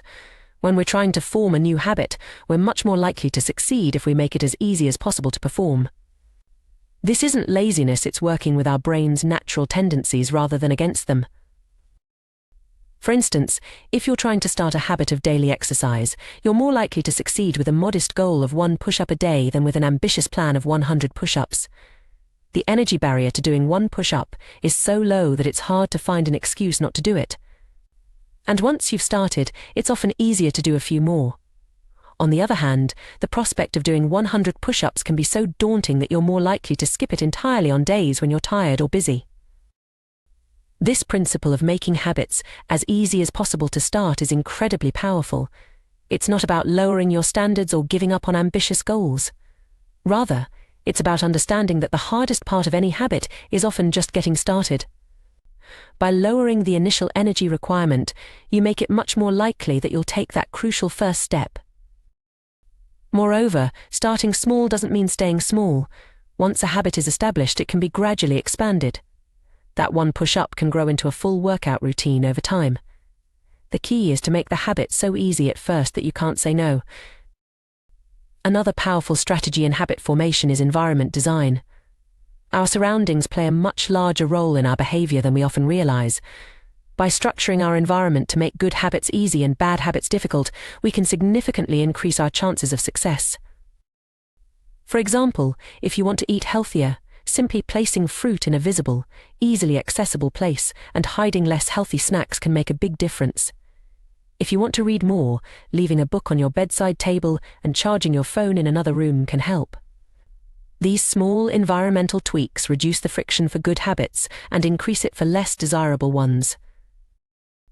It's also worth considering the role of technology in habit formation. While often blamed for creating bad habits, technology can be a powerful tool for building good ones when used mindfully. Apps that track habits, send reminders, or gamify the process can provide helpful external cues and motivation.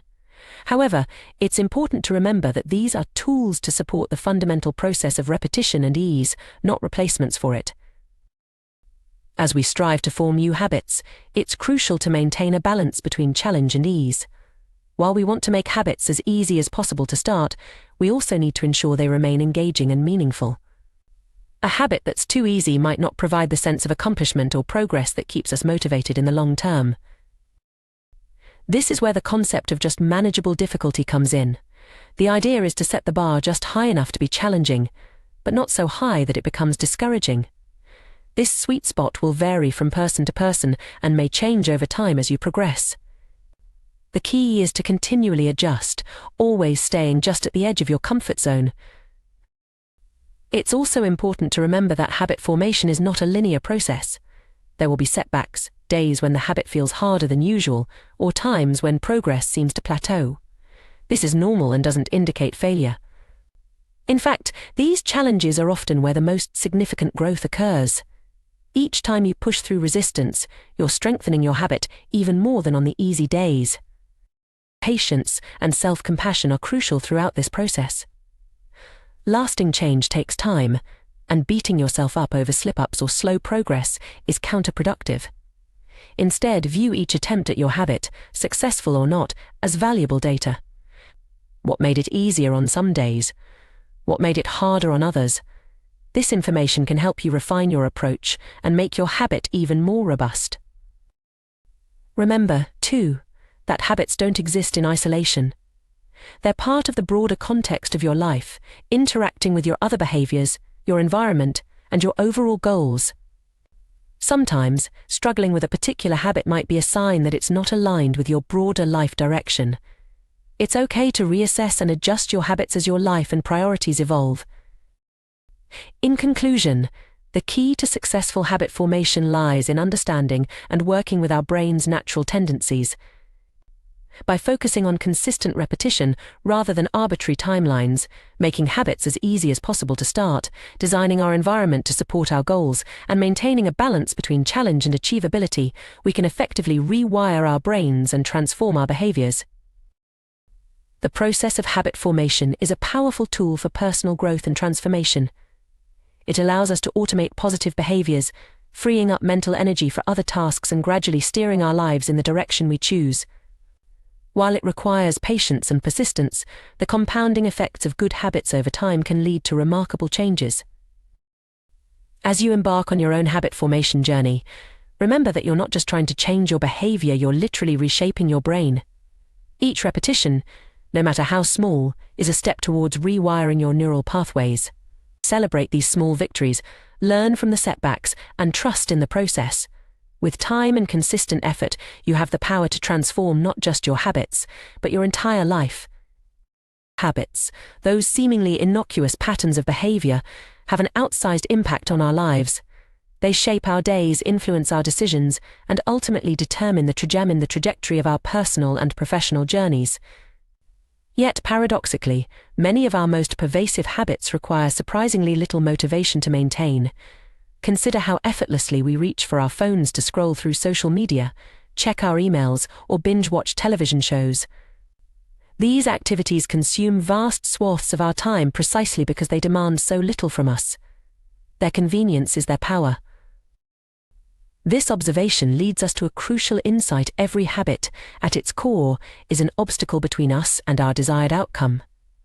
When we diet, we're not truly after the act of restricting our food intake, we're seeking the health and appearance benefits that come with it. Meditation isn't about sitting still, it's about achieving a state of calm and mental clarity. Journaling isn't the end goal, clear thinking is. Understanding this distinction is vital because it highlights the friction that exists between our current state and our aspirations. The more difficult a habit is to maintain, the more friction it introduces into our lives. This is why making our positive habits as effortless as possible is crucial for long-term success. By reducing the barriers to entry, we increase the likelihood of following through, even on days when our motivation wanes. It's about creating a path of least resistance towards our goals. However, this emphasis on ease might seem at odds with human achievement. After all, history is replete with examples of individuals accomplishing incredibly challenging feats. From raising children to building businesses to scaling the world's highest peaks, humans have demonstrated time and again their capacity for overcoming immense obstacles. How do we reconcile this with the idea that we're fundamentally lazy creatures? The answer lies in understanding the ebb and flow of human motivation. While we are indeed capable of Herculean efforts, our drive to tackle difficult tasks fluctuates. Some days we feel invincible, ready to take on the world. Other days, the simplest tasks feel insurmountable.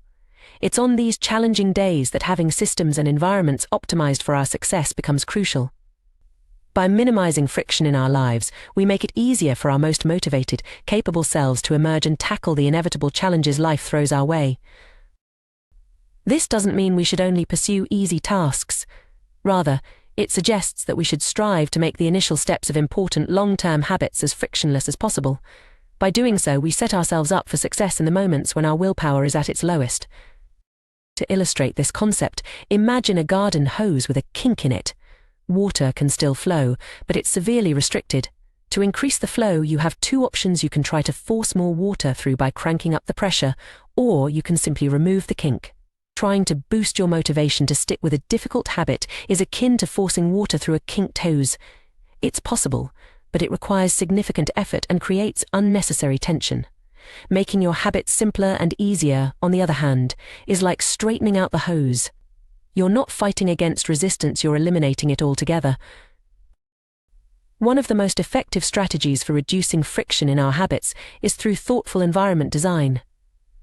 This goes beyond simply making cues for our habits more obvious. It involves optimizing our surroundings to make the actions themselves easier to perform. For instance, when choosing where to practice a new habit, it's wise to select a location that's already part of your daily routine. If you're trying to establish a gym habit, choosing a facility that's on your way to work makes it far more likely you'll stop in regularly. It doesn't feel like you're going out of your way because it fits seamlessly into your existing pattern. This principle extends to our homes and workspaces as well. Too often, we attempt to build habits in high-friction environments. We try to adhere to strict diets while dining out with friends, write books in chaotic households, or focus on important work while surrounded by digital distractions. By identifying and eliminating these points of friction, we can dramatically increase our chances of success.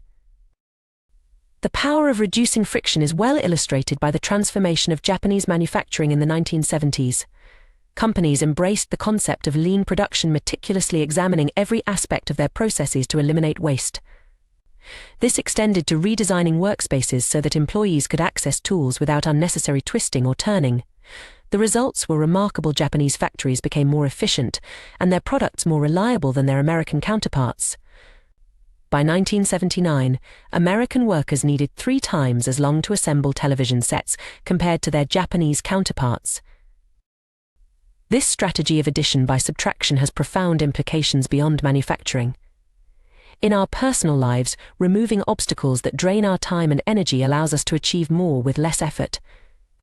It's why decluttering can feel so liberating. We're not just organizing our space, we're lightening the cognitive load our environment places on us. The most habit-forming products and services in our modern world excel at eliminating friction from our lives. Meal delivery services remove the need for grocery shopping. Dating apps simplify social introductions. Ride-sharing services make getting across town effortless. Each of these innovations automates, eliminates, or simplifies steps in processes that were once more cumbersome. Successful companies apply this principle rigorously to their product design. They reduce form fields, minimize account creation steps, and provide clear, concise instructions. Even small reductions in friction can have significant impacts. When the British government wanted to increase tax collection rates, they made a simple change. Instead of sending citizens to a web page where they could download a tax form, they provided a direct link to the form itself. This minor adjustment increased response rates from 19.2% to 23.4%, translating to millions in additional tax revenue. The key takeaway is clear: create an environment where doing the right thing is as easy as possible. Much of the challenge in building better habits comes down to finding ways to reduce the friction associated with positive behaviors while increasing the friction associated with negative ones. One intriguing approach to this is the concept of resetting the room as practiced by Oswald Knuckles, an IT developer from Mississippi. After finishing an activity, Knuckles takes a moment to prepare the space for its next use. After watching TV, he returns the remote to its designated spot, arranges the pillows and folds the blanket. When leaving his car, he disposes of any trash. While waiting for the shower to warm up, he quickly wipes down the toilet. This practice serves a dual purpose. It's not just about cleaning up after the last action, but about reducing friction for the next one. By resetting each space to its optimal state, Knuckles is essentially laying out a welcome mat for his future self. He's making it easier to engage in positive behaviors by ensuring that the environment is always primed and ready. This approach can be applied broadly across various aspects of our lives. For instance, preparing your workout clothes the night before reduces the friction of getting ready for exercise in the morning. Setting out your writing materials or opening your document editor before bed makes it easier to start writing first thing in the day. Clearing your desk at the end of each workday sets the stage for a productive start the next morning. The beauty of this strategy is its simplicity and scalability. Small actions consistently applied can dramatically reshape our environment and, by extension, our behavior. It's a practical application of the idea that our physical space both reflects and influences our mental state. Moreover, the act of resetting our environment can itself become a rewarding habit. It provides a sense of closure to activities, creates a tangible sense of accomplishment, and fosters a mindset of continuous improvement. Over time, this practice can lead to a more organized, intentional way of living that extends far beyond the physical spaces we inhabit. In conclusion, the path to lasting habit change is often more about smart engineering than brute force willpower. By understanding the role of friction in our behaviors, optimizing our environments, and consistently preparing for future actions, we can make significant strides towards our goals with less struggle and more sustainability. This approach acknowledges our human tendencies towards the path of least resistance while harnessing that same tendency to work in our favor. As we navigate the complexities of modern life, with its myriad distractions and competing priorities, these strategies offer a roadmap for reclaiming our time and energy. They remind us that often, the most profound changes come not from grandiose gestures, but from thoughtful adjustments to our daily routines and surroundings. By making our positive habits more convenient and our negative habits less so, we create an environment that naturally nudges us towards our best selves. Ultimately, this perspective invites us to view our habits not as battles to be won through sheer force of will, but as opportunities for intelligent design. It encourages us to be architects of our own behavior, crafting spaces and routines that align with our deepest aspirations. In doing so, we not only increase our chances of success, but also reduce the mental and emotional toll of constant self-regulation. As we move forward, let's challenge ourselves to look at our habits through this lens of friction and flow. Where can we straighten the hose in our lives? How can we reset our rooms, both literally and figuratively, to prime ourselves for success? By asking these questions and acting on the answers, we open up new possibilities for growth, achievement, and fulfillment. The journey of self-improvement need not be a constant uphill battle. With the right approach, it can be a thoughtfully designed path of gradual, sustainable progress. In the intricate tapestry of human behavior, habits stand out as the threads that weave our daily lives together. These automatic routines, often performed with little conscious thought, shape our experiences and outcomes in profound ways. Understanding the power of habits and learning to harness them effectively can be transformative, leading to increased productivity, better health, and greater overall satisfaction in life. Consider the case of Twyla Tharp, a renowned dancer and choreographer whose success is inextricably linked to her daily rituals. Each morning, without fail, Tharp begins her day by hailing a cab to take her to the gym. This simple act might seem insignificant at first glance, but it serves as the cornerstone of her entire routine.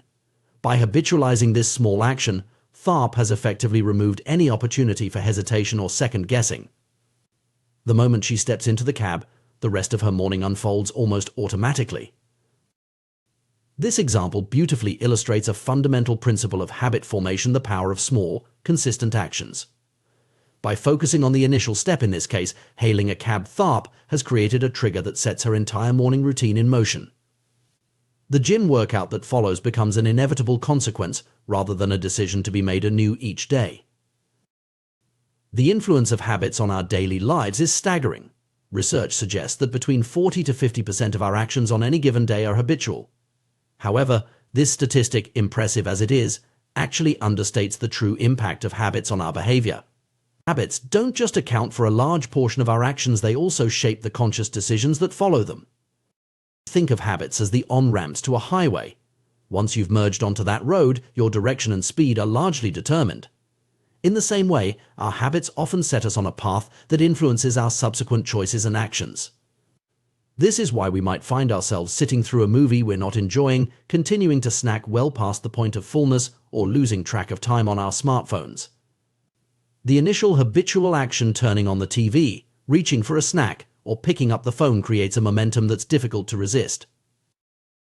This cascading effect of habits highlights their true power. While a single habit might only take a few seconds to perform, its influence can extend far beyond that brief moment.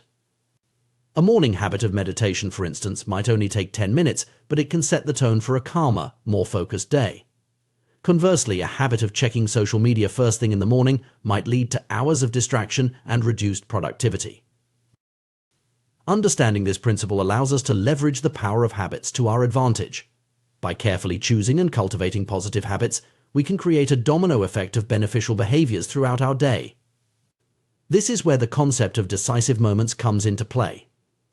Decisive moments are those brief instances where we make choices that have an outsized impact on the course of our day.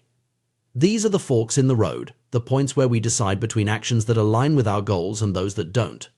It's the moment when we choose between cooking a healthy meal or ordering takeout, between going for a run or watching another episode of our favorite show, between starting our work or procrastinating for just 5 more minutes. These moments might seem small and insignificant in isolation, but they stack up over the course of a day, week, month, and year to create vastly different outcomes. A single decision to go to the gym might not make much difference, but when that decision is made consistently over months and years, the cumulative effect is transformative. The power of these decisive moments lies in their ability to set us on different paths. Once we've made the initial choice to put on our running shoes, to open our textbook, to start preparing a healthy meal, the subsequent actions become much easier.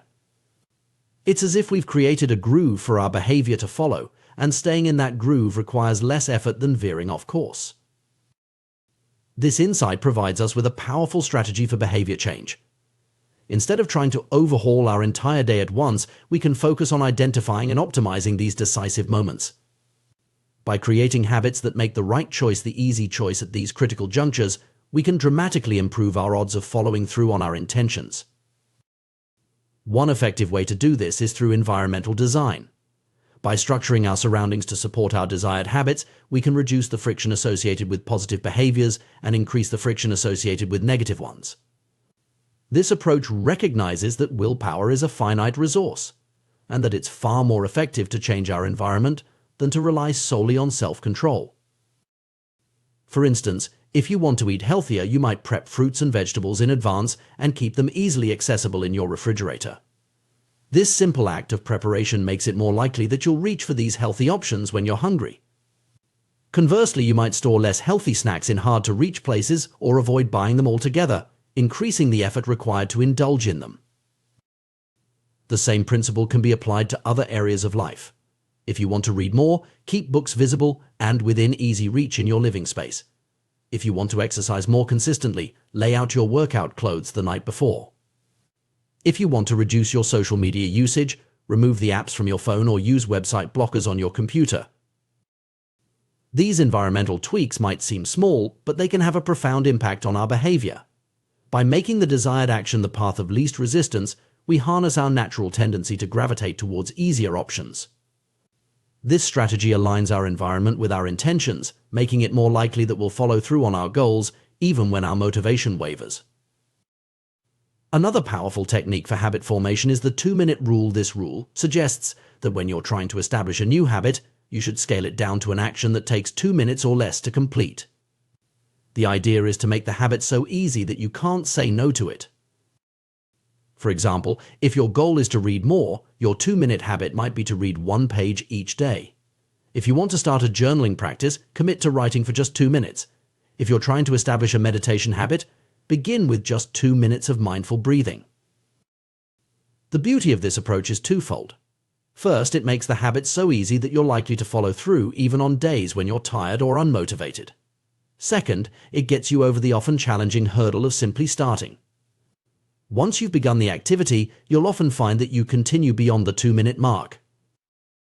This strategy recognizes that consistency is more important than intensity when it comes to habit formation. It's better to meditate for 2 minutes every day than to do an hour-long session once a week. The regular repetition of the behavior, no matter how small, helps to solidify the neural pathways associated with the habit, making it increasingly automatic over time. Moreover, the 2-minute rule allows for gradual progression. As the initial 2-minute action becomes habitual, you can slowly expand the duration or complexity of the habit. What starts as 2 minutes of reading might grow into 30 minutes or an hour. A 2-minute journaling habit might evolve into a rich daily writing practice. The key is to focus on establishing the habit loop, the cue, the routine, and the reward rather than on achieving a particular outcome. By making the habit easy to start and consistently repeatable, you create a foundation upon which more substantial behavior change can be built. It's also worth noting that the inverse of this principle can be used to break undesirable habits. If you want to reduce a negative behavior, you can increase the friction associated with it. For instance, if you find yourself watching too much television, you might unplug the TV after each use and store the remote in a drawer. This small increase in effort can be enough to break the automatic nature of the habit and give you a moment to reconsider your choice. Ultimately, the goal is to create an environment and a set of habits that make positive behaviors easy and negative behaviors difficult. This approach recognizes that our willpower is limited and that sustained behavior change is more likely to come from changing our surroundings than from sheer force of will. As we navigate the complexities of modern life with its myriad distractions and competing priorities, understanding and leveraging the power of habits becomes increasingly crucial. By focusing on the small, everyday choices that shape our behavior, we can gradually steer ourselves towards the lives we aspire to lead.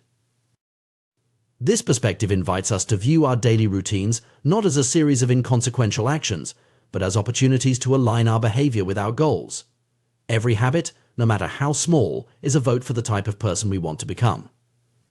When we choose to read a page instead of scrolling through social media, when we opt for a healthy snack instead of junk food, when we decide to meditate for 2 minutes instead of immediately checking our emails, we are casting votes for our ideal selves. The cumulative effect of these small choices can be truly transformative. Over time, these habits shape not just our actions, but our identities. We become readers, healthy eaters, mindful individuals not through single, heroic efforts, but through the consistent repetition of small, positive actions. Moreover, this approach to behavior change is inherently empowering. Instead of feeling overwhelmed by the magnitude of our goals, we can focus on taking small, manageable steps in the right direction. We recognize that every day presents us with numerous opportunities to make choices that align with our aspirations. As we become more attuned to the decisive moments in our days, we can approach them with greater intentionality. We can design our environments and routines to support our goals, making it easier to make positive choices even when our motivation wavers. We can leverage the power of small habits to create momentum towards larger changes. In essence, mastering our habits is about mastering ourselves. It's about recognizing the immense power we have to shape our lives through the small choices we make each day. By understanding the mechanics of habit formation and leveraging principles like environmental design and the 2-minute rule, we can gradually reshape our behaviors and, by extension, our lives. This journey of self-improvement through habit formation is not about achieving perfection or adhering to a rigid set of rules. Rather, it's about creating systems that naturally guide us towards our goals. It's about making the right choices easier and the wrong choices harder. It's about harnessing the power of incremental progress to create lasting change. As we embark on this journey, it's important to approach it with patience and self-compassion. Changing ingrained habits takes time, and setbacks are a normal part of the process.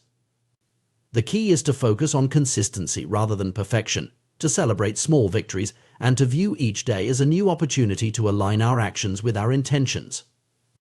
In conclusion, the study of habits offers you as a powerful lens through which to view personal growth and behavior change. By understanding the outsized impact of small actions, the importance of decisive moments, and the power of environmental design, we can approach self-improvement in a more strategic and effective way. As we master our habits, we don't just change our behaviors, we change our lives. In the intricate tapestry of human behavior, our daily choices serve as the individual threads that, when woven together, create the fabric of our lives. Among these myriad decisions, certain moments stand out as particularly significant. These are what we might call decisive moments. These pivotal instances, often seemingly small and inconsequential, have the power to shape the course of our day and, by extension, our lives. Consider the simple act of walking into a restaurant. On the surface, it might appear to be a mundane decision, but in reality, it's a decisive moment that sets the stage for what follows. By choosing to enter a particular establishment, you've effectively determined the range of options available for your meal. If you step into a steakhouse, your choices are immediately constrained to what's on their menu. You can order a sirloin or a ribeye, but sushi is off the table. This principle extends far beyond food choices. It applies to virtually every aspect of our lives. These decisive moments are the junctures at which our habits exert their influence most powerfully. Our habitual behaviors lead us down certain paths, opening some doors while closing others. This is why developing an awareness of these critical points throughout our day is so crucial. Each day is composed of countless moments, but it's the habitual choices we make at these key junctures that ultimately determine the trajectory of our time and energy. Understanding this concept allows us to approach personal growth and habit formation from a more strategic perspective. Instead of trying to overhaul our entire lifestyle at once, a daunting task that often leads to frustration and failure, we can focus on identifying and optimizing these decisive moments. By doing so, we create a ripple effect that can lead to significant changes over time. However, even when we recognize the importance of starting small, it's all too easy to fall into the trap of trying to do too much too soon. The excitement of potential change can be intoxicating, leading us to set unrealistic goals or attempt to make sweeping changes overnight.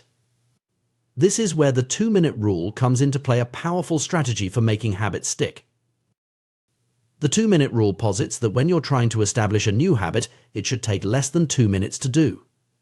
This might seem counterintuitive at first. After all, how can you achieve significant change in just 2 minutes? But the beauty of this rule lies in its simplicity and its focus on getting started. Almost any habit can be distilled down to a 2-minute version. Want to read more? Start with reading just 1 page before bed. Aiming to exercise regularly? Begin by simply putting on your workout clothes. Hoping to improve your diet? Start by adding 1 vegetable to your plate at dinner. The key is to make the initial action so easy that it's almost impossible to say no to it. This approach is powerful for several reasons. Firstly, it removes the intimidation factor that often comes with trying to establish new habits. Reading an entire book might seem daunting, but reading a single page is manageable for anyone. Secondly, it leverages the principle of momentum. Once you've started an activity, it's much easier to continue. You might sit down intending to read just 1 page, only to find yourself engrossed in the book an hour later.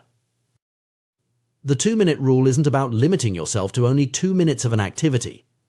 Rather, it's about creating what we might call a gateway habit, a small, easy action that naturally leads you down a more productive path.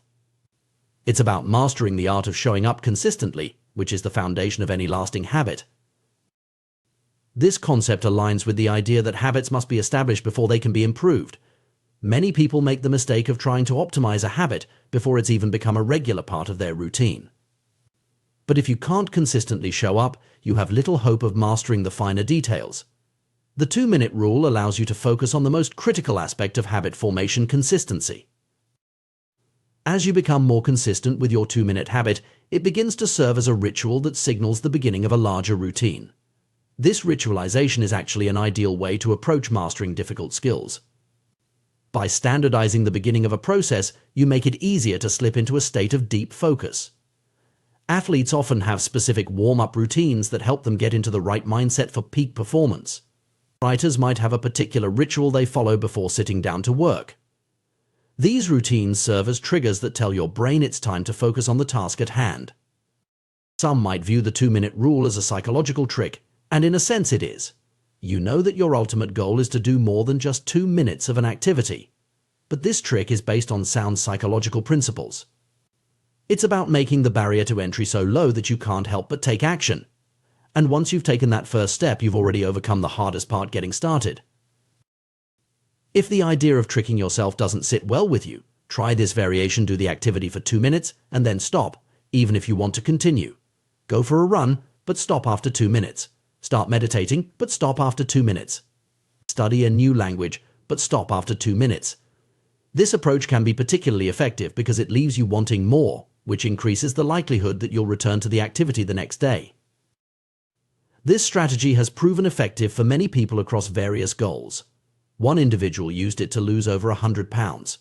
He started by going to the gym each day, but limiting himself to just 5 minutes.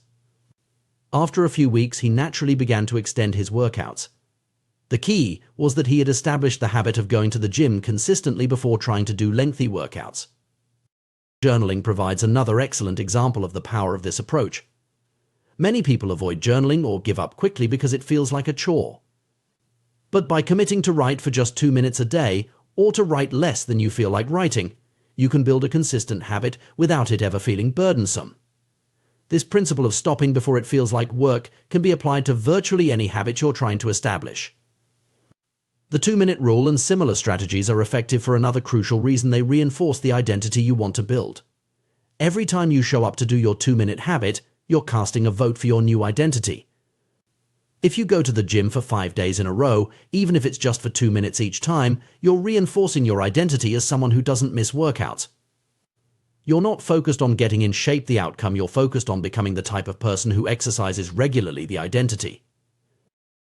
This shift in focus from outcomes to identity is a powerful one. It's easy to get consumed by end goals: losing weight, writing a book, learning a new skill. But by focusing on the smallest actions that confirm the type of person you want to be, you're laying the groundwork for lasting change.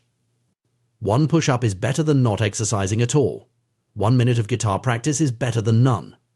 1 page of reading is better than never picking up a book. As you consistently show up and your 2-minute habit becomes ingrained, you can begin to shape it towards your ultimate goal.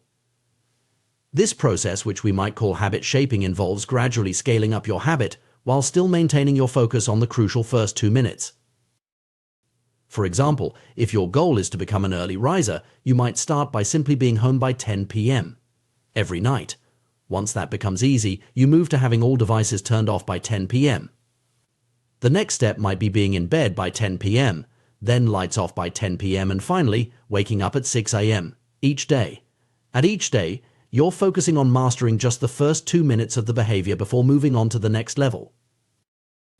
This gradual approach can be applied to any habit you're trying to build. If you want to become vegan, you might start by adding vegetables to each meal, then progressively eliminating different types of animal products from your diet. If you're aiming to establish an exercise routine, you begin with simply changing into workout clothes, then stepping out the door for a walk, and gradually building up to regular gym sessions. The beauty of this approach lies in its flexibility and its respect for the gradual nature of true behavior change. It recognizes that lasting habits are built slowly and consistently, not through Herculean efforts that burn you out quickly. It allows you to celebrate small victories along the way, reinforcing your motivation and your new identity. Moreover, this strategy aligns with our understanding of how the brain forms habits. Neuroscience tells us that habits are formed through repetition, as neural pathways are strengthened through consistent use. By focusing on small, manageable actions that you can repeat daily, you're effectively training your brain to associate certain cues with certain behaviors. It's worth noting that this approach to habit formation doesn't just apply to personal habits, it can be equally effective in professional settings or when trying to implement changes in organizations. Too often, companies try to implement sweeping changes all at once, leading to resistance and failed initiatives. By breaking down large changes into smaller, more manageable steps, organizations can more effectively guide their employees towards new ways of working. As you embark on your journey of habit formation, it's crucial to maintain a perspective of patience and self-compassion. Change takes time and setbacks are a normal part of the process. The goal isn't perfection, but progress. Every time you show up for your 2-minute habit, you're moving in the right direction, regardless of what happens afterwards. Remember, too, that the habits you're working to establish are not the end goal in themselves. They are the entry point, the first step on a longer journey. Just as hailing a cab was the crucial first step in Twyla Tharp's morning routine, your 2-minute habit is the gateway to larger changes and growth. In conclusion, the path to lasting change lies not in grand gestures or heroic efforts, but in the small, consistent actions we take each day. By understanding the power of decisive moments, leveraging the 2-minute rule, and focusing on identity-based habits, we can create meaningful change in our lives. It's about making the right behaviors easy, focusing on consistency over intensity, and trusting in the compounding effect of small actions over time. As you move forward, challenge yourself to identify the decisive moments in your day. Where are the points at which a small choice could lead you down a more positive path? Then, apply the 2-minute rule to create gateway habits that align with your goals. Remember, the journey of 1,000 miles begins with a single step, or in this case, a single 2-minute action. By mastering the art of showing up, you set the stage for transformative change and growth. Your future self will thank you for the small, consistent efforts you make today. In the realm of personal development and habit formation, we often focus on strategies to make positive behaviors easier to adopt. However, an equally powerful approach is to make undesirable habits more difficult to maintain. This principle is beautifully illustrated by the story of Victor Hugo and his novel, The Hunchback of Notre Dame. In 1830, Hugo found himself in a predicament familiar to many creatives. He had promised his publisher a new book, but had spent the year procrastinating. Faced with an imminent deadline, Hugo devised an ingenious, if unconventional, solution. He gathered all his clothes and had them locked away, leaving himself with nothing but a large shawl to wear. Unable to leave his study without proper attire, Hugo had no choice but to focus on his writing. The result: The Hunchback of Notre Dame was completed ahead of schedule. This anecdote exemplifies what psychologists call a commitment device, a choice made in the present that controls future actions. By removing the option to engage in other activities, Hugo created an environment where writing was the path of least resistance. This strategy inverts the common advice to make good habits easier. Instead, it focuses on making bad habits harder. Commitment devices can take many forms, each tailored to address specific challenges. For those struggling with overeating, purchasing food in individual portions rather than bulk sizes can serve as a natural limit on consumption. Gamblers might voluntarily add themselves to casino ban lists to prevent future indulgences. Athletes needing to maintain a certain weight for competition might leave their wallets at home to avoid the temptation of fast food. These strategies work by leveraging our good intentions before we can fall victim to temptation. They recognize that willpower is a finite resource and that the environment often plays a more significant role in our behavior than sheer determination. By altering our environment or creating obstacles to undesired behaviors, we can guide ourselves towards better choices without relying solely on willpower. The key to effective commitment devices is to make the effort required to break a good habit or engage in a bad one greater than the effort to maintain the desired behavior. For instance, if you're trying to establish a fitness routine, you might schedule and pay for classes in advance. The financial commitment and the social expectation of attendance create a situation where following through requires less effort than cancelling. While commitment devices are powerful tools for behavior change, we can push this concept even further. Instead of just making bad habits difficult, we can strive to make good habits inevitable and bad habits impossible. This approach is exemplified by the story of John Henry Patterson and the invention of the cash register. In the mid-1800s, Patterson owned a small supply store that was struggling due to employee theft. At the time, this was a common problem with no easy solution. However, Patterson's fortunes changed when he discovered Ritty's incorruptible cashier, the first cash register. By automatically locking away cash and receipts after each transaction, the machine made theft practically impossible. The results were immediate, and dramatic. Patterson's business went from losing money to turning a significant profit within 6 months. The brilliance of the cash register lay in its ability to automate ethical behavior. Rather than trying to change the employee's mindset or increase surveillance, it simply removed the option to steal. This principle can be applied to various aspects of our lives. By creating systems that make preferred behaviors automatic and undesired behaviors impractical, we can effect lasting change with minimal ongoing effort. This concept of one-time actions that pay dividends over time is particularly intriguing. These are choices that require some initial effort, but create increasing value as time passes. For example, installing a water filter can lead to long-term improvements in health and reduced plastic waste. Buying a quality mattress can enhance sleep quality for years to come. Unsubscribing from unnecessary emails can permanently reduce daily distractions. The power of these one-time actions lies in their ability to shape our environment and, by extension, our behavior without requiring constant conscious effort. They embody the principle of making good habits easier and bad habits harder on a long-term scale. By thoughtfully modifying our surroundings and systems, we can create an environment that naturally guides us towards better choices. Consider the impact of seemingly small changes like using smaller plates to reduce caloric intake or removing the TV from the bedroom to improve sleep habits. These simple actions can have profound effects on our health and well-being over time. Similarly, financial habits can be dramatically improved through one-time actions like setting up automatic savings plans or bill payments. The beauty of this approach is its simplicity and accessibility. While not everyone may have the willpower to consistently make healthy choices or stick to a budget, most people can manage a one-time action that sets up a more supportive environment.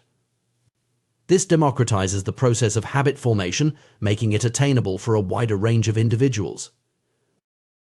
Moreover, these strategies often have compounding effects.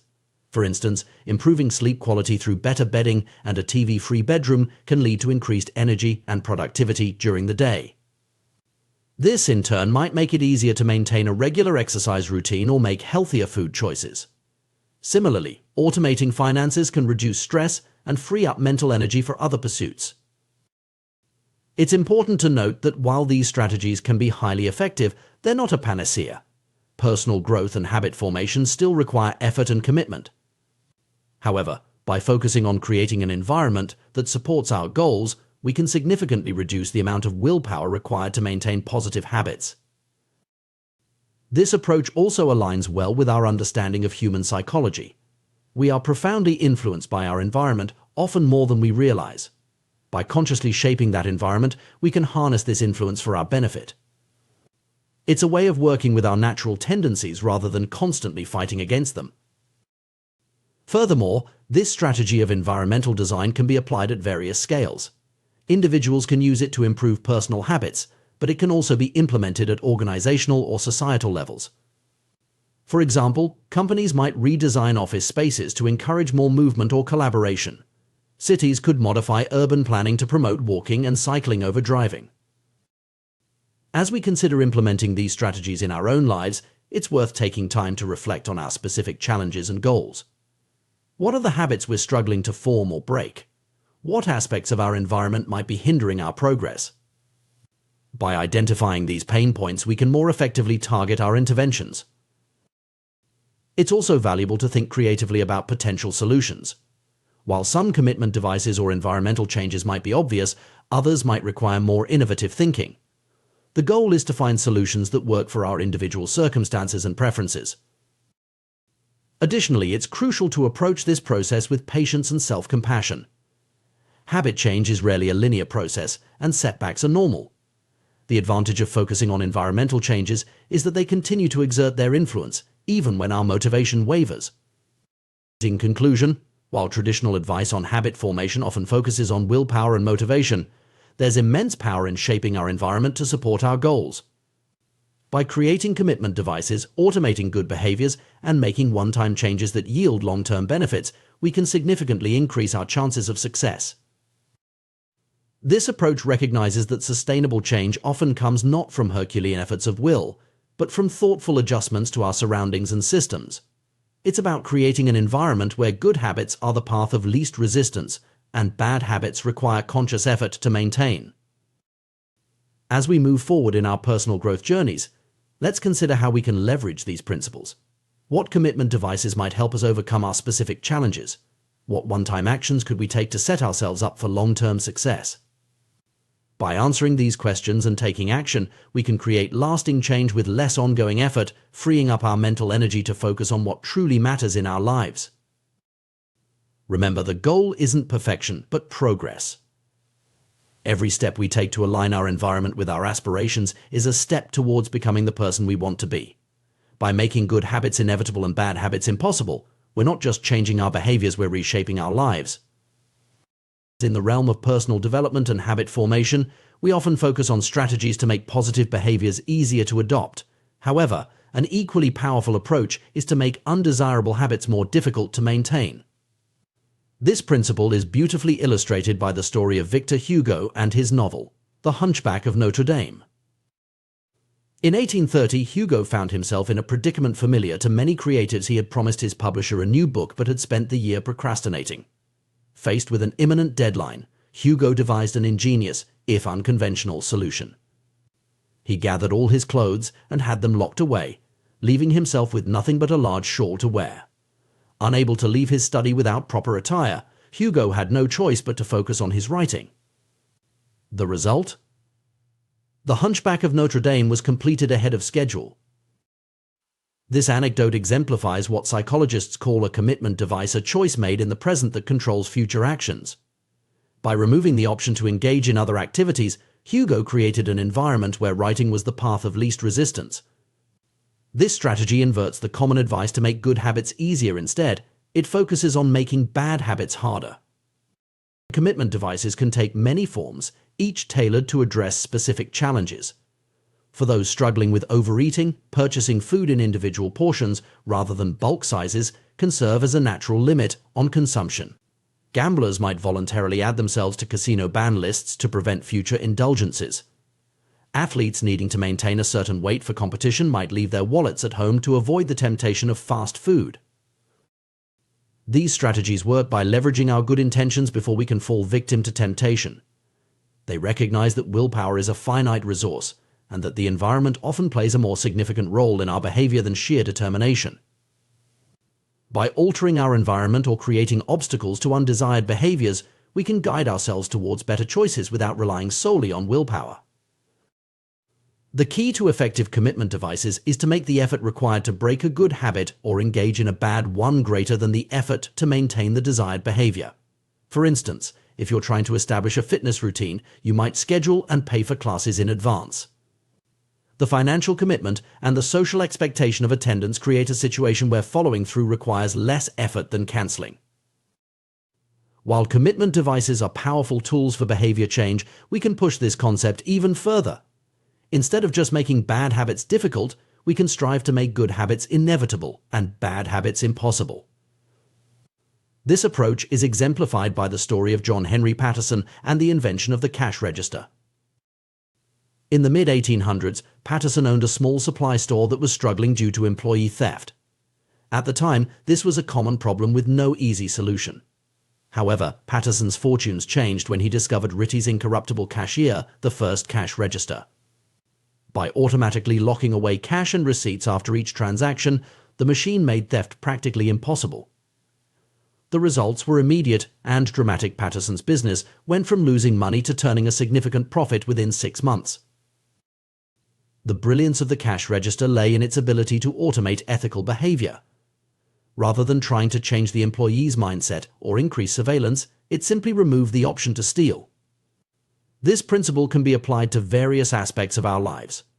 By creating systems that make preferred behaviors automatic and undesired behaviors impractical, we can effect lasting change with minimal ongoing effort. This concept of one-time actions that pay dividends over time is particularly intriguing. These are choices that require some initial effort but create increasing value as time passes. For example, installing a water filter can lead to long-term improvements in health and reduced plastic waste. Buying a quality mattress can enhance sleep quality for years to come. Unsubscribing from unnecessary emails can permanently reduce daily distractions. The power of these one-time actions lies in their ability to shape our environment and, by extension, our behavior without requiring constant conscious effort. They embody the principle of making good habits easier and bad habits harder on a long-term scale. By thoughtfully modifying our surroundings and systems, we can create an environment that naturally guides us towards better choices.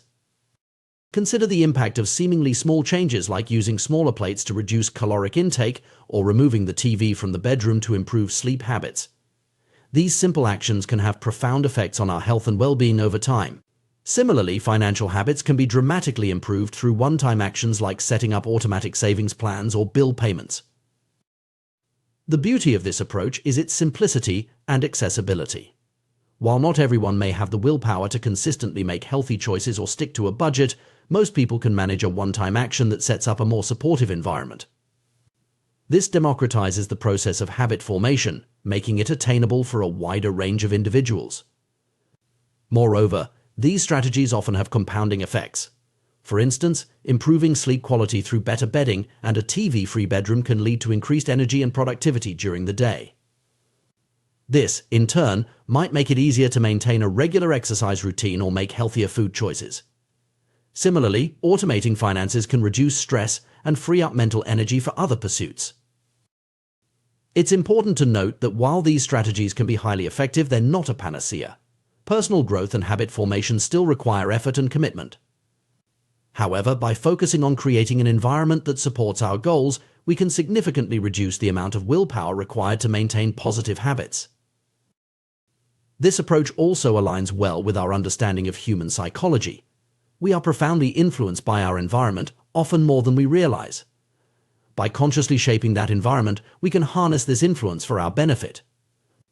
It's a way of working with our natural tendencies rather than constantly fighting against them.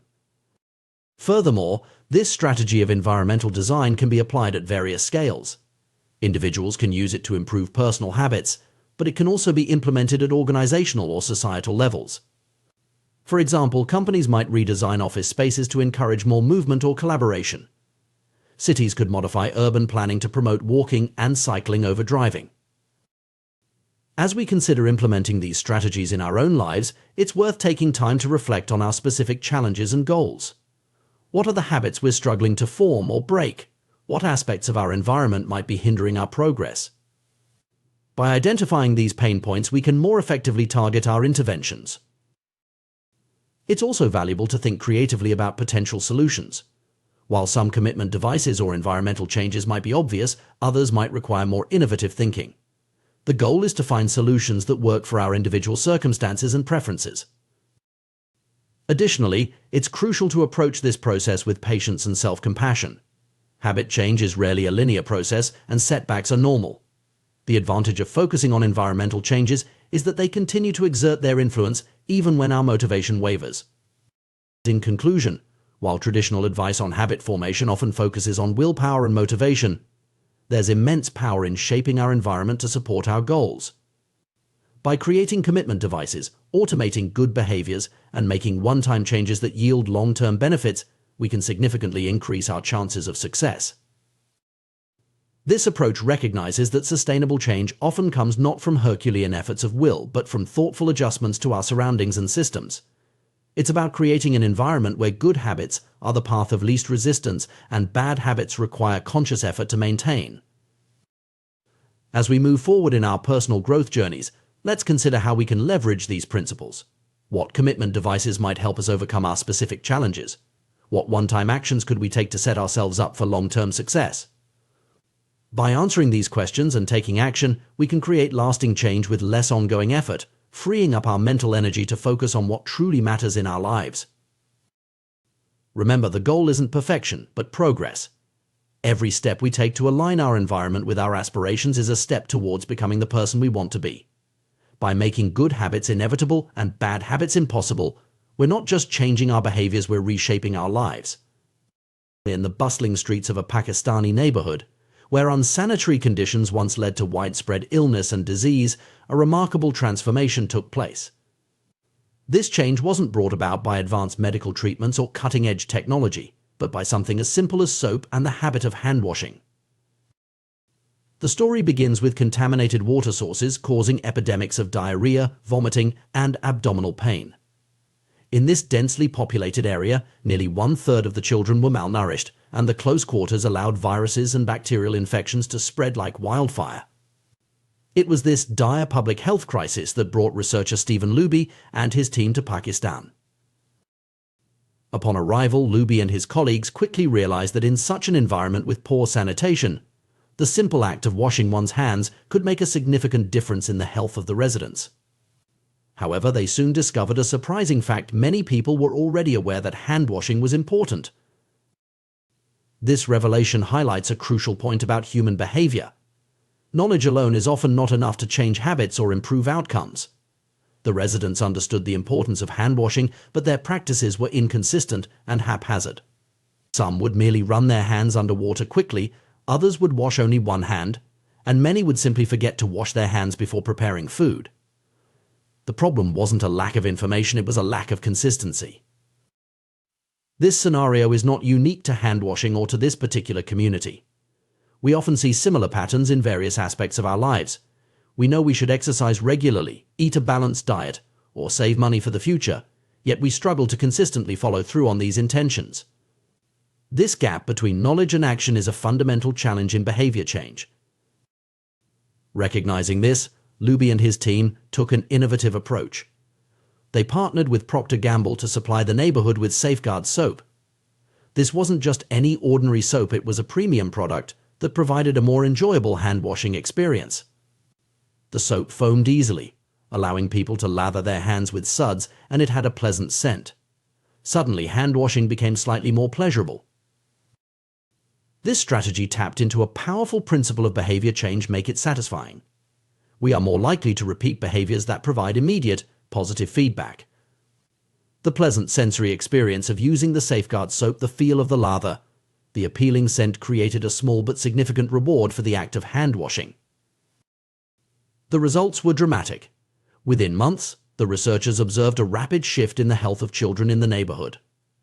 The rate of diarrhea fell by 52%, pneumonia by 48%, and impetigo, a bacterial skin infection, by 35%. These improvements in health outcomes were achieved not through complex medical interventions, but through the consistent practice of a simple habit made more enjoyable.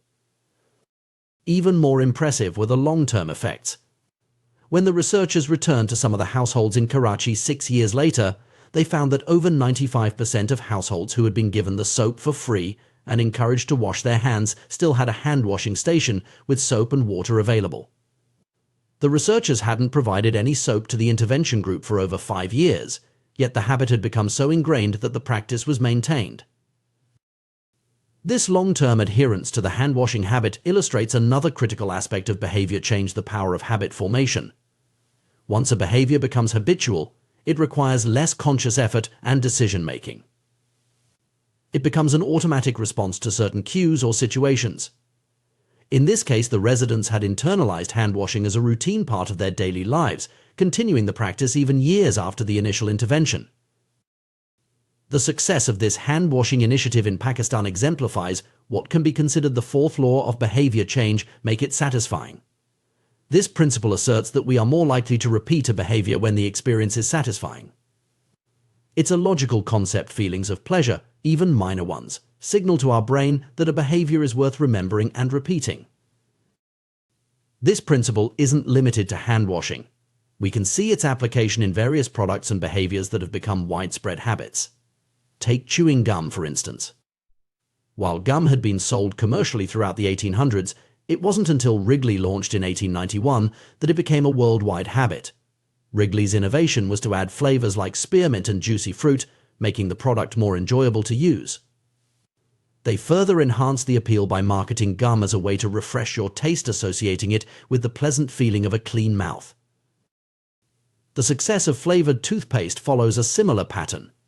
Manufacturers saw great success when they added flavors like spearmint, peppermint, and cinnamon to their products. These flavors don't actually improve the effectiveness of toothpaste in cleaning teeth. Instead, they create a clean mouth feel and make the experience of brushing teeth more pleasurable. This added satisfaction makes people more likely to maintain the habit of regular toothbrushing. These examples illustrate a fundamental truth about human behavior: what is rewarded is repeated, and what is punished is avoided. We learn what to do in the future based on what we were rewarded for or punished for in the past. Positive emotions cultivate habits, while negative emotions tend to destroy them. However, there's a crucial aspect to this principle that's easy to overlook. When we talk about making behaviors satisfying, we're not looking for just any type of satisfaction. We're specifically seeking immediate satisfaction. This is where we encounter a significant challenge in modern society: the mismatch between immediate and delayed rewards. To understand this mismatch, it's helpful to consider the environment in which the human brain evolved. For most of our species' history, we lived in what scientists call an immediate return environment. Imagine being an animal roaming the plains of Africa. Your decisions typically have an immediate impact. You're constantly focused on immediate concerns like finding food, avoiding predators, or seeking shelter. Your actions deliver clear and immediate outcomes. In contrast, modern society often operates in what's called a delayed return environment. Many of the choices we make today won't benefit us immediately. If we do a good job at work, we might get a paycheck in a few weeks. If we exercise today, we might see health benefits months or years down the line. If we save money now, it might secure our retirement decades in the future. This shift to a delayed return environment is relatively recent in human history, primarily occurring in the last 500 years or so. Compared to the age of the human brain, which has remained largely unchanged for about 200,000 years, modern society is brand new. Our brains evolved in an environment where immediate rewards were crucial for survival. And we still carry that hardware with us today. This mismatch between our brain's preference for immediate rewards and the delayed nature of many modern benefits creates significant challenges. It's one reason why we often struggle with behaviors that have long-term benefits but little immediate payoff. Saving for retirement, maintaining a healthy diet, or studying for future exams all require us to override our innate preference for immediate gratification. Understanding this mismatch is crucial for anyone trying to change their behavior or habits. It explains why it's often so difficult to maintain motivation for long-term goals, and why we're easily swayed by short-term pleasures even when we know they might not be in our best interest. So, how can we bridge this gap between our brain's desire for immediate satisfaction and the often delayed rewards of beneficial behaviors? One effective strategy is to find ways to add immediate positive feedback to otherwise unrewarding tasks. For instance, if you're trying to establish a habit of daily exercise, you might pair your workout with listening to your favorite podcast or audiobook. This way, even on days when you don't feel particularly motivated to exercise, you have the immediate reward of enjoying engaging content. Similarly, if you're trying to eat healthier, you might focus on finding nutritious recipes that are also delicious, providing immediate taste satisfaction alongside long-term health benefits. Another approach is to use a habit tracker or similar tool to provide immediate visual feedback on your progress. The simple act of marking off a day on a calendar or seeing a streak of successful days can provide a small but meaningful sense of accomplishment, helping to bridge the gap until the long-term benefits of your habit become apparent. It's also worth noting that while our brains may be wired for immediate gratification, we humans have a unique capacity for long-term thinking and planning. By consciously cultivating an appreciation for delayed rewards and regularly reminding ourselves of our long-term goals, we can gradually shift our perspective and find more satisfaction in behaviors that contribute to those goals.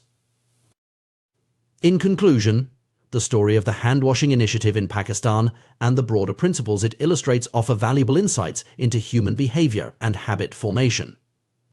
By understanding the power of immediate satisfaction and the challenges posed by our delayed return environment, we can design more effective strategies for personal growth and societal change. Whether we're trying to improve public health, encourage better financial habits, or simply stick to our New Year's resolutions, making behaviors more immediately satisfying can be a powerful tool for positive change. As we navigate the complexities of modern life with our Stone Age brains, being aware of these principles can help us make better choices, form lasting habits, and bridge the gap between our actions today and our goals for tomorrow. By aligning our behaviors with both our long-term aspirations and our innate need for immediate satisfaction, we can create meaningful, sustainable changes in our lives and our world. In our quest for self-improvement and personal growth, we often find ourselves grappling with a peculiar challenge: the disconnect between our long-term aspirations and our short-term actions.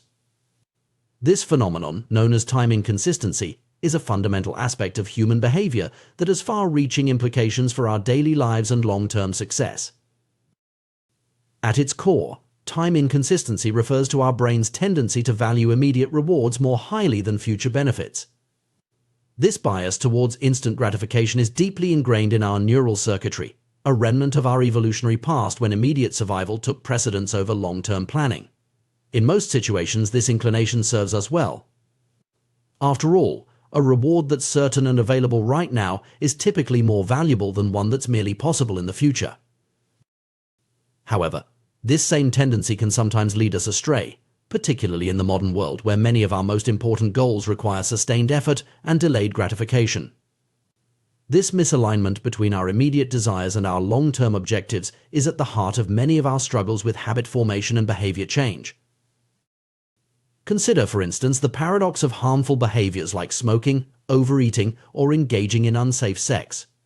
Most people are well aware of the potential long-term consequences of these actions.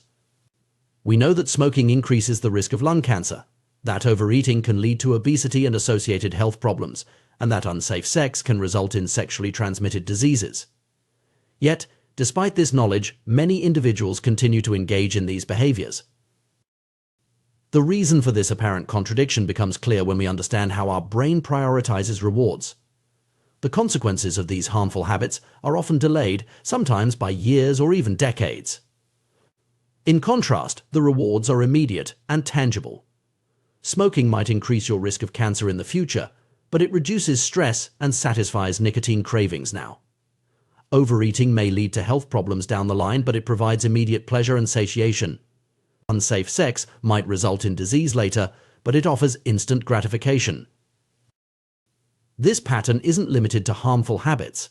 In fact, it's a characteristic of virtually all habits, both good and bad.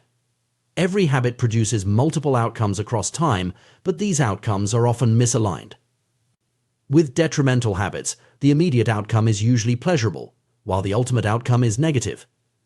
Conversely, with beneficial habits, the immediate experience is often unenjoyable, but the long-term results are positive. Take exercise, for example. The immediate experience of working out can be uncomfortable, even painful. Your muscles ache, you're out of breath, and you might prefer to be relaxing on the couch. However, the long-term benefits of regular exercise, improved health, increased energy, better mood are substantial. The challenge lies in overcoming the immediate discomfort to reap these future rewards.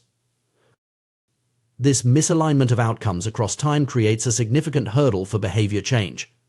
When we make plans to improve ourselves, whether it's losing weight, writing a book, or learning a new language, we're essentially making plans for our future selves. In these moments of planning, it's easy to see the value in actions that have long-term benefits. We all want better lives for our future selves, after all. However, when the moment of decision arrives, we're no longer choosing for that idealized future self. Instead, we're choosing for our present self, who craves comfort, pleasure, and immediate satisfaction. This is why relying solely on good intentions is rarely effective for long-term behavior change. The brain's bias towards the present moment is simply too strong.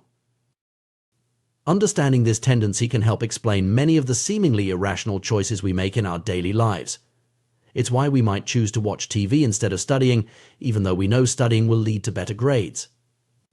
It's why we might grab fast food instead of cooking a healthy meal, even though we're trying to eat better.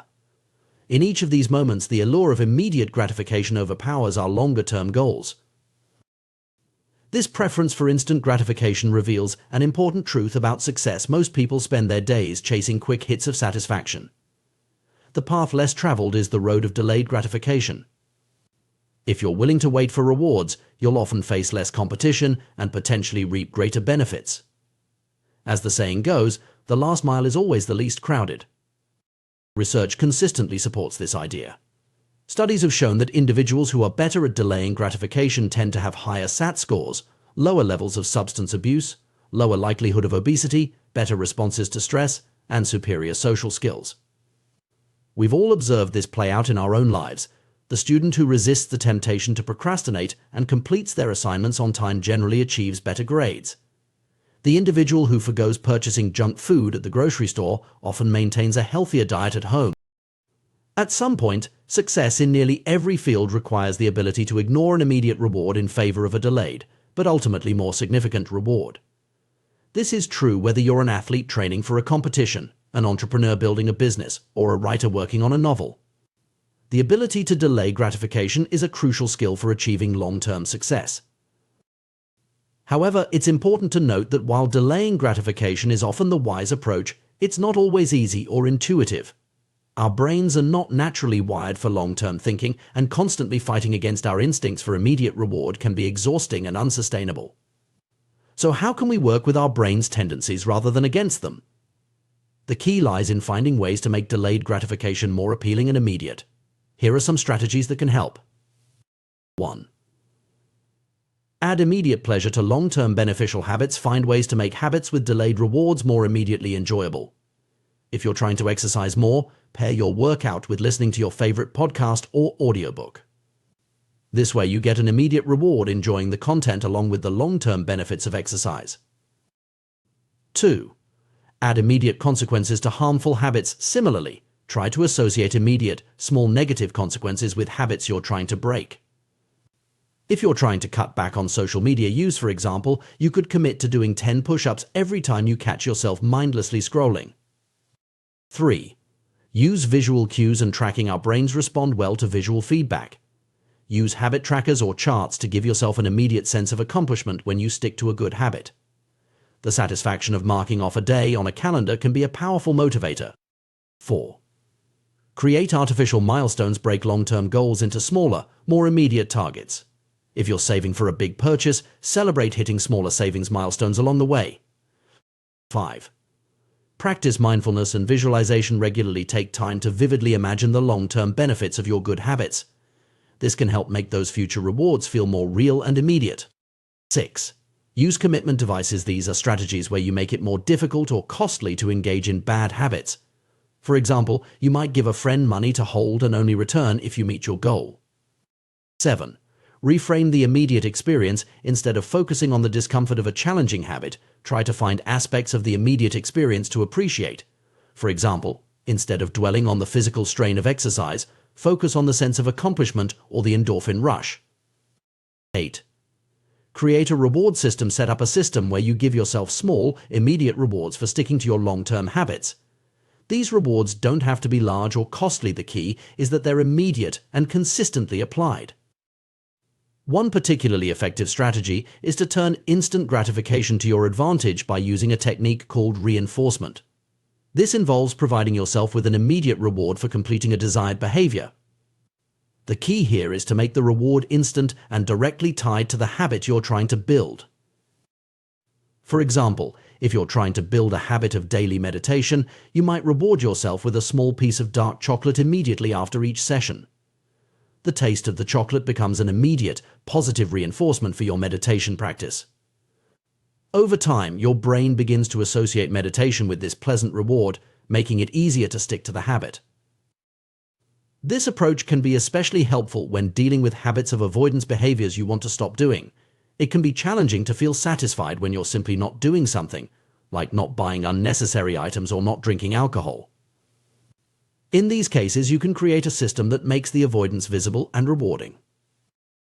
For instance, you could open a savings account labeled for something you want, like dream vacation or new guitar. Every time you successfully avoid a temptation, say, not buying that unnecessary gadget or skipping that expensive night out, you transfer the money you would have spent into this account. This way, you're turning the act of not doing something into a positive, but visible action. You're essentially creating a loyalty program for yourself, where your points accumulate towards something you genuinely want. This strategy not only provides immediate satisfaction but also helps to reframe the experience of avoiding temptation. Instead of feeling deprived, you feel like you're actively working towards a goal. The immediate reward of seeing your savings grow feels much better than the nebulous sense of having resisted a temptation. It's worth noting that while these strategies can be highly effective, they're not magic bullets. Changing ingrained habits and overcoming our natural bias towards immediate gratification is a challenging process that requires patience, persistence, and self-compassion. It's normal to struggle and occasionally give in to temptation. The key is to view these moments not as failures, but as opportunities to learn and adjust your approach. Moreover, it's crucial to remember that delayed gratification isn't always the right choice.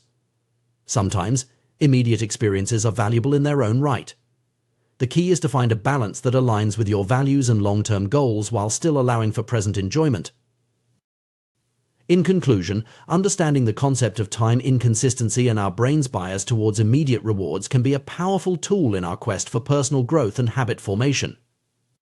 By acknowledging this aspect of our nature, we can design strategies that work with our brain's tendencies rather than against them.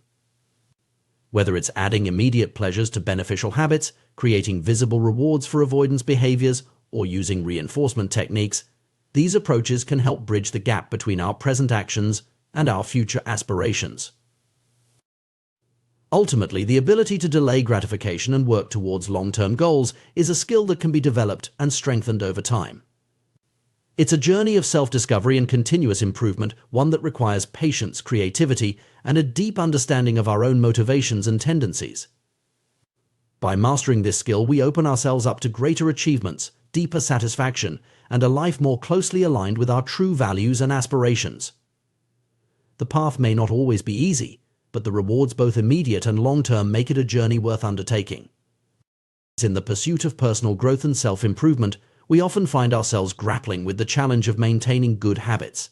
We start with enthusiasm, determined to make positive changes in our lives, but as time passes, our resolve can waver. The key to lasting change, it turns out, lies not just in willpower or motivation, but in the way we approach habit formation itself. By understanding the psychology behind habit formation and employing strategic techniques, we can dramatically increase our chances of success. One of the most powerful tools in this journey is the concept of making habits satisfying. This idea is rooted in the fundamental principle that we are more likely to repeat behaviors that provide immediate rewards. Our brains are wired to seek pleasure and avoid pain, and this instinct plays a crucial role in shaping our habits.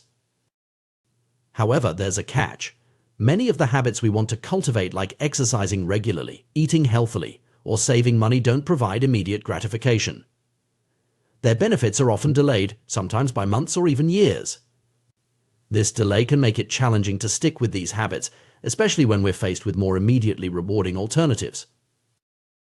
To overcome this challenge, we need to find ways to make our desired habits more immediately satisfying. This doesn't mean compromising on our long-term goals, but rather finding ways to bridge the gap between the present action and the future reward.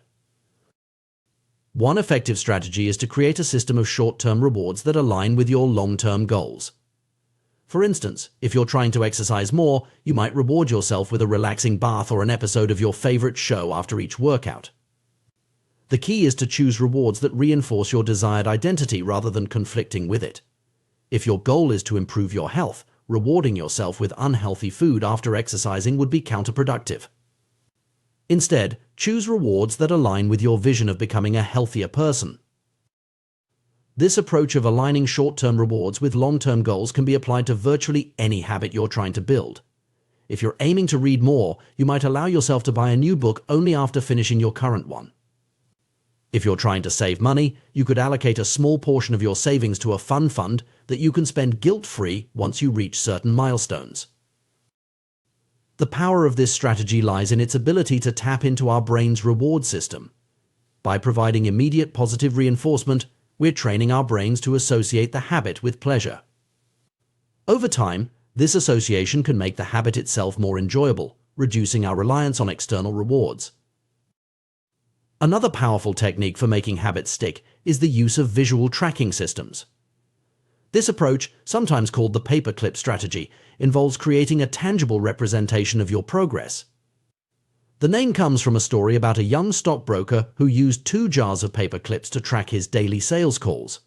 Each time he made a call, he would move a paperclip from one jar to another. This simple act provided a clear, visual measure of his progress, which proved to be incredibly motivating.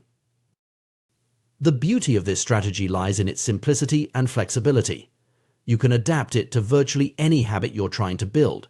For example, if you're trying to write a book, you might move a marble from one jar to another for each page you complete. If you're aiming to increase your daily step count, you could use a similar system to track your progress. These visual tracking systems work on multiple levels. First, they provide immediate satisfaction. The act of moving a paperclip or marking an X on a calendar gives you a small sense of accomplishment, which can be particularly motivating on days when you might not feel like sticking to your habit. Second, they make your progress visible. On days when you're feeling discouraged, you can look at your tracker and see how far you've come, which can provide the motivation to keep going. Perhaps the most comprehensive form of visual tracking is the habit tracker. This tool, which can be as simple as a calendar where you mark off each day you complete your habit, has been used by many successful individuals throughout history. Benjamin Franklin famously used a small booklet to track 13 personal virtues, while comedian Jerry Seinfeld is known for his don't break the chain approach to writing jokes every day. Habit tracking is powerful because it leverages multiple principles of behavior change simultaneously. It makes the habit obvious by providing a visual cue, attractive by showcasing your progress, and satisfying by giving you a sense of accomplishment each time you mark off a day. Moreover, habit tracking keeps you honest. Many of us have a tendency to overestimate how consistently we perform our habits. By keeping a record, we're forced to confront the reality of our behavior. This awareness alone can be a powerful motivator for change. The effectiveness of habit tracking has been demonstrated in numerous studies. Research has shown that people who track their progress on goals like losing weight, quitting smoking, and lowering blood pressure are more likely to succeed than those who don't. One study found that individuals who kept a daily food log lost twice as much weight as those who didn't track their eating habits. However, it's important to note that while tracking can be a powerful tool, it's not without potential pitfalls. One risk is becoming too focused on the act of tracking itself, rather than the underlying behavior you're trying to change. Remember, the tracker is a tool to support your habit, not the goal itself. Another potential issue is the risk of breaking the chain. Missing a day on your tracker can be discouraging, and some people might be tempted to give up entirely after a slip-up. It's crucial to remember that consistency matters more than perfection. If you miss a day, simply pick up where you left off. The goal is progress, not perfection.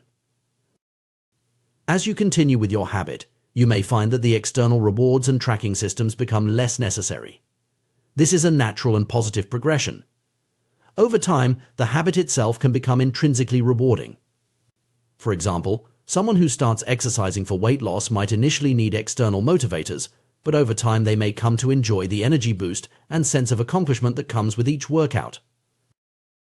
This shift from extrinsic to intrinsic motivation is a sign that the habit is becoming ingrained in your identity. When you reach this point, you're no longer just someone trying to exercise more, you've become someone who exercises regularly. This identity-based approach to habit formation can be incredibly powerful and sustainable. However, reaching this point takes time and consistency. In the meantime, don't hesitate to use whatever tools and strategies help you maintain your habit. Whether it's a paperclip system, a habit tracker, or carefully chosen rewards, these techniques can provide the bridge you need to get from where you are to where you want to be. It's also worth considering how you can make the habit itself more enjoyable. This might involve finding ways to make the process more pleasant or combining the habit with activities you already enjoy. For instance, if you're trying to establish a running habit, you might listen to your favorite podcasts or audiobooks while you run. If you're aiming to cook more healthy meals at home, you could turn cooking into a social activity by inviting friends over or taking a cooking class. Remember, the goal is to create a positive feedback loop where the habit reinforces itself. By making the habit satisfying in the short term, you increase the likelihood that you'll stick with it long enough to reap the long-term benefits. As you embark on your journey of habit formation, it's important to be patient with yourself. Changing ingrained behaviors takes time, and setbacks are a normal part of the process. Each day is an opportunity to reinforce your desired identity and move closer to your goals. Moreover, don't underestimate the power of small wins. Consistently performing a small habit can lead to significant changes over time. Whether you're moving paper clips marking XS on a calendar or using a more sophisticated tracking system, each small action is a vote for the person you want to become. In conclusion, the key to sticking with good habits lies in making them satisfying. By providing immediate rewards, using visual tracking systems, and gradually shifting towards intrinsic motivation, we can bridge the gap between our present actions and our future goals. Remember, the most effective form of motivation is progress. By making your progress visible and rewarding, you create a positive feedback loop that can sustain your habits over the long term. As you apply these strategies, you may find that building good habits becomes not just easier, but enjoyable. And that, perhaps, is the greatest satisfaction of all, the realization that you're not just doing things differently, but becoming the person you aspire to be. So start small, track your progress, celebrate your wins, and watch as your habits transform not just your actions, but your identity. In the quest for personal growth and self-improvement, we often find ourselves grappling with the challenge of maintaining good habits. While starting a new habit can be exciting, the real test lies in consistently following through day after day, week after week. This is where the power of habit tracking comes into play, offering a simple yet effective tool to reinforce positive behaviors and keep us on track towards our goals. Habit tracking, at its core, is about making progress visible. It's a way of creating a tangible record of our efforts, transforming abstract goals into concrete actions. This visibility serves multiple purposes, each contributing to the overall effectiveness of the habit-building process. First and foremost, tracking creates a visual cue that reminds us to act. In our busy lives, it's easy to forget or postpone the habits we're trying to build. A habit tracker, whether it's a simple calendar with X's marking completed days or a more elaborate system, serves as a constant reminder of our commitments. It's a gentle nudge prompting us to take action when we might otherwise let things slide. But the power of habit tracking goes beyond mere reminders. It taps into our innate desire for progress and achievement. As we mark off each successful instance of our habit, we create a streak. This streak becomes a source of motivation in itself. We see the progress we're making, and we don't want to break the chain. This phenomenon, sometimes called the don't break the chain method, has been used by successful individuals across various fields, from comedians to writers to athletes. The satisfaction of recording our progress is another key benefit of habit tracking. There's a small but significant sense of accomplishment that comes from crossing an item off a to-do list or marking an X on a calendar. This feeling of satisfaction is immediate and tangible, providing a quick hit of dopamine that reinforces the behavior. In essence, the act of tracking becomes its own reward, making the habit more likely to stick. Moreover, habit tracking shifts our focus from the end result to the process itself. When we're trying to build a new habit, it's easy to get discouraged if we don't see immediate results. For instance, if you're trying to lose weight, you might get frustrated if the number on the scale doesn't change as quickly as you'd like. But by tracking your workouts or healthy meals, you're focusing on what you can control, your daily actions, rather than the outcome, which can be influenced by many factors beyond your control. This focus on process over outcome is crucial for long-term success. It helps us build a new identity, casting votes for the type of person we want to become with each action we take. Every time we mark off a completed habit, we're not just recording an action, we're reinforcing a belief about ourselves. We're saying, I'm the type of person who doesn't miss workouts, or I'm a writer who writes every day. Over time, these small actions and the beliefs they reinforce can lead to significant changes in our self-image and, consequently, our behavior. Despite these benefits, many people resist the idea of habit tracking. It can feel like an additional burden, adding another task to our already busy lives. Some worry that it will take too much time or that they'll forget to do it. Others may feel that it's unnecessary, that they should be able to remember to do the habit without needing to track it. These concerns are valid, but they often overlook the long-term benefits of tracking in favor of short-term convenience. While it's true that tracking requires some effort, this investment of time and energy can pay significant dividends in terms of habit adherence and personal growth. That said, it's important to approach habit tracking in a way that works for you. If the idea of manually recording every instance of a habit feels overwhelming, look for ways to automate the process. Many of us are already tracking various aspects of our lives without realizing it. Credit card statements track our spending habits, fitness trackers record our physical activity, and calendar apps log our appointments and commitments. By leveraging these existing data sources and setting up regular review periods, we can gain insights into our behavior without adding much additional work. For habits that do require manual tracking, it's often best to focus on just one or two key behaviors rather than trying to track everything at once. Choose the habits that are most important to you or that you're struggling with the most. By limiting your focus, you increase the likelihood of consistent tracking. Another key to successful habit tracking is to record each instance of the habit immediately after it occurs. This approach, combined with habit stacking linking a new habit to an existing one, can make tracking feel more natural and less of a chore. For example, you might decide to record your workout immediately after putting away your gym bag or log your meditation session right after turning off your meditation app. While consistent tracking can be incredibly powerful, it's important to remember that perfection is not the goal. Life is unpredictable, and there will inevitably be times when our habits get disrupted. The key is not to let these disruptions derail you completely. One powerful principle to keep in mind is never miss twice. If you slip up and miss a day, the most important thing is to get back on track as quickly as possible. Missing once is an accident, missing twice is the start of a new habit. By recommitting to the habit immediately after a slip-up, you prevent a temporary setback from turning into a permanent abandonment of your goals.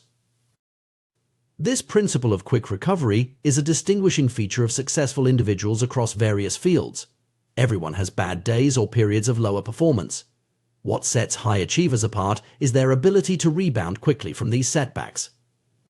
They understand that the occasional bad day or missed habit is far less important than the overall trend of their behavior.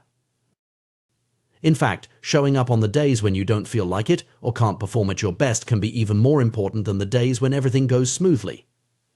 These bad days maintain the compound gains you've accrued from previous good days. Even if you can't do the habit as thoroughly or effectively as you'd like, doing something is always better than doing nothing. It's about maintaining momentum and reinforcing your identity as someone who follows through on their commitments. This approach also helps avoid the all-or-nothing mindset that can be so detrimental to habit formation. Too often, people fall into the trap of thinking that if they can't do something perfectly, they shouldn't do it at all. This black and white thinking can lead to giving up entirely after a small setback. By embracing the idea that something is always better than nothing, we can maintain consistency even when circumstances aren't ideal. While habit tracking can be a powerful tool, it's important to ensure we're tracking the right things. Sometimes, the most obvious or easiest to measure metrics aren't necessarily the most meaningful. For example, if you're trying to improve your diet, simply tracking calories might not give you the full picture. You might be hitting your calorie goals but not getting proper nutrition. In this case, tracking the number of whole, unprocessed foods you eat each day might be more beneficial.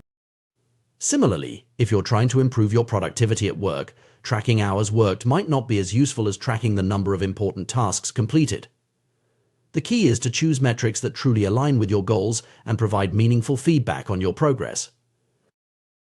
It's also worth noting that not all habits need to be tracked indefinitely. Sometimes tracking is most useful in the early stages of habit formation when we're still establishing the behavior.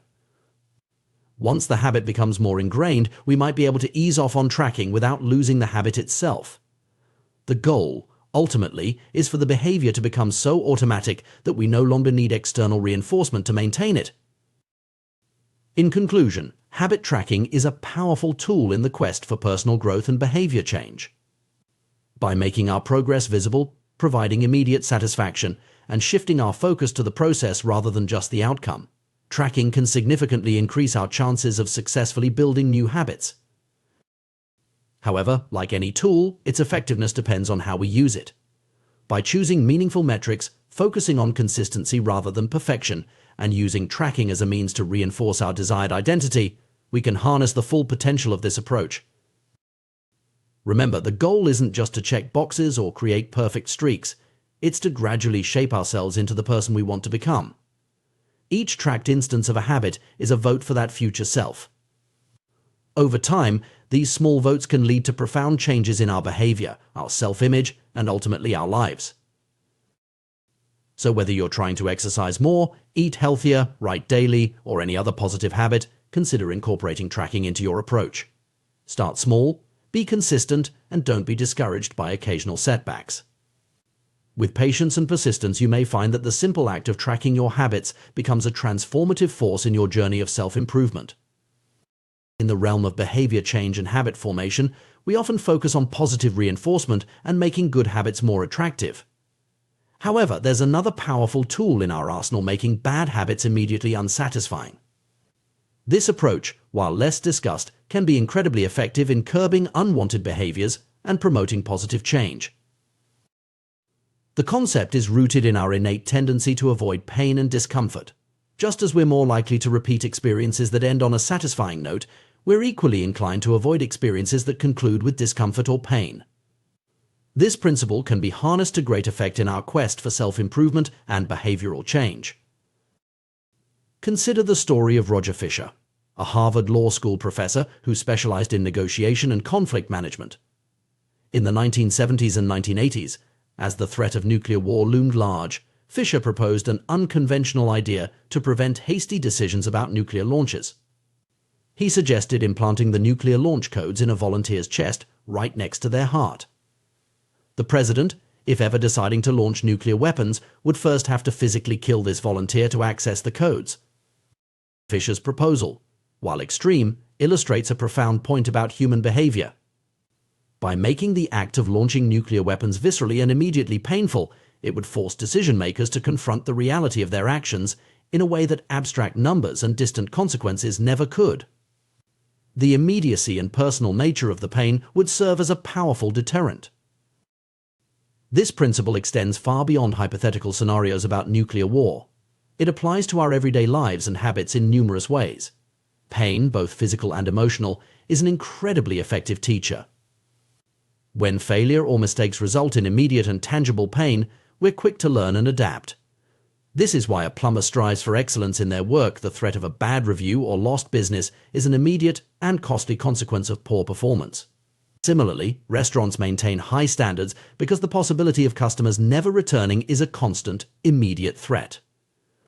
In fields where the stakes are even higher, such as surgery, the immediate and severe consequences of mistakes drive professionals to master their craft with utmost precision. The cost of cutting the wrong blood vessel is so high and immediate that surgeons are motivated to achieve exceptional levels of skill and care. The key here is the immediacy of the consequence. When the pain or cost of an action is delayed, it's easier to ignore or discount. This is why many harmful habits persist. The negative consequences are often far removed in time from the behavior itself. Smoking might lead to lung cancer, but not immediately. Overeating doesn't instantly result in obesity. The delay between action and consequence makes it easier for us to persist in behaviors we know are harmful in the long run. To leverage this principle for positive change, we need to find ways to make the consequences of bad habits more immediate and tangible. This could involve creating artificial consequences or finding ways to bring long-term effects into the present moment. For instance, some people use apps that donate money to causes they dislike every time they break a commitment to exercise. The immediate financial pain serves as a powerful motivator. However, it's crucial to note that for this approach to be effective, the strength of the consequence must match the relative strength of the behavior it's trying to correct. A minor inconvenience won't be enough to deter a deeply ingrained habit. The cost of procrastination must outweigh the perceived benefit of putting things off. The discomfort of exercise must be less than the pain of remaining sedentary. Moreover, the consequences need to be reliably enforced. Inconsistent enforcement can lead to a gambling mentality where individuals take chances on avoiding punishment. This is why consistent, immediate feedback is so crucial in habit formation and behavior change. One effective way to implement this strategy is through the use of habit contracts. A habit contract is an agreement you make with yourself or others that spells out the consequences of failing to stick to a desired behavior. These contracts can be particularly powerful when they involve other people, adding a layer of social pressure and accountability. For example, you might create a contract with a friend stating that if you don't go to the gym 3 times a week, you have to pay them $50. or you could agree to perform an unpleasant chore if you fail to meet your writing goals for the week. The key is to make the consequence immediate and unpleasant enough that you're motivated to avoid it. Habit contracts work because they bring the pain of failure into the present moment. Instead of worrying about abstract long-term consequences, you're faced with a concrete, immediate cost for not following through. This immediacy can be a powerful motivator, especially in the early stages of habit formation when the long-term benefits aren't yet apparent. However, it's important to use this strategy judiciously. While making bad habits painful can be effective, it's not always the most sustainable or healthy approach in the long term. Ideally, as you progress in your habit formation journey, you should be able to transition from avoiding pain to seeking pleasure in the habit itself. Moreover, it's crucial to strike a balance. If the consequences you set for yourself are too severe, you might find yourself avoiding the situation entirely rather than facing the possibility of failure. The goal is to create enough discomfort to motivate change, but not so much that it becomes paralyzing. Another consideration is the potential for unintended consequences. Sometimes, focusing too much on avoiding negative outcomes can create anxiety or stress that's counterproductive to your goals. It's important to monitor your emotional state and adjust your approach if you find that the fear of consequences is becoming overwhelming. Additionally, while immediate consequences can be powerful motivators, they shouldn't completely replace an understanding of the long-term impacts of our actions. Ideally, the immediate consequences we create for ourselves should serve as reminders or proxies for the more distant effects we're trying to avoid or achieve. It's also worth noting that different people respond differently to various types of motivation. While some individuals might find the threat of immediate negative consequences highly motivating, others might respond better to positive reinforcement or intrinsic motivation. It's important to know yourself and what works best for you. In some cases, combining immediate consequences with positive reinforcement can be particularly effective. For instance, you might set up a system where you face a small penalty for missing a workout, but also reward yourself for completing a full week of exercise. This balanced approach can help create a more sustainable and enjoyable path to habit formation. When implementing this strategy, it can be helpful to start small. Begin with minor habits and relatively mild consequences. As you become more comfortable with the process and start seeing results, you can gradually increase the stakes for more significant habits. Remember, the ultimate goal is not to live in constant fear of punishment, but to use this tool as a stepping stone towards intrinsic motivation. Over time, as habits become more ingrained and the benefits become more apparent, the need for external consequences should diminish. It's also important to be compassionate with yourself. Everyone slips up sometimes, and the occasional failure doesn't negate all your progress. The purpose of immediate consequences is to provide feedback and motivation, not to punish yourself excessively. In conclusion, while making good habits attractive and satisfying is crucial, we shouldn't overlook the power of making bad habits immediately unsatisfying. By bringing the consequences of our actions into the present moment, we can create a powerful impetus for change.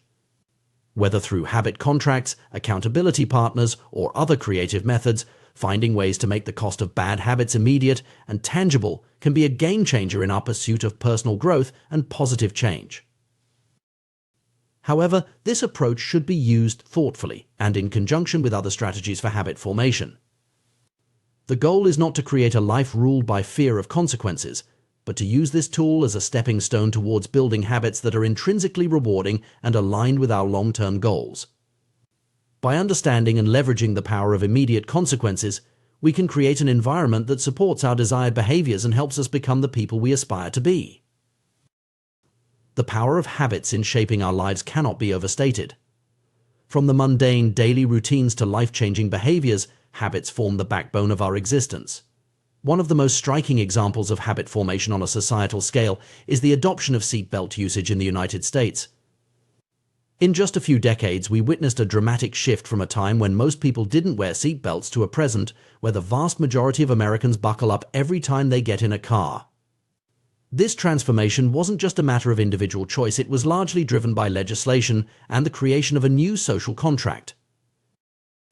The seatbelt story illustrates how governments can use laws and regulations to influence collective behavior.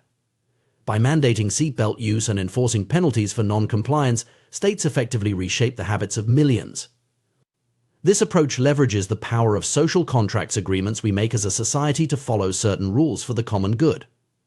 Similar strategies have been employed to address other public health and safety concerns, such as smoking bans in restaurants and mandatory recycling programs.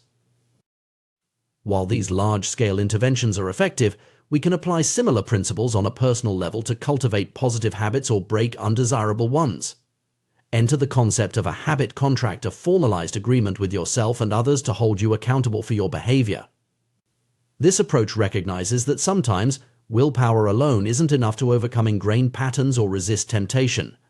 By explicitly stating your commitments and the consequences of failing to meet them, you create a powerful motivational tool. Consider the case of Brian Harris, an entrepreneur who used a habit contract to achieve his health and fitness goals. After the birth of his son, Harris realized he needed to make some changes to his lifestyle.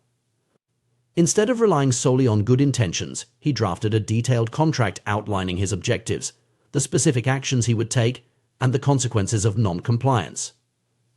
Crucially, he involved his wife and personal trainer as accountability partners, having them sign the contract alongside him. Harris's contract was comprehensive, breaking down his overall goal into phases and specifying daily habits like logging his food intake and weighing himself. The consequences for failing to follow through were concrete and meaningful, having to dress formally for work, a departure from his usual casual attire, and paying his trainer a financial penalty. This level of detail and the inclusion of external accountability proved to be highly effective. As someone who initially viewed such contracts as unnecessarily formal, I've come to appreciate their value. The act of signing a physical document signals a deeper level of commitment than a mere verbal agreement or mental note. It transforms vague intentions into concrete promises, not just to yourself but to others. This external accountability taps into our innate desire to be seen as reliable and trustworthy by those around us. The power of accountability extends beyond formal contracts. Simply having someone to check in with regularly can significantly boost our likelihood of sticking to a new habit or breaking an old one. Comedians, writers, and other creatives often use this approach, partnering with colleagues to ensure they produce work consistently. The knowledge that someone is watching and expecting results can be a powerful motivator, helping us overcome procrastination and laziness. In our digital age, we can even automate accountability. Thomas Frank, an entrepreneur, devised an ingenious system to ensure he wakes up early each morning. If he fails to rise by his target time, a pre-scheduled tweet goes out to his followers, offering a small financial reward to the first few people who call him out on his tardiness. This public commitment adds an extra layer of motivation to his morning routine. These strategies work because they tap into fundamental aspects of human psychology. We are social creatures, deeply concerned with how others perceive us. The desire to present our best selves to the world influences many of our behaviors, from personal grooming to academic and professional achievements.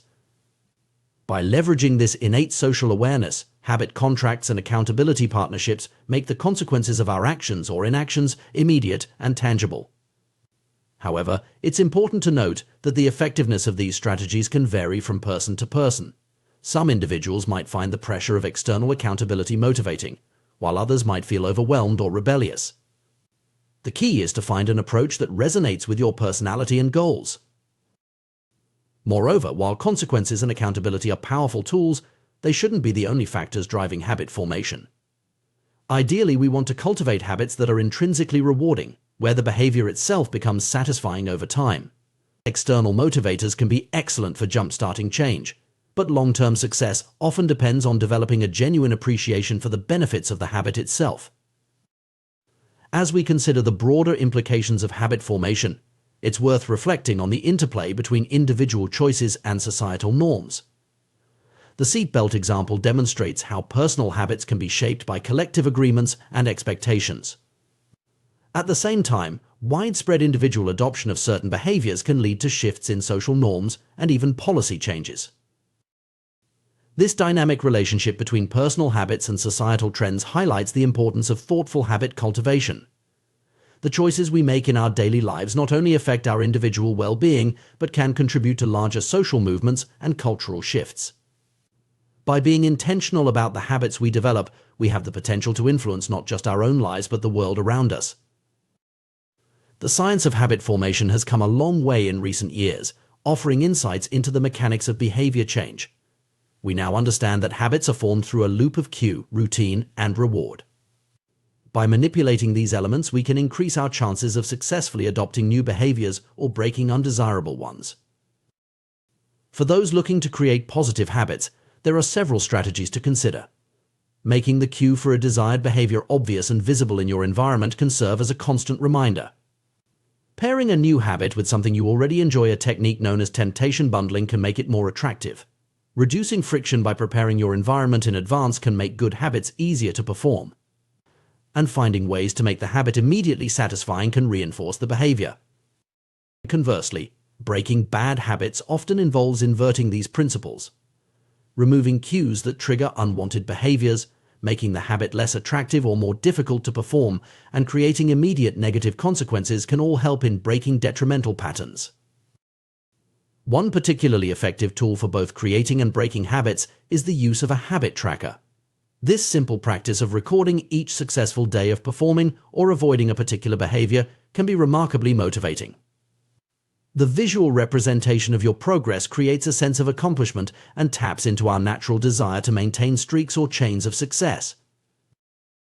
However, it's crucial to approach habit formation with self-compassion. Slip-ups are an inevitable part of the process, and how we respond to these moments can determine our long-term success. The never miss twice rule is a helpful guideline. If you forget or fail to perform a habit one day, make it a priority to get back on track immediately the next day. This approach prevents temporary setbacks from derailing your entire effort. As we navigate the complex landscape of habit formation, it's important to remember that change is a gradual process. Small, consistent actions over time lead to significant transformations. The power of habits lies not in dramatic, overnight changes but in the compounding effect of daily choices. Moreover, the journey of habit formation is deeply personal. What works for one person may not work for another. Experimentation and self-reflection are key to finding the strategies that resonate with your unique circumstances and personality. Be willing to adjust your approach as you learn more about yourself and your responses to different techniques. In conclusion, the science and practice of habit formation offer powerful tools for personal growth and societal change. From seatbelt laws to personal fitness goals, the principles of habit creation and modification shape our lives in countless ways. By understanding these principles and applying them thoughtfully, we can take greater control of our behaviors and, by extension, our destinies. Whether through formal contracts, accountability partnerships, or simple daily tracking, we have the ability to reshape our habits and, in doing so, reshape our lives. The journey may be challenging, but the potential rewards in health, productivity, and overall well-being are immeasurable.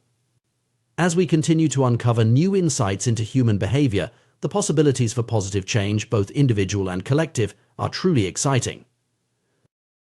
The intricate interplay between genetics, personality, and habit formation is a fascinating area of study that sheds light on why some individuals excel in certain domains while others struggle. This complex relationship underscores the importance of aligning our habits and pursuits with our innate tendencies and strengths. Consider the remarkable stories of Michael Phelps and Hicham Garouge, two athletes who achieved unparalleled success in their respective sports. Phelps, with his towering frame and uniquely proportioned body, dominated the swimming world, while El Garouge's compact build and exceptionally long legs made him a force to be reckoned with in middle-distance running. Their physical attributes, largely determined by genetics, played a crucial role in their rise to the top of their fields. However, it would be a mistake to assume that their success was solely due to their genetic makeup. Both athletes undoubtedly invested countless hours in training, honing their skills, and perfecting their techniques. Their genetic predispositions provided a foundation, but it was their dedication to cultivating habits aligned with their natural abilities that allowed them to reach the pinnacle of athletic achievement. This principle extends far beyond the realm of sports. In every area of life, from career choices to personal hobbies, understanding and leveraging our genetic predispositions can significantly impact our potential for success and satisfaction. The key lies in recognizing that genes don't dictate our destiny, rather, they highlight areas of opportunity where we're more likely to thrive. The influence of genetics on our behavior is pervasive and often subtle. Research has shown that our genes play a role in shaping a wide array of traits and tendencies, from our television viewing habits to our likelihood of developing addictions. Even seemingly personal characteristics, such as our response to authority or our level of proactivity, have genetic underpinnings. However, it's crucial to understand that genetic influence doesn't equate to genetic determinism. Our genes interact with our environment in complex ways, and the expression of genetic traits can be modulated by external factors. This interplay between nature and nurture is what makes human behavior so intricate and varied. One of the most significant ways our genetic makeup manifests is through our personality. The widely accepted Big Five model of personality traits provides a framework for understanding these innate tendencies. This model breaks down personality into 5 broad dimensions: openness to experience, conscientiousness, extroversion, agreeableness, and neuroticism.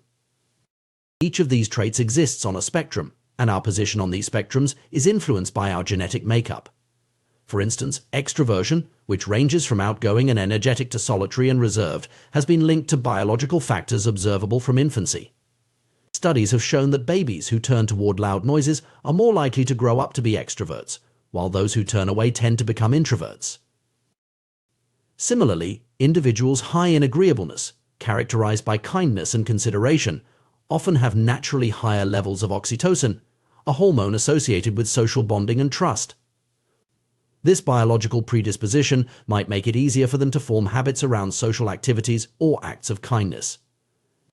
Understanding these innate tendencies can be immensely helpful when it comes to habit formation. When we try to establish habits that align with our natural inclinations, we're more likely to find them satisfying and sustainable. For example, an individual high in openness to experience might find it easier to cultivate a habit of trying new foods or visiting new places, while someone high in conscientiousness might excel at developing organizational or planning habits. However, it's important to note that our personality traits are not immutable. While they have a genetic basis, they can also be influenced by our experiences and environment. This malleability means that we have the capacity to develop traits and habits that don't come naturally to us, albeit with more effort. The key to leveraging our genetic predispositions for habit formation lies in self-awareness. By understanding our natural tendencies, we can make informed decisions about which habits to cultivate and how to approach their formation. This doesn't mean we should limit ourselves only to activities that come easily. Rather, it suggests that we should be strategic in our approach to personal growth and development. For instance, if you know you're naturally high in neuroticism, you might find it particularly beneficial to develop habits around stress management and mindfulness. These practices could help mitigate the anxiety and sensitivity associated with this trait. Conversely, if you're low in conscientiousness, you might need to put extra effort into creating systems and routines to support habits related to organization and time management. The concept of aligning our habits with our genetic predispositions also has implications for how we approach skill development and career choices. Just as Michael Phelps was uniquely suited for swimming, each of us has areas where our natural abilities give us an edge. Identifying these areas can help us focus our efforts where they're most likely to yield results. However, this doesn't mean we should avoid challenges or give up on areas where we're not naturally gifted. Instead, it suggests that we should be realistic about the effort required to excel in different domains. If we choose to pursue an area where we don't have a natural advantage, we should be prepared to put in extra work to compensate for our genetic disadvantages. Moreover, the interaction between our genes and our environment means that the suitability of our traits can change depending on the context. A trait that's advantageous in one situation might be a hindrance in another. For example, high neuroticism might be detrimental in a high-stress job, but beneficial in a role that requires attention to detail and risk assessment. This contextual nature of genetic influence underscores the importance of finding the right environment for our traits to flourish. Sometimes the key to success isn't changing ourselves, but rather finding or creating an environment that suits our natural tendencies. This might involve choosing a career that aligns with our personality, seeking out social groups that appreciate our unique qualities, or modifying our physical environment to support our desired habits. It's also worth noting that while our genes influence our behavior, they don't control it entirely.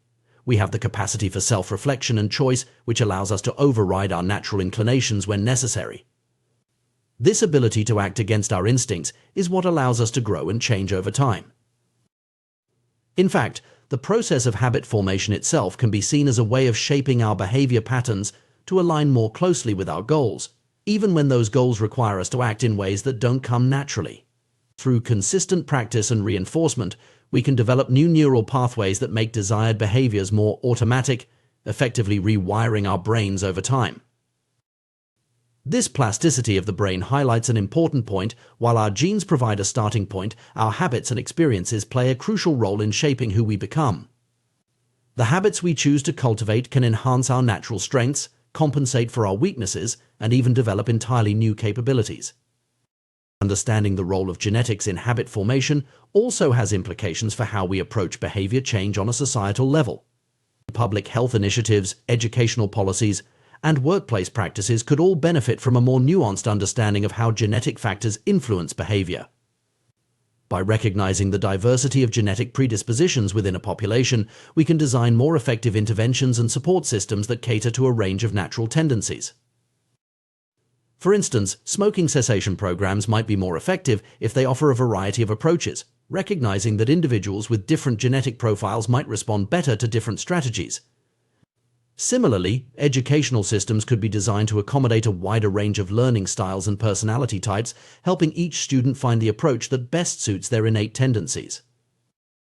As our understanding of genetics and behavior continues to evolve, we're likely to gain even more insights into how our genes shape our habits and tendencies.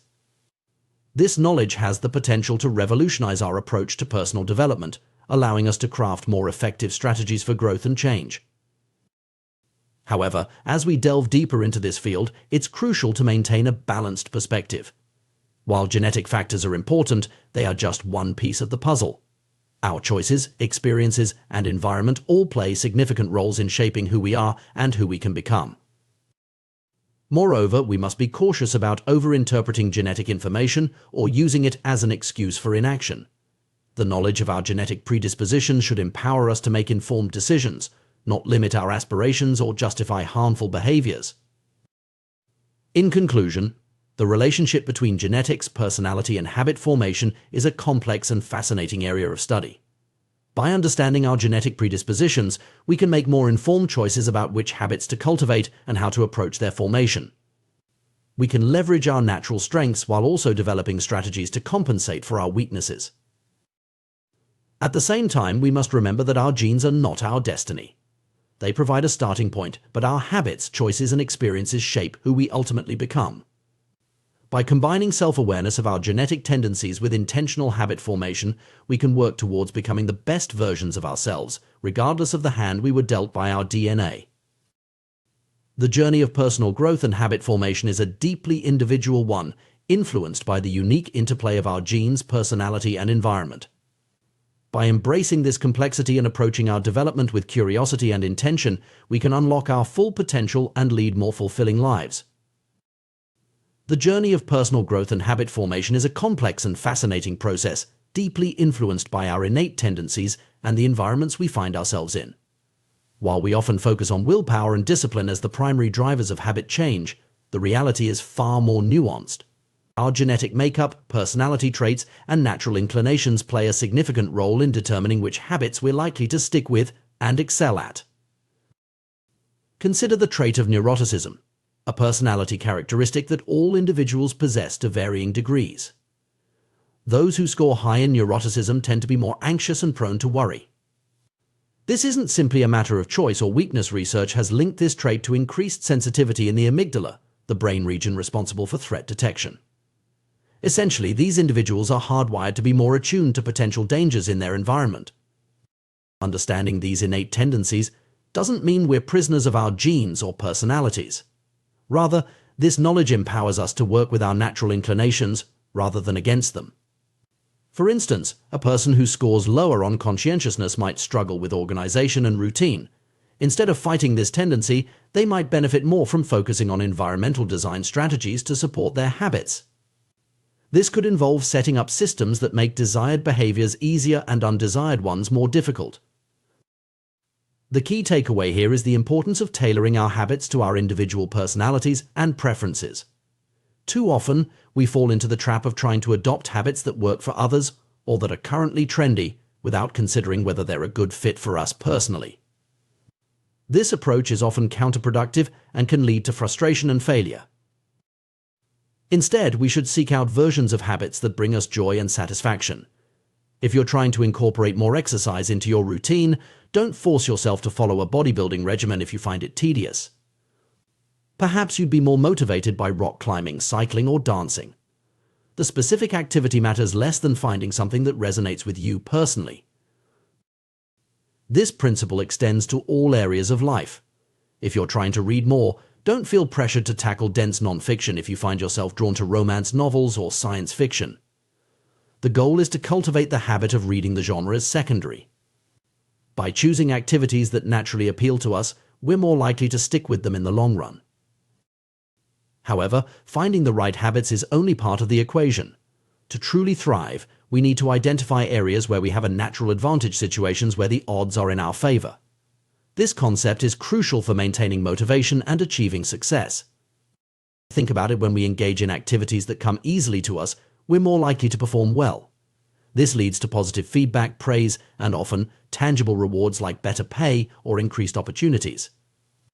This positive reinforcement creates a virtuous cycle, energizing us and propelling us to even greater heights of performance. The challenge, of course, is identifying these areas of natural advantage. Life is short, and we don't have the luxury of trying every possible career, hobby, or skill. This is where the concept of the explore-exploit trade-off comes into play. In the early stages of any new endeavor, whether it's a career, a relationship, or a hobby, there should be a period of exploration. This is the time to cast a wide net, try out different possibilities, and gather information. In relationships, we call this dating. In education, it's the liberal arts approach. In business, it might manifest as split testing or market research. After this initial exploratory phase, the focus shifts to exploiting the best options you've discovered. However, it's crucial to maintain some level of exploration even at this stage. A common rule of thumb is to spend about 80 to 90% of your time and energy on your primary focus, while reserving 10 to 20% for continued exploration and experimentation. This balance isn't fixed, it should be adjusted based on your current situation. If you're succeeding in your chosen area, it makes sense to double down on what's working. If you're struggling, that's a sign to increase your exploratory efforts. The optimal approach also depends on your time constraints. Early in your career or when starting a new project, you have more latitude for exploration. As deadlines approach or as you advance in your field, the focus naturally shifts more towards exploitation of your established skills and knowledge. But how do you navigate this process of discovery? There are several key questions you can ask yourself to help identify areas where you're likely to thrive. What activities feel like fun to you but seem like work to others? This is a powerful indicator of your natural inclinations. The tasks that you find energizing, even when they're challenging, are likely areas where you have a natural advantage. When do you lose track of time? The state of flow, where you're so engrossed in an activity that you lose awareness of your surroundings, is a strong sign that you're engaged in something well suited to your abilities and interests. Where do you seem to get better results than the average person? If you find yourself progressing faster or achieving more in a particular area compared to your peers, that's a good indication you found a field where you have a natural advantage. What feels natural to you? This requires honest self-reflection, setting aside societal expectations and ingrained beliefs. When do you feel most authentically yourself? These moments of genuine engagement and enjoyment are signposts pointing towards your areas of natural strength. It's important to acknowledge that some of this process involves an element of luck. We don't choose our genetic makeup or the environment we're born into. Some individuals, like Olympic athletes Michael Phelps or Hicham Gerouge, are fortunate to have rare physical attributes that are highly valued in their specific sports. Moreover, they had the opportunity to be exposed to and develop those talents. However, this doesn't mean we should leave our personal growth entirely to chance. By actively exploring different areas, paying attention to what energizes us, and being willing to pivot when something isn't working, we can significantly increase our odds of finding our personal sweet spots. This approach to personal development and habit formation represents a shift from the traditional no pain, no gain mentality. It's not about forcing yourself to adopt habits or pursue goals that don't align with your natural inclinations. Instead, it's about understanding yourself deeply, identifying your areas of natural strength, and then leveraging those strengths to achieve your goals.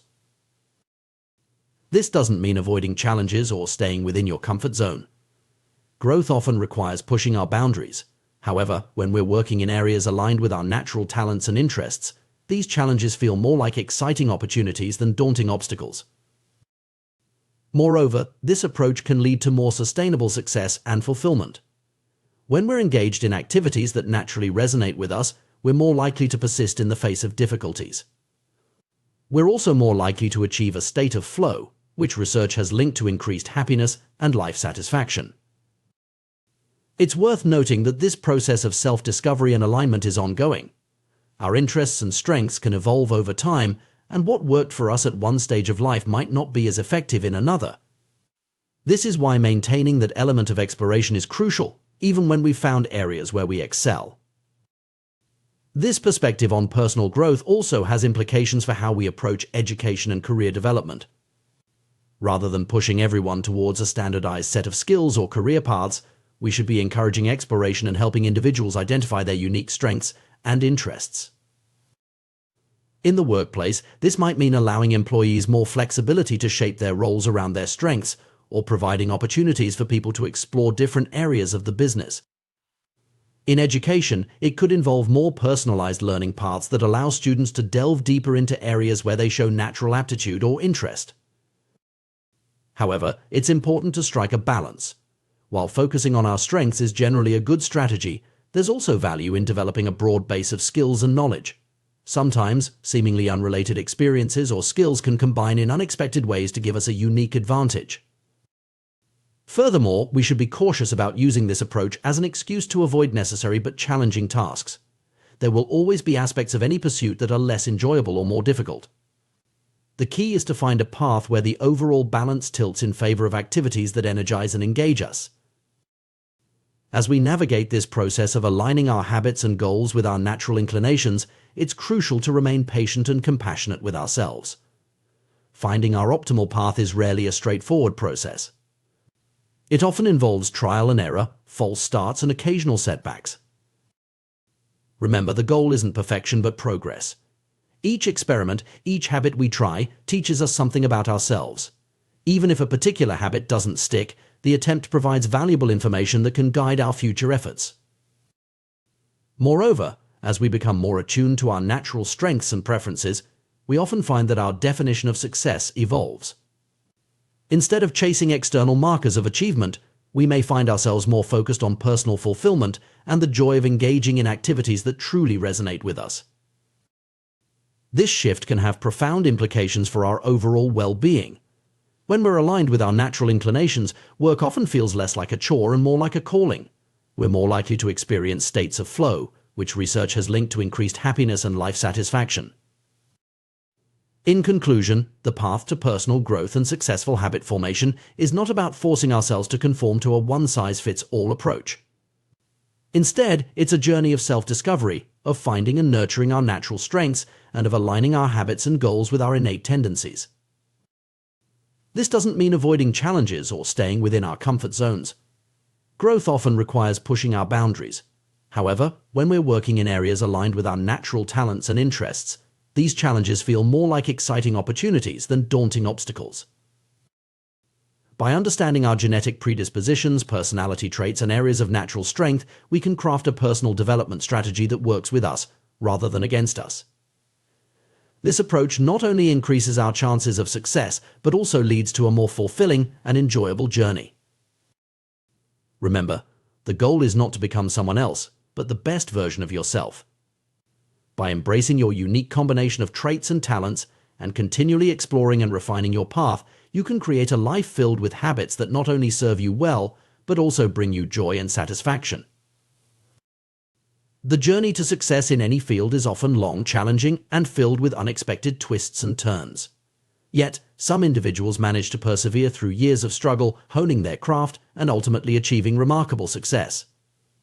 The story of Steve Martin, one of America's most beloved comedians, perfectly illustrates this path of persistent dedication and gradual improvement. Martin's journey began in the most humble of circumstances as a 10-year-old boy selling guidebooks at Disneyland. This early exposure to the world of entertainment sparked a passion that would shape the rest of his life. As he transitioned to working in the park's magic shop, Martin began to experiment with performance, trying out simple tricks and jokes on visitors. It was here that he discovered his true calling was not in magic, but in comedy and performance more broadly. The road from this realization to stardom was long and arduous. Martin spent his teenage years performing in small clubs around Los Angeles, often to indifferent or non-existent audiences. He would sometimes deliver his routine to empty rooms, persisting even when there was no one there to appreciate his efforts. This dedication to his craft, even in the face of apparent failure, is a testament to Martin's intrinsic motivation and love for comedy. What's particularly noteworthy about Martin's journey is the gradual, incremental nature of his progress. He didn't burst onto the scene with a fully formed hour-long set. Instead, he started with routines that lasted only a minute or two. Over time, he expanded his material, reaching 5 minutes in high school, then 10 minutes, and eventually 20 minutes by the age of 19. Even then, he had to pad his show with poetry readings just to fill the time slot. This gradual expansion of his repertoire highlights a crucial aspect of skill development and habit formation: the importance of consistent, incremental progress. Martin didn't try to leap from novice to expert overnight. Instead, he focused on steady improvement, constantly refining and expanding his material. This approach allowed him to build his skills and confidence gradually, avoiding the overwhelming pressure that might have come from trying to create a full-length show right from the start. Martin's persistence is particularly impressive given the nature of stand-up comedy. Few endeavors are as immediately and brutally honest in their feedback as comedy.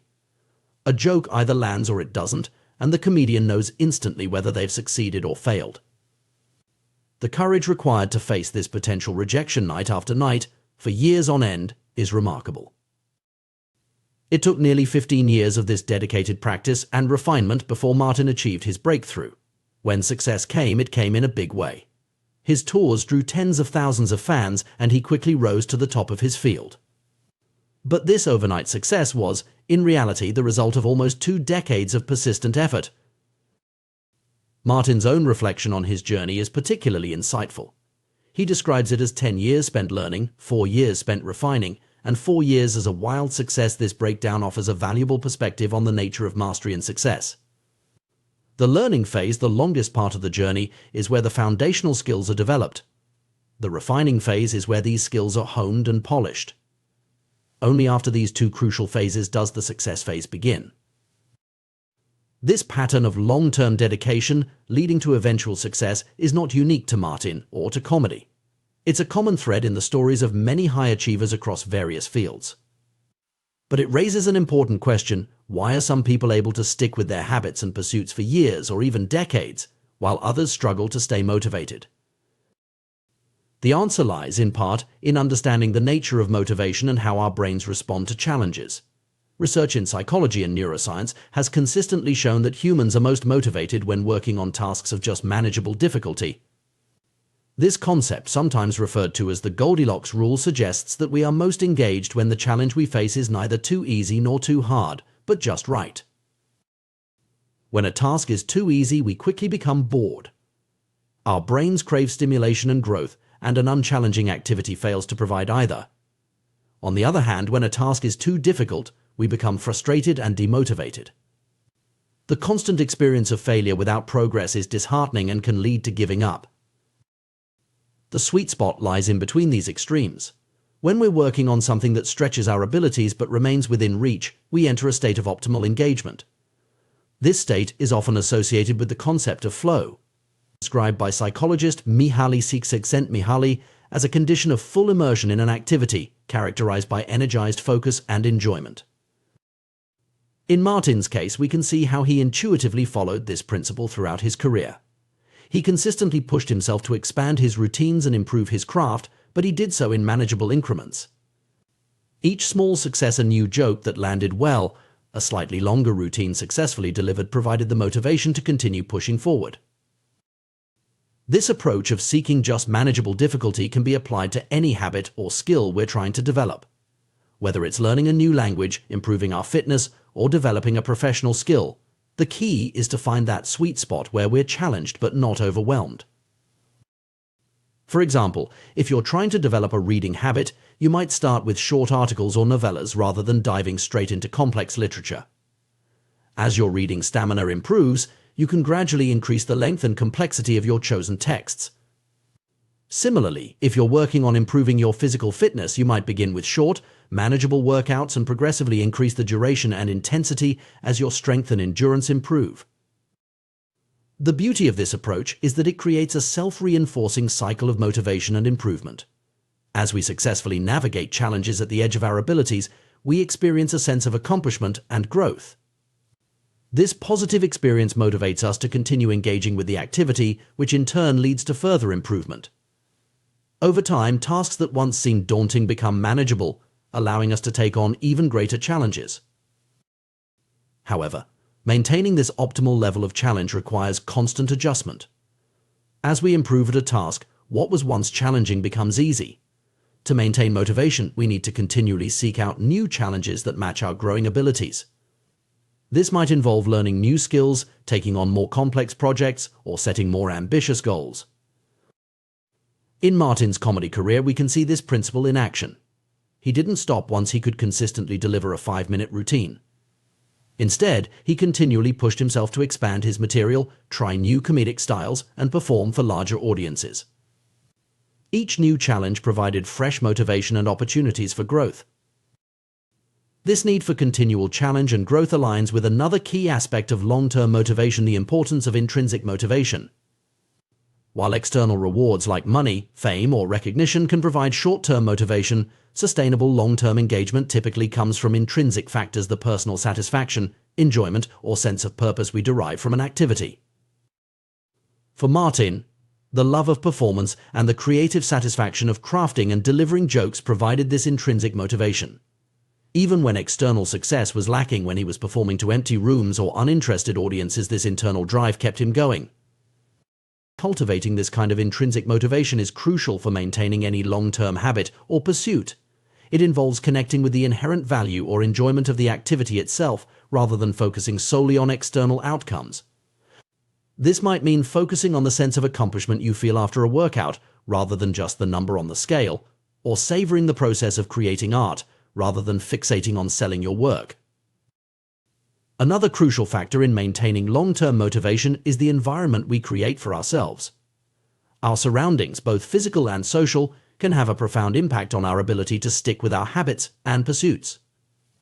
In Martin's case, immersing himself in the world of entertainment, first at Disneyland, then in the Los Angeles comedy scene, provided constant exposure to his chosen field and opportunities for practice and improvement.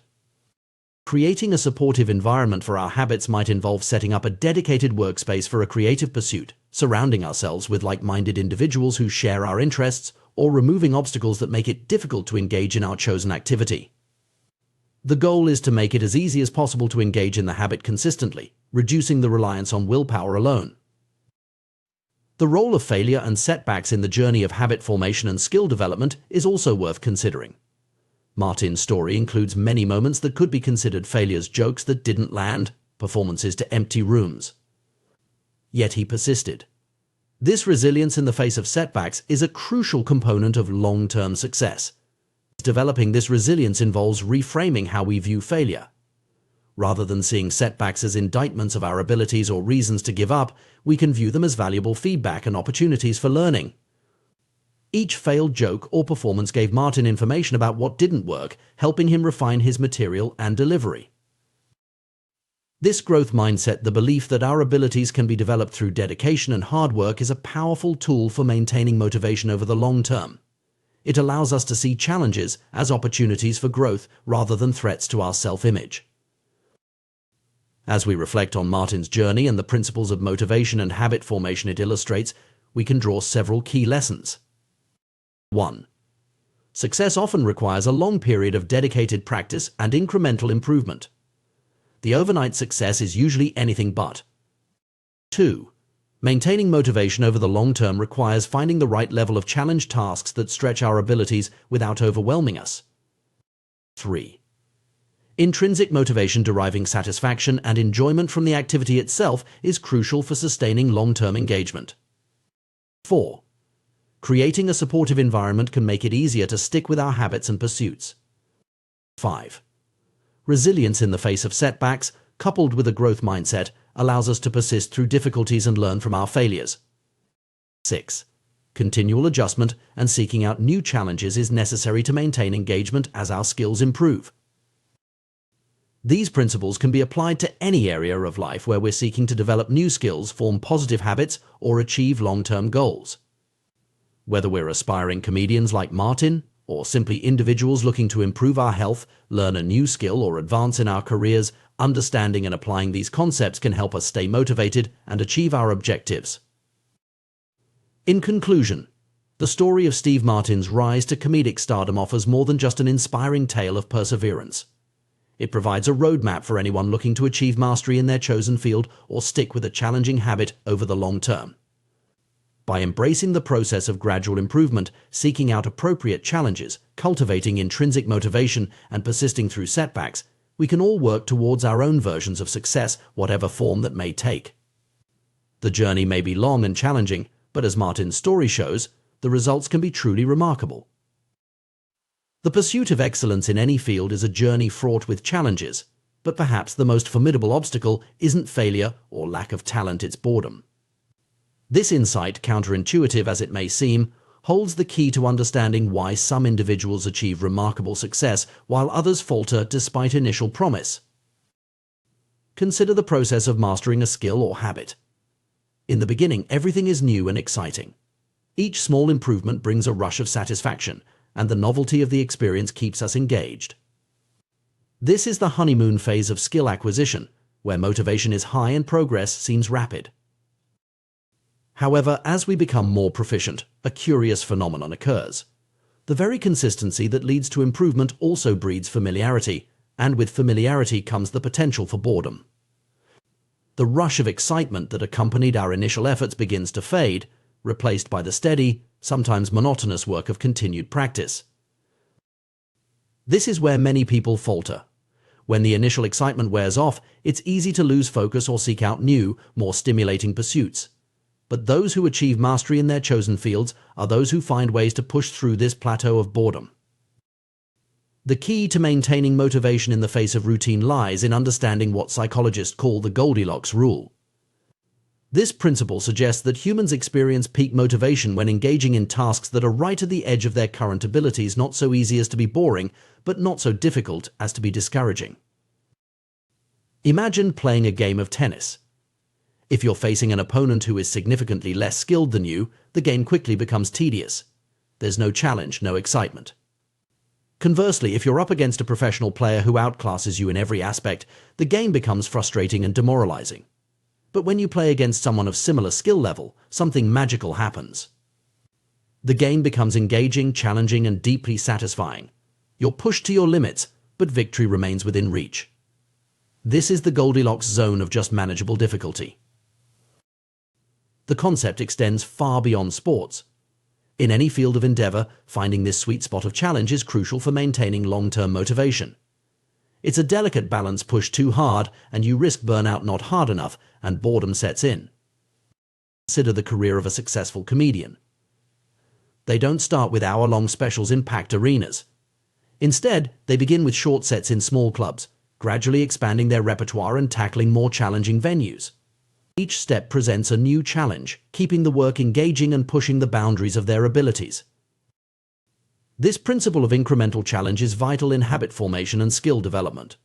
When starting a new habit, it's important to keep things simple and achievable. But once the habit is established, it's equally important to find ways to keep it challenging and engaging. For instance, if you're developing a writing habit, you might start with a goal of writing 100 words a day. As this becomes comfortable, you could increase the word count, tackle more complex topics, or experiment with different styles of writing. The key is to continuously find new challenges that stretch your abilities without overwhelming you. However, even with careful attention to the Goldilocks rule, there will inevitably be times when the work feels monotonous. This is where the true test of mastery begins. The ability to persist through periods of boredom, to continue showing up and putting in the work even when it's not exciting, is what separates the amateurs from the professionals. An elite weightlifting coach once shared a profound insight: at some point it comes down to who can handle the boredom of training every day, doing the same lifts over and over and over. This perspective challenges the common notion that success is all about passion and motivation. While these elements are important, they are not sufficient. True mastery requires the ability to persist even when the initial excitement has faded. This insight is liberating in a way. It means that those who achieve greatness aren't necessarily more passionate or motivated than the rest of us. They simply have developed the ability to push through the periods of boredom and continue their practice regardless of how they feel on any given day. The challenge, then, is to fall in love with boredom. To find satisfaction not just in the exciting moments of breakthrough, but in the quiet, consistent work that leads to those breakthroughs. This doesn't mean that the work should always feel tedious.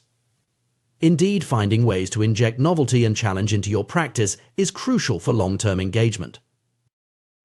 One way to maintain interest is through the concept of variable rewards. This principle, well known in psychology, explains why activities like gambling can be so addictive. When rewards are unpredictable, they create a stronger dopamine response in the brain, enhancing memory recall and accelerating habit formation. While not all habits should or could involve variable rewards, imagine if flossing only sometimes resulted in clean teeth. Understanding this principle can help in designing practices that remain engaging over time. For instance, a fitness routine could incorporate different types of workouts, a reading habit could explore various genres, or a meditation practice could experiment with different techniques. However, it's important to note that novelty alone is not the answer. Jumping from one new thing to another may keep boredom at bay, but it prevents the deep learning and skill development that comes from sustained practice. The key is to find a balance between consistency and novelty to keep the core of the practice steady while finding new challenges within it. This brings us to another crucial point: the importance of identity in maintaining long-term habits. When we tie our habits to our sense of identity, when we see ourselves as the kind of person who does this, we're more likely to persist even when the initial excitement fades. The writer writes, even on days when the words don't flow easily. An athlete trains even when they don't feel particularly energetic. A meditator sits even when their mind feels especially restless. Developing this kind of identity requires a shift in focus from outcomes to processes. Instead of fixating on the end goal, becoming a published author, winning a competition, achieving enlightenment, we learn to find satisfaction in the daily practice itself. This doesn't mean abandoning our aspirations, but rather recognizing that the journey towards them is where the real growth occurs. Moreover, this perspective helps in dealing with the inevitable setbacks and plateaus that occur in any long-term endeavor. When progress seems slow or non-existent, it's easy to become discouraged. But if we've learned to appreciate the process itself, we can find satisfaction in the simple act of showing up and doing the work, regardless of immediate results. This mindset also helps in managing expectations. Often we have unrealistic ideas about how quickly we should progress or how consistently we should feel motivated. Understanding that boredom and frustration are normal parts of the journey can help us persist through these challenging periods. It's also worth considering the role of community in maintaining long-term motivation. Surrounding ourselves with others who share our goals and values can provide support, accountability, and inspiration during times when our individual motivation flags. This could be a formal group, like a writing circle or a sports team, or simply a network of like-minded individuals pursuing similar goals. Another strategy for maintaining engagement over the long term is to periodically step back and reconnect with the bigger picture. Why did you start this practice in the first place? What are the larger goals or values that it serves? Sometimes, zooming out and reminding ourselves of the broader context can reignite our motivation and help us push through periods of tedium. It's also important to recognize that motivation often follows action, not the other way around. We often think we need to feel motivated in order to act, but in reality, taking action even when we don't feel particularly inspired can generate its own motivation. This is why the simple act of showing up, of starting the work even when we don't feel like it, is so powerful. Ultimately, the ability to persist through boredom is a skill that can be developed, like any other. It requires practice, patience, and a willingness to sit with discomfort. but the rewards of this skill are immense. It's what allows us to push past the plateaus that stop most people to achieve levels of mastery that seem out of reach to those who rely solely on sporadic bursts of motivation. This doesn't mean that the journey should be joyless.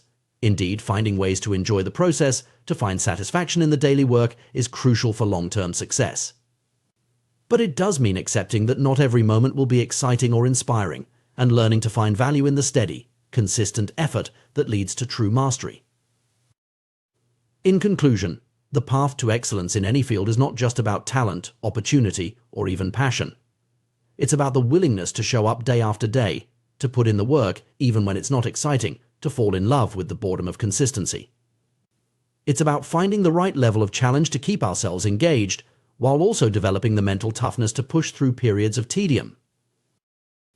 This perspective on mastery and habit formation offers both a challenge and a comfort. It challenges us to persist beyond the point where many would give up, to embrace the sometimes monotonous work of improvement. But it also offers comfort in knowing that those who achieve greatness aren't superhuman, they simply have developed the ability to stay the course, to find satisfaction in the journey as much as the destination. As we pursue our own paths to mastery, whether in our careers, our hobbies, or our personal development, let us remember this crucial lesson. Let us strive to find the right balance of challenge and consistency, to inject novelty into our practices while maintaining their core, and above all, to cultivate the mental fortitude to push through boredom. For it is in these quiet moments of persistence, when no one is watching and motivation is low, that true mastery is forged. The pursuit of excellence is a journey that requires more than just talent or sporadic bursts of motivation. It demands consistency, dedication, and a willingness to embrace the monotony that often accompanies mastery. This is a truth that applies across all fields, whether you're an athlete, artist, entrepreneur, or professional in any domain. Consider the contrast between professionals and amateurs. Professionals adhere rigorously to their schedules, refusing to let life's distractions derail their progress. They have a clear vision of what matters most to them and work tirelessly towards their goals with unwavering purpose. Amateurs, on the other hand, often find themselves blown off course by the urgent demands of daily life, struggling to maintain focus on their long-term objectives. This distinction is particularly evident in the realm of habit formation. Take meditation, for instance. Many people approach meditation as fair-weather practitioners, only engaging in the practice when they feel particularly inspired or when life is going smoothly. However, true growth and transformation come from consistency, especially when it's challenging. The same principle applies to athletics, writing, or any other pursuit. To achieve greatness, one must be willing to show up and put in the work regardless of mood or circumstance. There's a common misconception that successful individuals always feel motivated and energized to tackle their goals. The reality is quite different. Even the most accomplished people frequently face moments of reluctance or lack of enthusiasm. The key difference is their ability to push through these feelings and take action anyway. They understand that regret often comes from inaction, not from pushing oneself to complete important tasks. This idea extends to the concept of deliberate practice, which is crucial for achieving mastery in any field. Deliberate practice involves focused, intentional efforts to improve specific aspects of performance. It's not always enjoyable, and it certainly isn't easy, but it's essential for progress. The willingness to engage in deliberate practice, even when it feels tedious or challenging, is what separates the truly exceptional from the merely good. Interestingly, the path to excellence often requires embracing boredom. This might seem counterintuitive, as we often associate passion and excitement with high achievement. However, true mastery comes from the ability to find fascination in repetition, to see the nuances and opportunities for improvement in tasks that others might find mundane. It's about falling in love with the process, not just the outcome. This brings us to an important psychological principle known as the Goldilocks rule. This concept suggests that humans experience peak motivation when working on tasks that are right at the edge of their current abilities, not too easy, not too hard, but just right. This sweet spot of challenge keeps us engaged and propels us forward. However, as we improve and tasks become easier, we risk falling into a comfort zone that can lead to stagnation. The greatest threat to success, then, is not failure but boredom. As habits become routine, they often become less interesting and less satisfying. This is a natural part of the skill acquisition process, but it's also a potential pitfall. The key is to recognize this phenomenon and develop strategies to combat it. One effective approach is to continually seek out new challenges within your field. As you master one level of skill, immediately begin pushing yourself to the next. This constant progression keeps the work engaging and prevents complacency. It's also important to develop a mindset that values consistency over fleeting bursts of motivation. Anyone can work hard when they feel inspired, but it's the ability to keep going when the work isn't exciting that truly makes the difference. The formation of good habits is undoubtedly crucial for success. Habits create the foundation for mastery by automating basic skills, freeing up mental space for more advanced thinking. In chess, for example, it's only after a player has internalized the basic movements of the pieces that they can focus on higher-level strategy. This principle holds true across disciplines. When fundamental actions become second nature, attention can be directed to more nuanced and complex aspects of performance. However, the very automaticity that makes habits powerful can also become a limitation. As behaviors become automatic, we risk falling into mindless repetition. This can lead to a decrease in sensitivity to feedback and a tendency to let small errors slide. The danger here is that we might assume we're improving simply because we're gaining experience, when in reality we may just be reinforcing existing patterns, including any flaws or inefficiencies. This phenomenon highlights the need for a more nuanced approach to skill development, especially for those aiming for elite levels of performance. While habits are necessary, they are not sufficient for true mastery. The optimal path combines automatic habits with deliberate practice, a synergy that allows for both efficiency and continuous improvement. Deliberate practice involves consciously focusing on specific aspects of performance, often breaking down complex skills into smaller components for targeted improvement. It requires a level of mental engagement that goes beyond simple repetition. By alternating between phases of habit formation and deliberate practice, individuals can continue to push their boundaries and refine their skills. This cycle of mastery, narrowing focus to a specific element, repeating it internalized, then using that new habit as a foundation for the next challenge, is endless. Each level of mastery unlocks new frontiers of development. It's a process that demands both patience and persistence, as well as the humility to recognize that there is always room for improvement. One of the key challenges in this journey is maintaining consciousness of performance over time. It's precisely when skills start to feel automatic and comfortable that the risk of complacency increases. To combat this, it's crucial to establish systems for reflection and review. Regular assessment of performance, identification of areas for improvement, and setting new goals can help maintain the edge needed for continued growth. The Career Best Efforts CBE program implemented by Pat Riley for the Los Angeles Lakers in the 1986 to 1987 season provides an excellent example of such a system. After a disappointing playoff performance that didn't live up to the team's potential, Riley developed a method to track each player's performance metrics and encourage consistent improvement. The goal was for each player to improve their output by at least 1% over the course of the season. What made this program particularly effective was its holistic approach. It wasn't just about points scored or other obvious statistics. Riley included unsung hero deeds in his evaluations, things like diving for loose balls, helping teammates on defense, and other efforts that might not show up in the box score but contribute significantly to team success. This comprehensive view of performance encouraged players to focus on all aspects of their game, not just the most visible ones. The CBE program illustrates several key principles of effective habit formation and performance improvement. First, it emphasizes the importance of establishing a baseline understanding current performance levels before setting goals for improvement. Second, it focuses on small, incremental improvements rather than dramatic overhauls.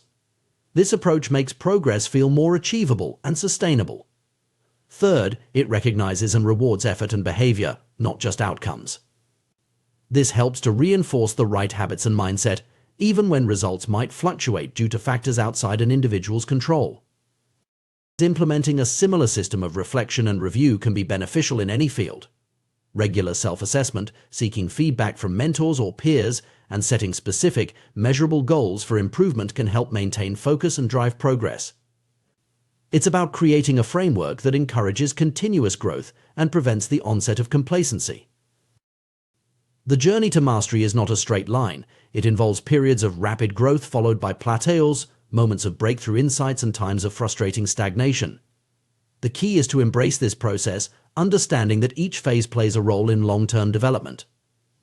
The plateaus, in particular, are often where the most important work happens, refining skills, ingraining habits, and preparing for the next leap forward. In conclusion, the path to excellence is paved with consistent effort, deliberate practice, and a willingness to embrace the sometimes monotonous nature of skill development. It requires the discipline to stick to schedules and routines, even when motivation wanes. It demands the humility to continually seek improvement, even after achieving a high level of proficiency. And it calls for the wisdom to implement systems that promote ongoing reflection and adjustment.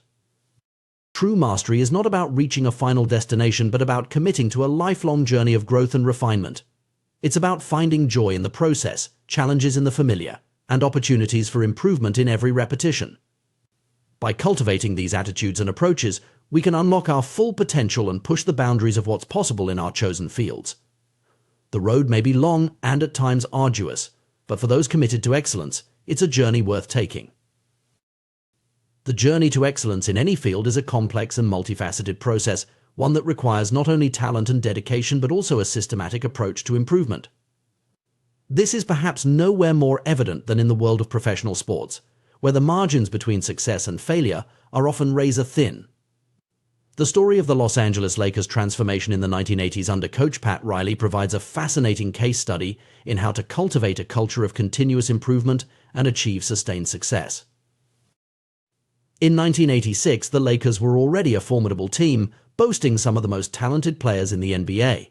However, despite their individual brilliance, they fell short of expectations in the playoffs, failing to reach the NBA Finals. This setback prompted Riley to develop an innovative system he called the Career Best Effort CBE program, designed to push each player to consistently perform at and beyond their previous best. The CBE program was revolutionary in its approach to performance measurement and improvement. It went beyond traditional statistics, incorporating a wide range of factors that contributed to a player's overall impact on the game. This comprehensive evaluation system assigned numerical values to various actions on the court, including both obvious contributions like points scored and rebounds, as well as less tangible efforts such as diving for loose balls or helping teammates on defense. What made the CBE system particularly effective was its emphasis on personal improvement rather than comparison to others. Each player's performance was measured against their own past achievements, with the goal of improving by at least 1% over the course of the season. This approach recognized that different players have different roles and strengths, and that true excellence comes from maximizing one's own potential rather than trying to emulate others. The implementation of the CBE program had a profound impact on the Lakers' performance. In the following season, they claimed the NBA championship, and they repeated this feat the next year, becoming the first team in 2 decades to win back-to-back titles. This success demonstrated the power of a systematic approach to improvement, even for a team that was already considered among the best in the league. The principles underlying the CBE program extend far beyond the basketball court. They speak to a fundamental truth about the nature of excellence and the path to mastery in any field. At its core, the program was about creating a culture of reflection, review, and continuous improvement. It provided a structured framework for players to assess their performance, identify areas for growth, and track their progress over time. This approach to performance enhancement aligns closely with the practices of top performers across various disciplines. From world-class athletes to successful business leaders, those who consistently operate at the highest levels tend to engage in regular self-reflection and performance review. These practices serve multiple purposes. They provide accountability, help identify strengths and weaknesses, and guide future efforts for improvement. Consider, for example, the routines of elite athletes like Eliud Kipchoge, one of the greatest marathoners of all time. Despite his numerous accolades, including an Olympic gold medal, Kipchoge maintains a habit of taking detailed notes after every training session. He reviews his performance, looking for even the smallest opportunities for improvement. This level of self-awareness and commitment to growth is a hallmark of true excellence. Similarly, in the world of comedy, performers like Chris Rock demonstrate the value of systematic review and iteration. When developing new material, Rock performs at small clubs dozens of times, meticulously recording audience reactions and refining his jokes based on this feedback. This process of constant refinement and adaptation is what allows him to consistently deliver top-tier performances on the biggest stages. In the business world, many successful executives and investors maintain decision journals where they record major decisions, the reasoning behind them, and their expected outcomes. By reviewing these journals periodically, they can assess the quality of their decision-making process and identify patterns or biases that may be influencing their choices.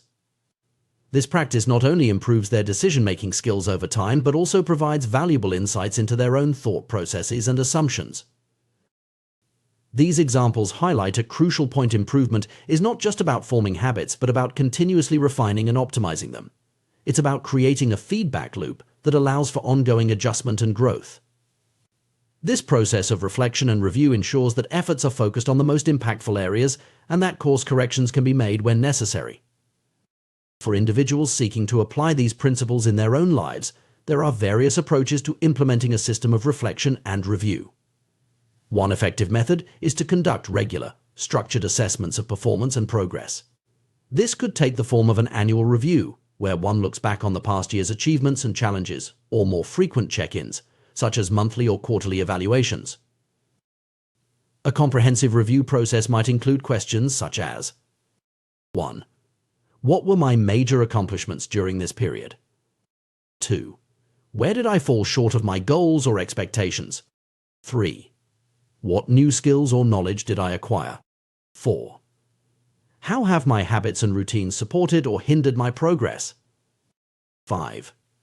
What unexpected challenges or opportunities arose, and how did I respond to them? 6. How well did I align with my core values and long-term objectives? 7. What adjustments or changes should I make going forward?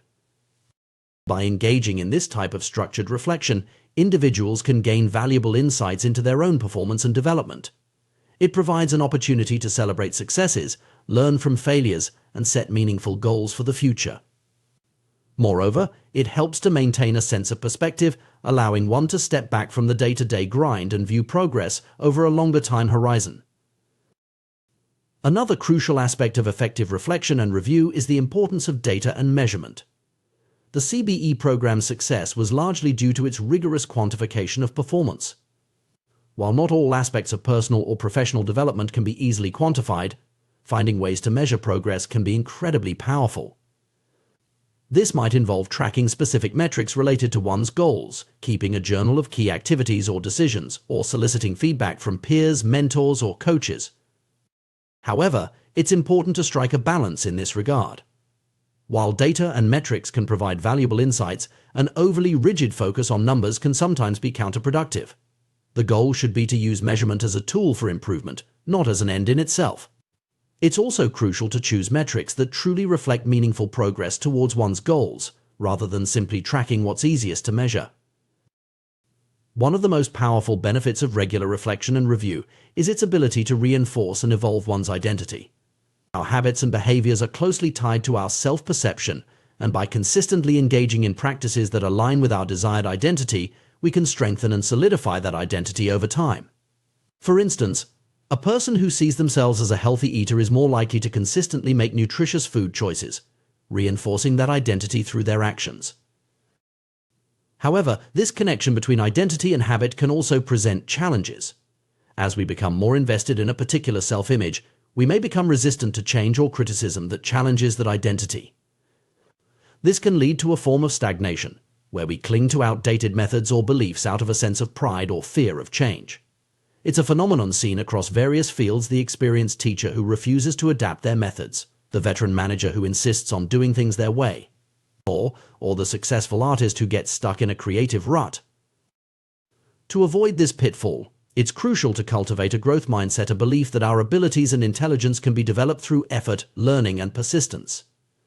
This mindset allows us to view challenges and setbacks as opportunities for growth rather than threats to our identity. It encourages us to embrace feedback, seek out new experiences, and continually push our boundaries. Incorporating this growth mindset into our reflection and review process can be transformative. Instead of simply assessing whether we've met our goals, we can ask ourselves questions like: 1. How have I challenged myself to learn and grow this period? 2. What new perspectives or ideas have I encountered, and how have they influenced my thinking? 3. Where have I stepped out of my comfort zone, and what did I learn from those experiences? 4. How can I approach my weaknesses or areas for improvement with curiosity rather than judgment?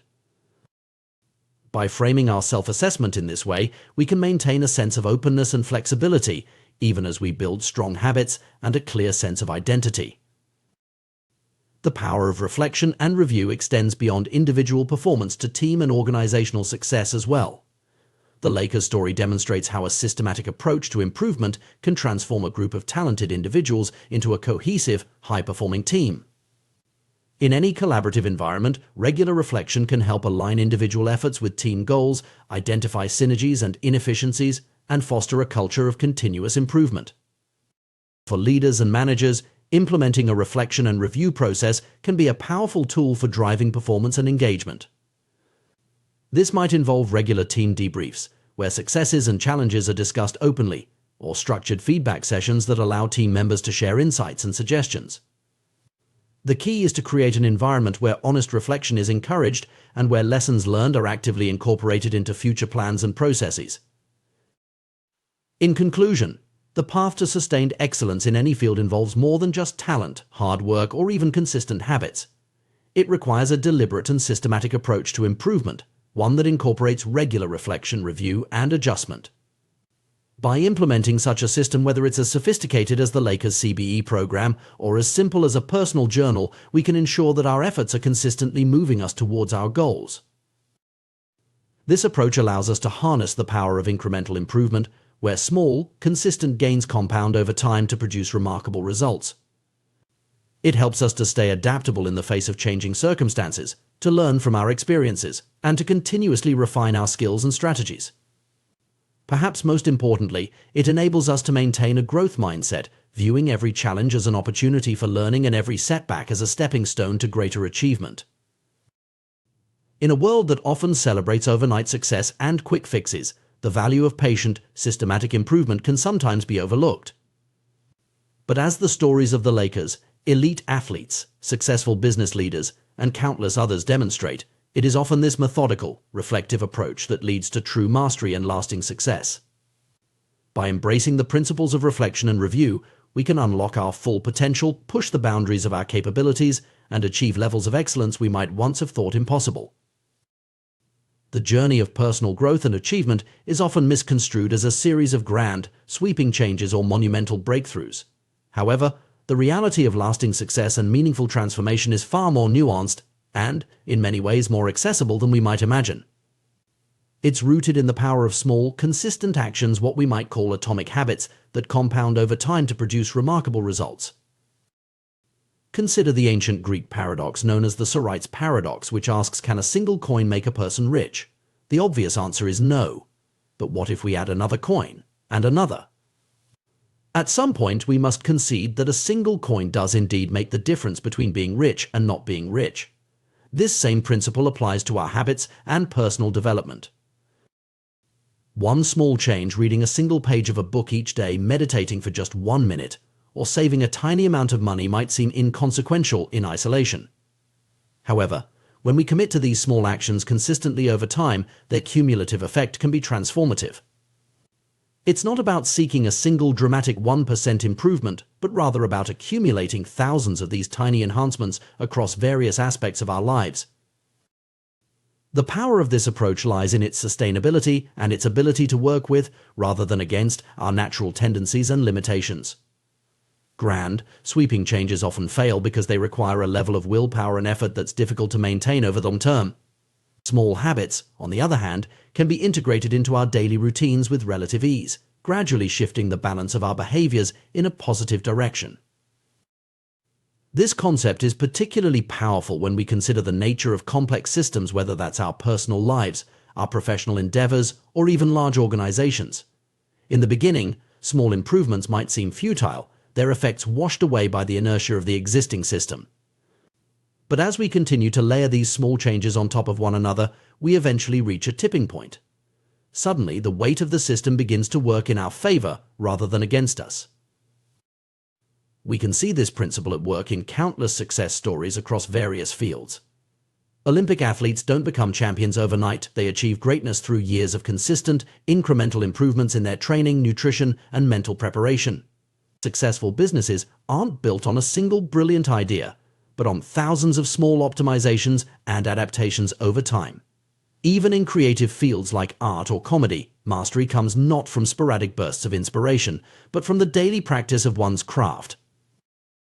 The key to harnessing the power of atomic habits lies in understanding and applying the 4 laws of behavior change. Make it obvious, make it attractive, make it easy, and make it satisfying. These laws provide a framework for designing our environment and routines in a way that supports positive habits and discourages negative ones. Making a habit obvious involves creating clear cues in our environment that trigger the desired behavior.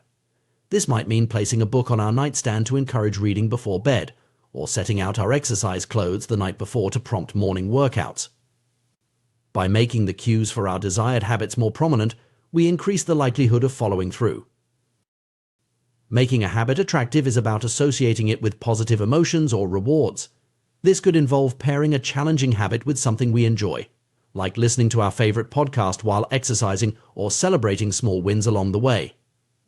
When we find ways to make our habits more appealing, we're more likely to stick with them even when motivation wanes.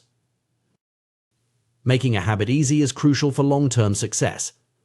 This often involves breaking down larger goals into smaller, more manageable steps. Instead of committing to an hour-long workout, we might start with just 5 minutes of exercise.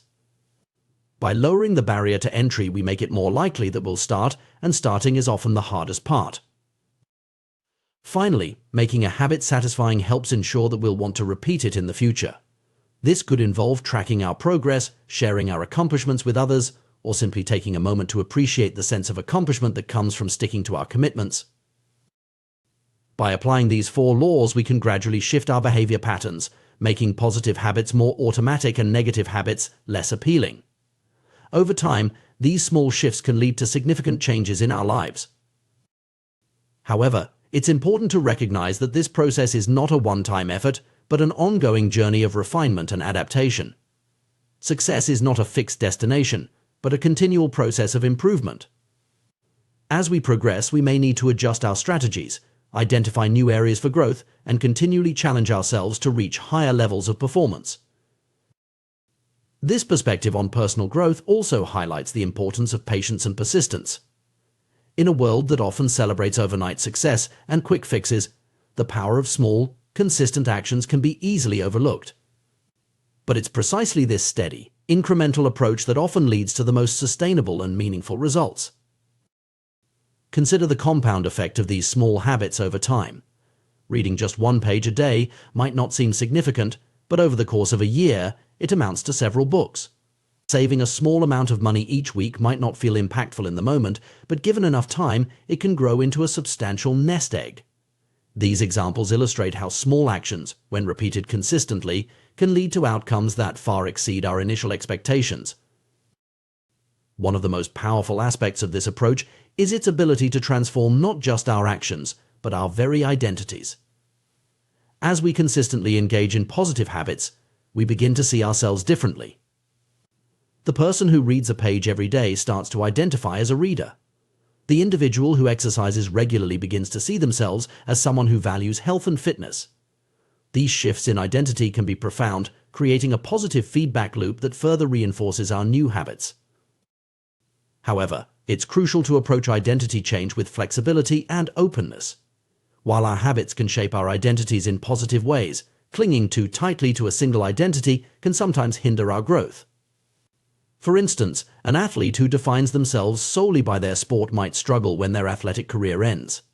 A business owner who sees themselves only as the CEO might face an identity crisis after selling their company. The key is to define our identities in ways that are both meaningful and adaptable. Instead of "I'm an athlete," we might say, "I'm someone who values physical challenge and mental toughness," rather than "I'm the CEO," we could think, "I'm someone who builds and creates." By framing our identities in terms of our values and transferable qualities, rather than specific roles or achievements, we create space for growth and adaptation. This flexible approach to identity aligns with ancient wisdom, as exemplified in the Tao teaching the hard and stiff will be broken. The soft and supple will prevail by remaining adaptable in our self-conception. We become more resilient in the face of life's inevitable changes and challenges. As we progress on our journey of self-improvement, it's essential to incorporate regular reflection and review into our routines. While habits allow us to perform actions without conscious thought, a generally beneficial trait, they can also lead us to overlook small errors or areas for improvement. By periodically stepping back to assess our progress, identify challenges, and refine our approach, we ensure that our habits continue to serve us well. This process of reflection might involve regular check-ins daily, weekly, or monthly, where we assess our progress towards our goals, identify what's working well and what isn't, and make necessary adjustments. It might also involve seeking feedback from others, as outside perspectives can often highlight blind spots or opportunities for growth that we might have missed. Importantly, this reflection process should be approached with a growth mindset, a belief that our abilities and intelligence can be developed through effort and learning. This mindset allows us to view challenges not as threats to our identity or evidence of our limitations, but as opportunities for growth and improvement. As we continue on this path of incremental improvement, it's important to celebrate our progress along the way. While the day-to-day changes might be small, over time they accumulate into significant transformations. By acknowledging and appreciating these changes, we reinforce our commitment to continued growth and maintain motivation for the journey ahead. It's also worth noting that this approach to personal development, focusing on small, consistent actions rather than dramatic changes, can be particularly effective in times of uncertainty or stress. When the world around us feels chaotic or overwhelming, concentrating on the small actions within our control can provide a sense of stability and progress. Moreover, the principle of atomic habits can be applied not just to individual growth, but to organizational and societal change as well. Companies can transform their culture and performance through small, consistent improvements in processes and behaviors. Communities can address complex social issues through the cumulative effect of many small, positive actions by individuals. In conclusion, the path to lasting change and meaningful achievement is rarely marked by dramatic leaps or sudden transformations. Instead, it's a journey of small steps, taken consistently over time. By focusing on creating positive atomic habits, making them obvious, attractive, easy, and satisfying, we set in motion a process of continuous improvement that can lead to remarkable results. This approach requires patience, persistence, and a willingness to trust in the power of incremental progress. It asks us to shift our focus from immediate results to long-term growth, from dramatic changes to small, sustainable actions. But in doing so, it offers a path to success that is both more achievable and more enduring. The secret to results that last is, quite simply, to never stop improving. It's about layering one small change upon another, day after day, year after year. It's about understanding that true transformation doesn't happen overnight, but through the compound effect of countless tiny actions. In embracing this philosophy, we open ourselves to a journey of continuous growth and discovery. We free ourselves from the pressure of seeking perfect results immediately and instead find joy and satisfaction in the process of gradual improvement. And perhaps most importantly, we set ourselves on a path that doesn't just change what we do, but transforms who we are one small habit at a time.